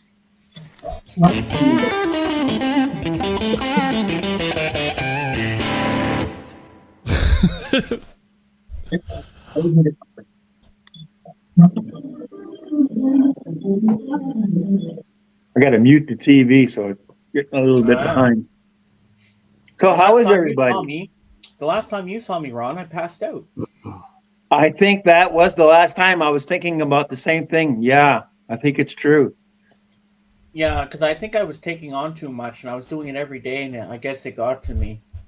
So now I only go every Sunday, so that's good enough for me. And I do little vlogs here and there during the week, so I don't overstress myself. You know? Yeah, you don't want to I think burn I was out taking on on too much. Yeah, I see you once in a while, but you're never live like today. So yeah, I was able to come up and say hello. Yeah, I'm glad you're here. That's why I Hey, only do one a week. You get the pressure gets to you if you do too much. Oh, I know, I know. Mr. Lamb, how are you plugged into the channel? Basically I'm in a little recording studio here, so it's all sort of mixed. You And got then like a mixer. You got a mixer? It's all in the box. So it's audio interfaces like Pro Toolsy stuff. It's MOTU stuff. It's all done in software basically. Top of the line stuff. Yeah, because it sounds fantastic. Oh, thank you. It's all software based. There's no amplifiers or anything like that. It's all fake. But I've been faking it for a long time. It's a matter of getting your source material onto the internet. That's the thing. I don't know how to do that. Otherwise, I could play music and stuff on my channel. What I've got is I think of the MOTU M4, so you can plug a microphone, you can plug a guitar in, and you can route it all through. But then it's also got a handy function where what comes out the end after you've put all your effects on and everything, you can loop it back in to capture for streaming. So there aren't many that can do that, but it's got like this loop back feature that's really useful. Does it have it's got an analog input into it then? Yeah. So it'll take microphones and guitars, and there's a gain. It's got a preamp in it. And I think there's 2 channels with preamps and 2 without, and then it all goes through the PC and into the software. Looks great. Hey, I like your background too. Background is fantastic. Thanks. Well, I got a company that sort of they don't sponsor me, but they send me gear to review.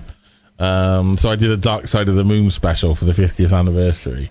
Oh, and very nice. Do you want to send me some lights? So they sent me some funky lights. Awesome. To add to my lights. But yeah, it's... Man, we're hanging out with the big time here, James. Well, yeah, James is here, yeah.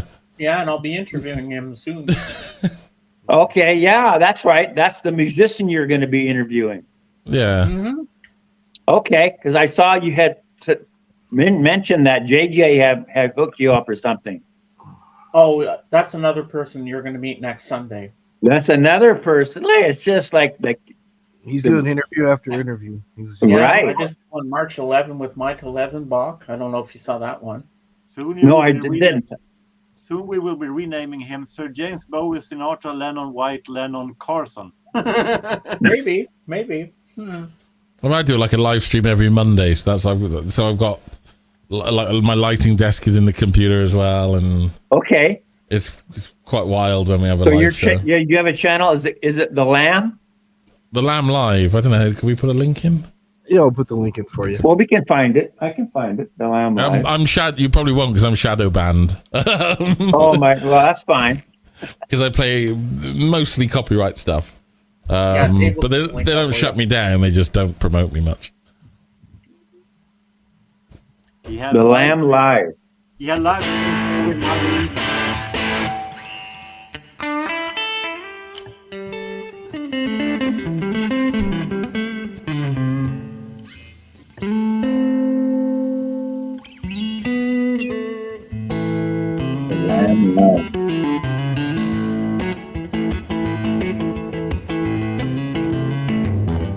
And he's got 2 segments on the run that he does. He's got his Lammy's Library where he talks about Poor John, and, he does a duck race. Have you seen the new one? Have you seen the Lammy's Droppings? Lammy's Droppings? Is that new? Yeah, it's new. I've made a game. Oh yeah, the Plinko. Yeah, it's working well now. I saw that last Monday when you did that. We're all so we'll be doing some of that as well next time. And and each one of us, if we score a lot of points at the end, Lammy's gonna give us a guitar or something like that. Yeah. Whoa. I've given away 2 guitars before, but the problem was they always went to people that just turned up for the day. Luckily won it, and I never heard from them again. It's better that it goes to someone who's in the community a bit more. Right, exactly. Well, if Yeah, I give won me, it, give, I'd still be there every day. You know my give support. me a You guitar. Give support me a me, guitar. so Me who can play gramophone, and that's it. I Hey, really need a Jorgen, guitar. Jorgen, did you get the new Depeche Mode LP yet? No, I haven't had it afforded yet. I only heard separate songs on YouTube. Yeah. Yeah, That's a I pretty listened. good record. Heard it on YouTube too. Yeah, Michael 45 was asking me if I had got it yet, and I said, "Well, you know what? I was going to pre-order it, and then I didn't, and then I forgot about it altogether, and then I still haven't done it." So Yeah. The little I've heard, I really liked it, so it's going to be very interesting. yeah, I think it's going to be good. Right. I have read a couple of stories about the singles off from the album, and from my take is I have to listen to the songs for the story for work. From my take is that it's fantastic stuff. It's very Okay, interesting. great. Yeah, they Very actually, interesting. it's just my opinion, of course, but they really bring who they are as a band in those songs. So I think y'all are in for a treat. I really do. It's very interesting because if you look at the video of Ghost Again, you see that when they're playing chess in the beginning, it's Anton Corbin's little take on Ingmar Bergman's The Seven Seals when they're playing chess with the death. Yeah, on that video, David Gahn still looks pretty good, but Martin Gore, but time hasn't been kind to him at all. He looks pretty rough. I really recognize it also. I saw him when they did some kind of a video when they was inducted into the Rock and Roll Hall of Fame, and now I see him now. He's looking older every time I see him. Oh, I know. Yeah, lately here, he's looked pretty tough, pretty rough. But I was a little bit scared that the days were done for Depeche Mode when Andy Fletcher died, because Andy Fletcher was a glue that kept the two wild horses, Dave Gahan and the wild horses. Good way to put it. Yeah. He was the glue between them, and now he was gone. I was afraid it was it for Depeche Mode, but they managed to get themselves together, and I'm very happy for it. So I get to enjoy it while we can, because we don't know how much longer Depeche Mode will be going on. Right. I'm going to have to disappear in a minute. It's getting a bit late here. I'm so happy you're here today, Lamb. You made my day. I was feeling so down and depressed yesterday because I get like that sometimes. Yeah, I get that. I really appreciate you being here. It Well, made it's my my day. pleasure. I'm so happy you're here. And you know what? I want to have my dream panel one day. You, Elsie, and Terry on my screen. That's a good one. Yeah. Yeah, Terry's a good laugh. It's fun. Oh, I like yeah. going to his place. Ooh, what album's that?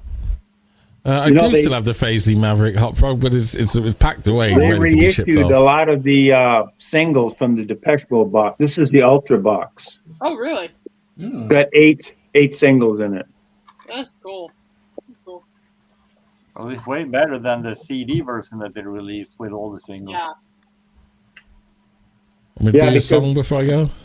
This was one of the few that I didn't have very many of the singles. You know, a lot of the earlier records, I have all the singles. I think I have something like 60 Depeche Mode records, but I didn't have that many off of. I only had one single off this box, and I was able to get it almost like half price because they are very, very expensive. These Maybe things. you can play Personal Jesus Slam while we're at it. Oh, blimey. Oh, blimey. I don't think so. Well, ladies and gentlemen, here's It's, the it's very vocal- synthy based, isn't it? vocal and guitar stylings of the Lamb. Make a big Dave so we can all see him rock out. Oh, do you want me? Okay, I'll do a song, shall I? Yeah. Right here. You have to imagine it's a live show and it's good. Yeah, right. You like Beatles, right? Oh, yes. Good. You know I do. Where have you heard that? It's a rumor. It's a rumor that's been going around. I don't know what this sounds like on your end, but I'll give it a try anyway. Yeah. Heavy echo. Ooh, I'm the one.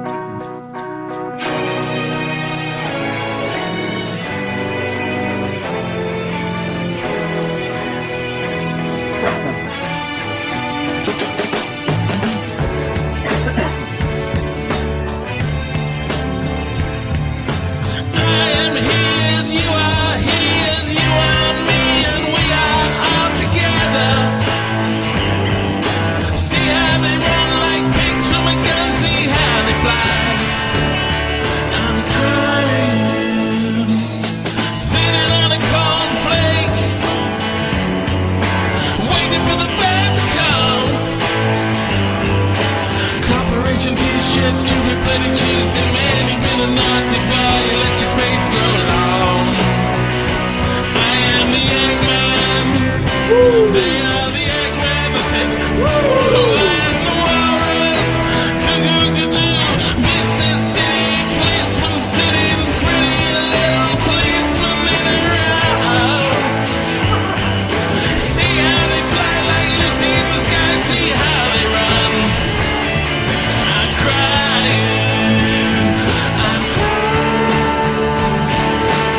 inside one of these huge wax discs hanging from the statue, it just comes up.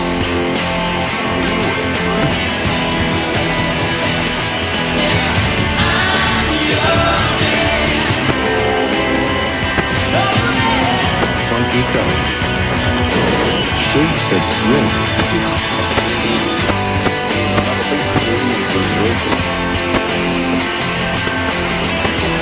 But when I got back on the phone, it was showing that lies had gotten all of us into so much trouble. Fantastic. Bravo! Oh my goodness, man. That was unbelievable. Yeah, bravo. Thank you very much. And I liked all those little vintage commercials you put in there. I love that. That was awesome. Yeah, It well, of was course, on the amazing, record it goes wild, and I thought, well, it'd be cool to bring the sort of chaos of the record to the That- video. So I Is without a doubt the best thing that's ever been live in the VC that I've ever seen in my life. And it's been on your show, James. That's, yeah. And you know, Ron, tomorrow you will see more if you want to. Oh, yeah, tomorrow you can watch his real live show. stream every Monday. Oh, you stream too now? Tomorrow. Who, me? Who, him? Yeah, he does. me, yeah, every Monday. Yeah, Monday, Lamb. well, Yeah, I thought yeah, you were going to say, and he's streaming on Monday for a minute. No. Yeah, it's, Rachel's got every nothing like Monday. that on her show. That's for sure. That's fantastic.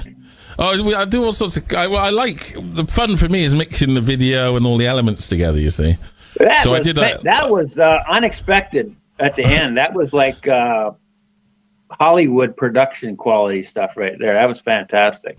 Yeah, well, we did I've done all sorts of things, haven't we? Well, you have to come along on a Monday. It's at 7:00 our time, which I don't know where you are in the world, but 1:55 p.m. where I'm at.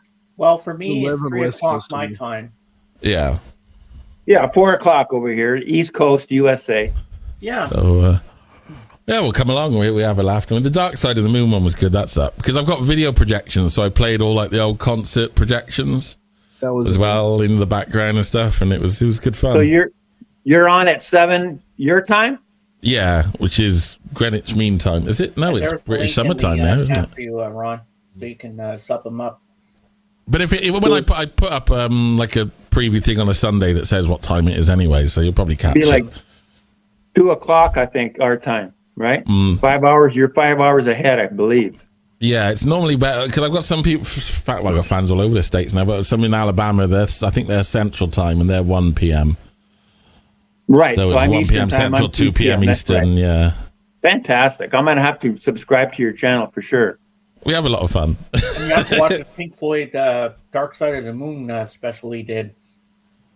Although that was good. halfway through Us and Them, he went down for a few minutes because of it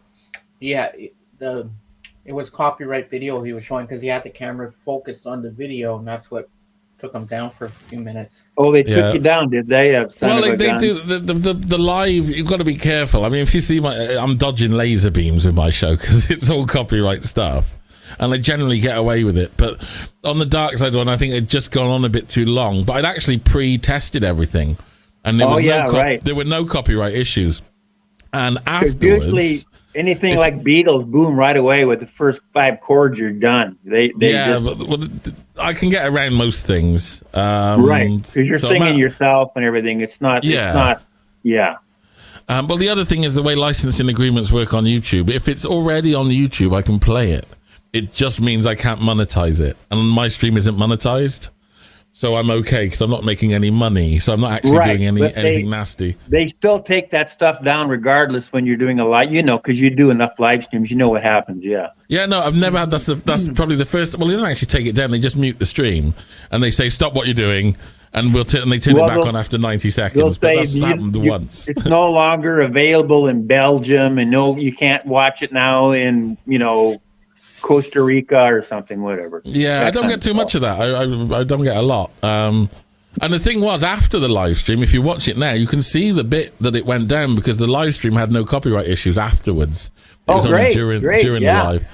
But it lost like 30 seconds of the end of Us and Them anyway, so it was all right. It wasn't too bad. But AGK is back. I'm back. Yay! Welcome back. I'm back. And look who we got on the panel with us, Anthony. Yeah, just let me plug in my battery here. Hold on. You want to see what I got? Yeah. Sure. Want to see what I got? Yeah. Oh, Did you yeah. spend all that money I sent you? Yeah, all that money. Yeah. No, not Did too you much. buy a lot of titties? The guy gave me a great deal again. So. All right, I'll make it big so we can see all the. I love deals. He's made him a great deal. It's $2 per tit. No, yeah, I got that stupid. I don't know how to do it. So I went back because I wanted this Tears for Fears picture disc. Good call. Oh, Woman in Chains. Woman in Chains. It's such a gorgeous picture on this disc. Like, I mean, hold on. Well, you'd know, Anthony.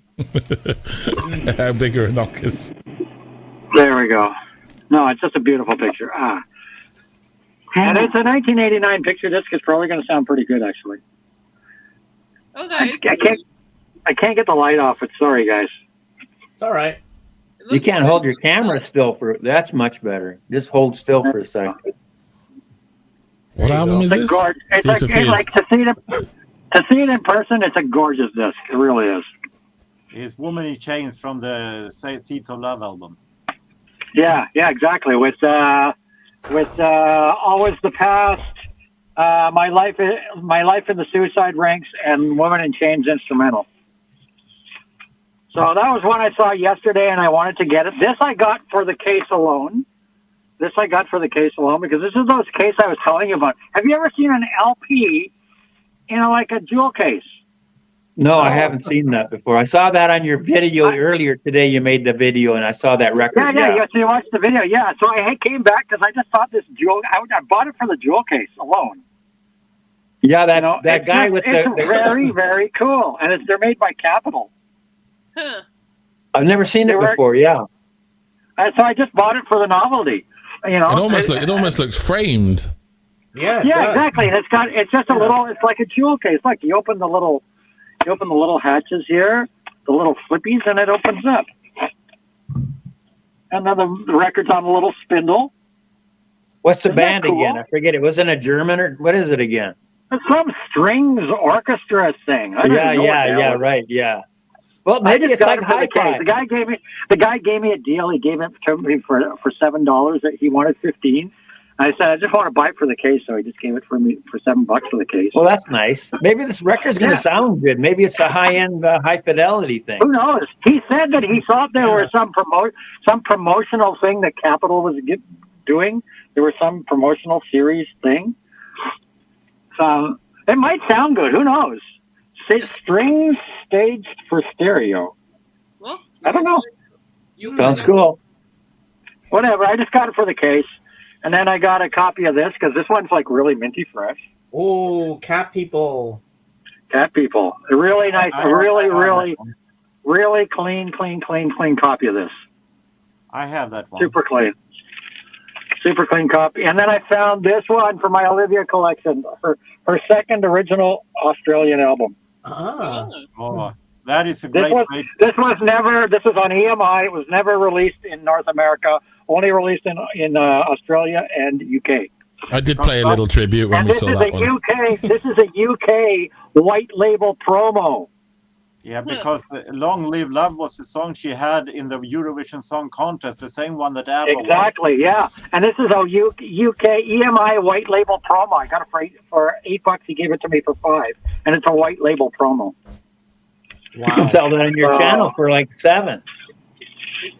So beautiful. Yeah, you know me. I love my Olivia, guys. I'm a big Olivia fan and collector. And that was one of only 2 albums by her I don't have. So now I'm down to 1. So that's why I bought those. Did you enjoy my video today, Ron? Yes, I was watching your video. Yeah.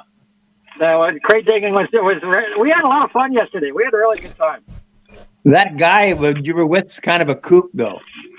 Oh, he's a great guy. What are you talking about, a kook? What are you talking about? Darren, if Darren's watching this, you're in trouble, man. I'm a kook, but I'm a kook, so that's a good thing.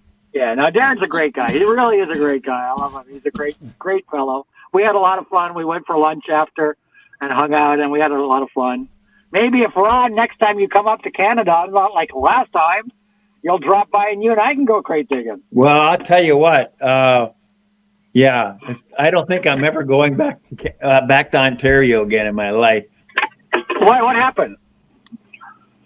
Nothing. I didn't plan on going there in the first place. I went to Winnipeg and my wife's, hey, why don't we just go over by Niagara Falls? It's in Canada. It's not that far. Yeah, it's like, what, 1,500 miles. Wow.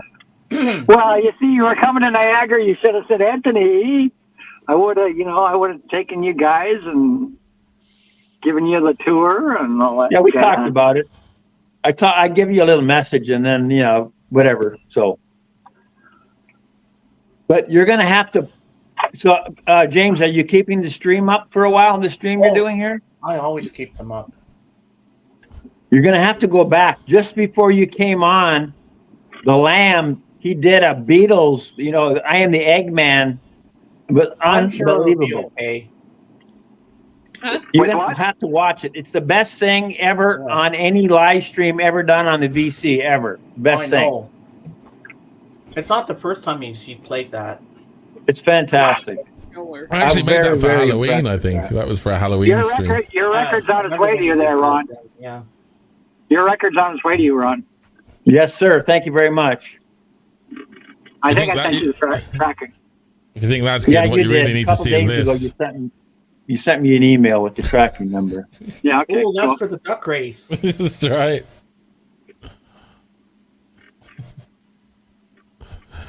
Cool. Hey, if you're guesting on other people's channels, can you actually do the duck race? What's that? If you're guesting on other people's channels, can you actually do the duck race? Well, you're saying we should have a duck race right now? Now? Why not? Let's try it. I'll have a duck race right now. I'm up for that. All right, let's have the duck race. Oh, the Lamb's gonna win anyway. I think I'm going to win the duck race because I got 332 horsepower under the hood. So. Okay. It's duck power that you need. Hey, Lamb, have you ever tried to do a duck race on Mondays with lambs running? No, we've had robots and trucks and all sorts of other things, but I haven't got any lambs. Every time I hear the Lamb, every time you guys say the Lamb, you say your name, the Lamb, I keep wanting to say Lies Down on Broadway. I don't know why. I just keep wanting to say Lies Down on Broadway. Every time I hear the Lamb, I want to say Lies Down on Broadway. You'll have to go to New York.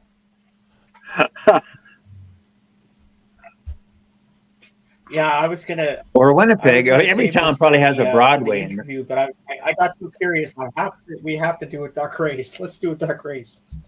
So do we still have to put duck in the chat? We'll figure this out now. Hang on. Well, I won't be able to play the exciting music. That's the only problem. But we can still have a duck race.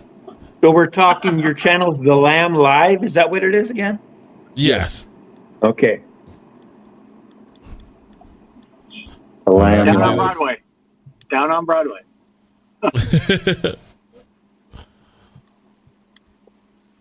You should have, you should play the, I'm more of a trick of the tail guy myself. Yeah, I see. Okay. Or as it very clearly says on the front of the album, a fuck of the tail. Lan, before we do this, just let me bring my plate up because my mom might want to enter the duck race with us. Hold on, just a second. What the hell is a duck race? What is a duck race? You'll find out. Selling England by the pound is mine. Want to know? Do I want to know what a duck race is, or do I just want to keep my eyes on the road? I'll just keep my eyes on the road and listen. That's probably for the best.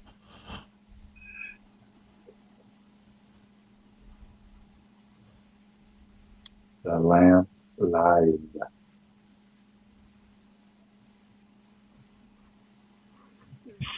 So while we're waiting for James, I'm excited. One of my top 3 favorite artists of all time, Pet Shop Boys, have a 6 LP box set coming out in June. Oh, really? I thought you had all the records already. Yeah, well, this 6 LP box set is all of the singles they ever released, all the single mixes of everything they ever released from 1984 to 2022. Oh, it's a singles box, a 12-inch single box. No. It's a 6 LP, but it's a collection of everything they ever released as singles. All the single mixes. All the 7-inch and 12-inch and every mix they ever released as singles from 1983 to 2022. Oh, okay. All the singles. So I don't know what it is. It's like a comp, a greatest hits, whatever you want. But it's all the single mixes. The stuff that was only ever available originally on 7 inches and 12 inches and on maxi on CD singles and all that. Mixes, digital singles. So it's a 6 LP box. Like this, a box of the singles, the mixes. No, but on LPs, not like 7 little singles. It's 6 LPs. Well, what do you think this is? Scott's Mist? I can't see. I can't look. I'm driving, man. Okay, well, I was showing a box set of singles from Depeche Mode. Okay, yeah. So it's a 6 LP box. It's also coming out on 3 CD with a Blu-ray, and the Blu-ray has every one of their music videos from 1983 to. And remember, if the cop pulls you over, you're using your GPS on your phone. That's right. I'm using my GPS. I'm Ubering, man. I'm Ubering. I just flip over to my Uber app real quick. I'm Ubering. I got I'm Ubering to BC right now. So what do? We just put Duck in the chat again? No, I've just put you in manually. If you have a look, you see the names in the list. Am I in this race? You are, yeah. Do I want to be in this race? You might win a mug. Yeah. All right, let's go. I could use a mug. You could use a new mug, all right. Yeah, a new mug with some teeth in it. I am Mother Duck. My mom wants it. Patricia McCambridge. Here she is. I put my mom in. She wants. What's your mom's name?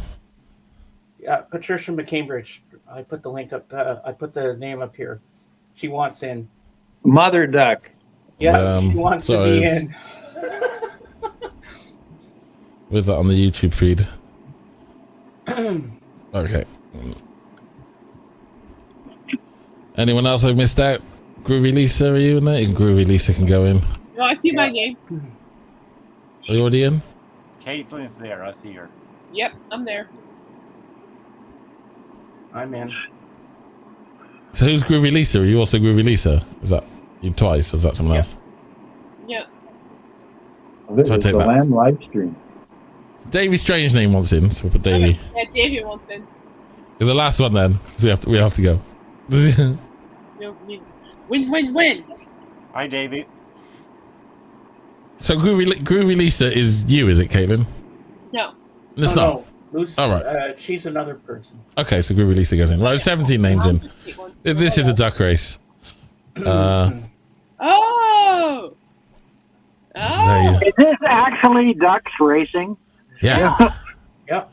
It's actually ducks racing. I'm not kidding you, Anthony. This is literally duck racing. Yeah. Oh, this is the most exciting sport in the world. Is it really? And I can't watch because I'm driving. I'm gonna have to pull over to a parking lot to watch this.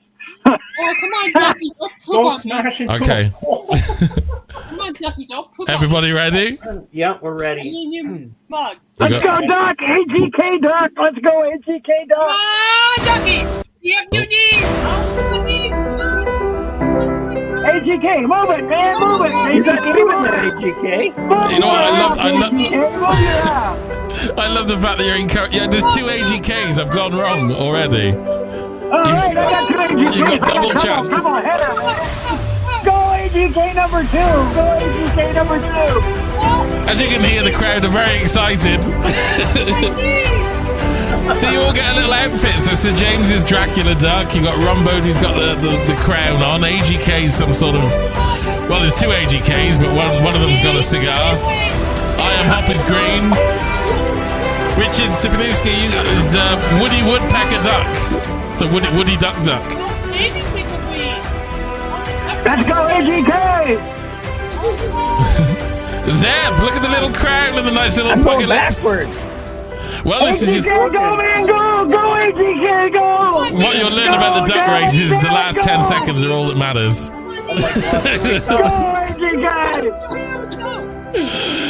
Oh dear, Groovy Lisa's still worried about COVID. Look at that. What? Can I put AGK, mine what the fuck happened to you, AGK? Jurgen's coming the full Klein mode cap. Look at that. Well, Jurgen's got the Bozo the Clown outfit on. Yeah, well, you see, you don't want to peak too soon. This is the thing. It's all about the last 10 seconds. I'm backing up again, yeah. You see, Scottish Ray is coming at the front now. I'm going to go full commentator mode like we do on Mondays. It's still a very tight pack. It's anyone's game. I mean, AGK is still hanging out the front. There's a possibility, but Aunt Mimi is making a challenge. Jurgen S is coming through. Is it Dave? Dave or Groovy Lisa? Unless someone comes from downtown, which can happen then. It's very relaxed, isn't it? Just 10 seconds, just cruise to the end. Who's this coming through? Yeah, whatever. That'd be like nothing. Nothing. AGK! AGK! Game one. AGK! I think he's disqualified. He had two of them. I told you that 332 horsepower is going to come through for me.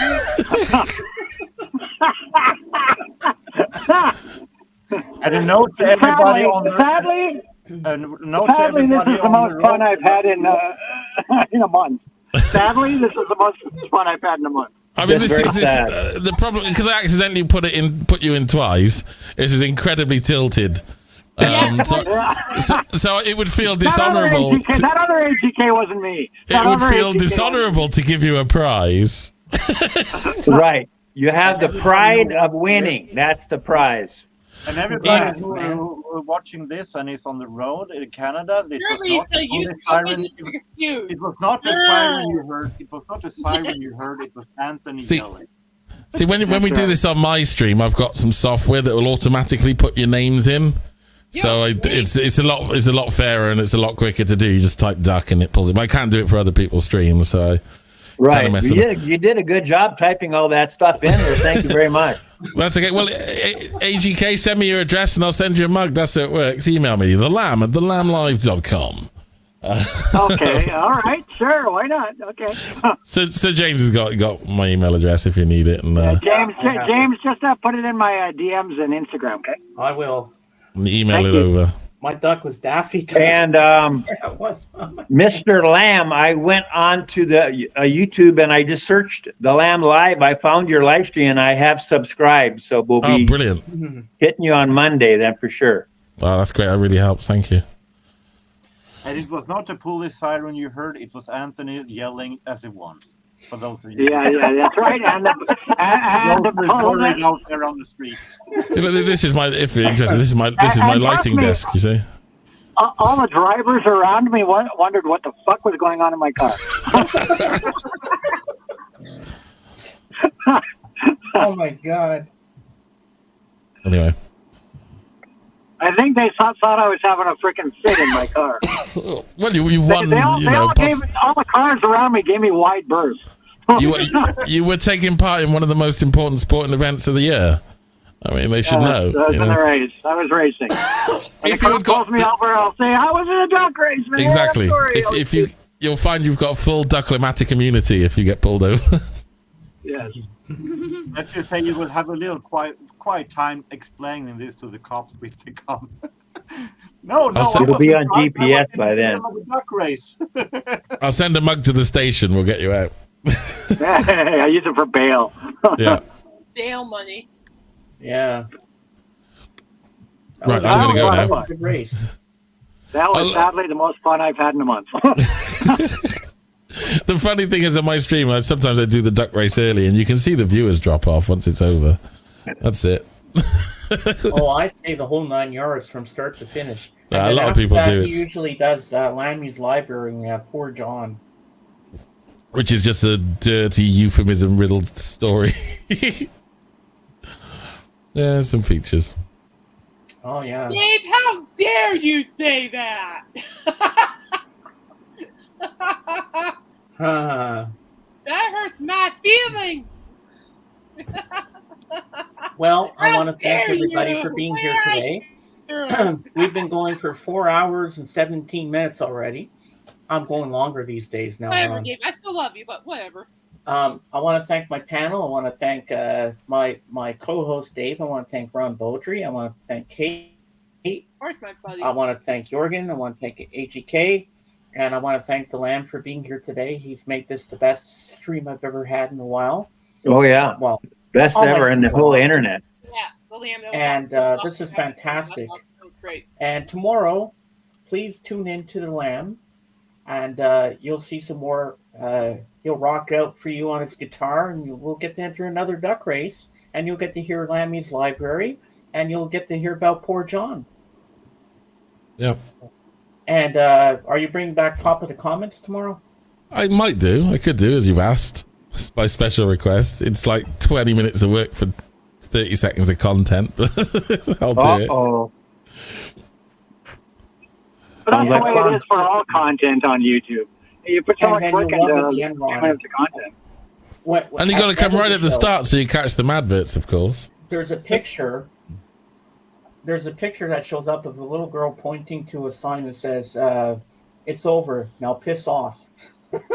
Yeah, but that little girl, you see, that's Oh my gosh, just that when was- you say pissed off and we're still alive, I'm like, James. yeah. Well, that's a very famous test card called Test Card F that the BBC invented as a way of testing sort of NTSC colour television and things like that. So everyone in the UK has seen that picture since like the 1970s. I'll show it to you now. I'll show you the original. This guy in front of me is like spackled his car. Oh, there it is. I'll make it There, big. so that's called Test Card F, and it's basically famous in the UK because when TV used to close down, or if you got up early in the morning, they hadn't started broadcasting, you'd see this and either some music or a tone, and the whole point is you can test your whole TV by geometry, color, everything. You see, it's got the NTSC. Primary color, and these are different grades of different resolutions and things like that. In the US, we used to have an Indian on our test pattern. That's it, very similar thing. Yeah, the late night test pattern, the black and white test pattern, the Indian. See, these kids don't remember like we do when it was like midnight. There was no TV; it was all gone. Their TV was over. So mine is this. Let's see if I can. I remember that test pattern, Ron. It was that or the color bars. It was that or just the color bars. The color bars a lot time in Canada, yeah. Yeah, but we did have the Indian once in a while too. Piss off. So that's what I created for the end of my Am I the stream. only one who think that the original one looks a little creepy with the? Yeah, well, this was very well commented on. Yeah, everyone thought it was creepy as hell. But that's what it was. That little girl was the daughter of a BBC producer. Oh, there you go. So they like quickly just cobbled the scene together to stick in the middle. She's about 60 now, I think. No, seriously, she is. She's an old lady. Yeah, no It's doubt. that old. She survived the clown. Okay, guys. Yeah, the clown died. The clown couldn't, went to rehab, came out, couldn't adjust. Methadone program. Take care, guys. Bye, Ron. Take care of yourself. Bye-bye. Thank you. You too. Have a good one. Thank you, everyone. And Bye, I will see you. I'll see you tomorrow, Wonderful to Lammy. meet you. I'm a fan. Yes. As I say on my Yeah, I'm a channel, huge Beatles rock forever. fan. As you can tell, See you on the next one, I'm everyone. like working out over here, so I'm a huge rock and roll fan. Yeah. So, yeah, I saw your Pink Floyd tribute stuff, and that was just spectacular in my book. So, Oh, cheers. I love Pink Floyd. I can't wait to hear more. So, Oh, yeah. I'll be seeing you around. Nice to see All you, right, Ron, see you my guys friend. tomorrow. Nice to see you. All right, bye. Bye. Dave, feel better, Take care. okay? Okay. Take care, See you guys. later. Bye. I got a joke for you before you leave. Oh, wait. Stay in the private chat. I'm going to end the stream, and then you can tell it.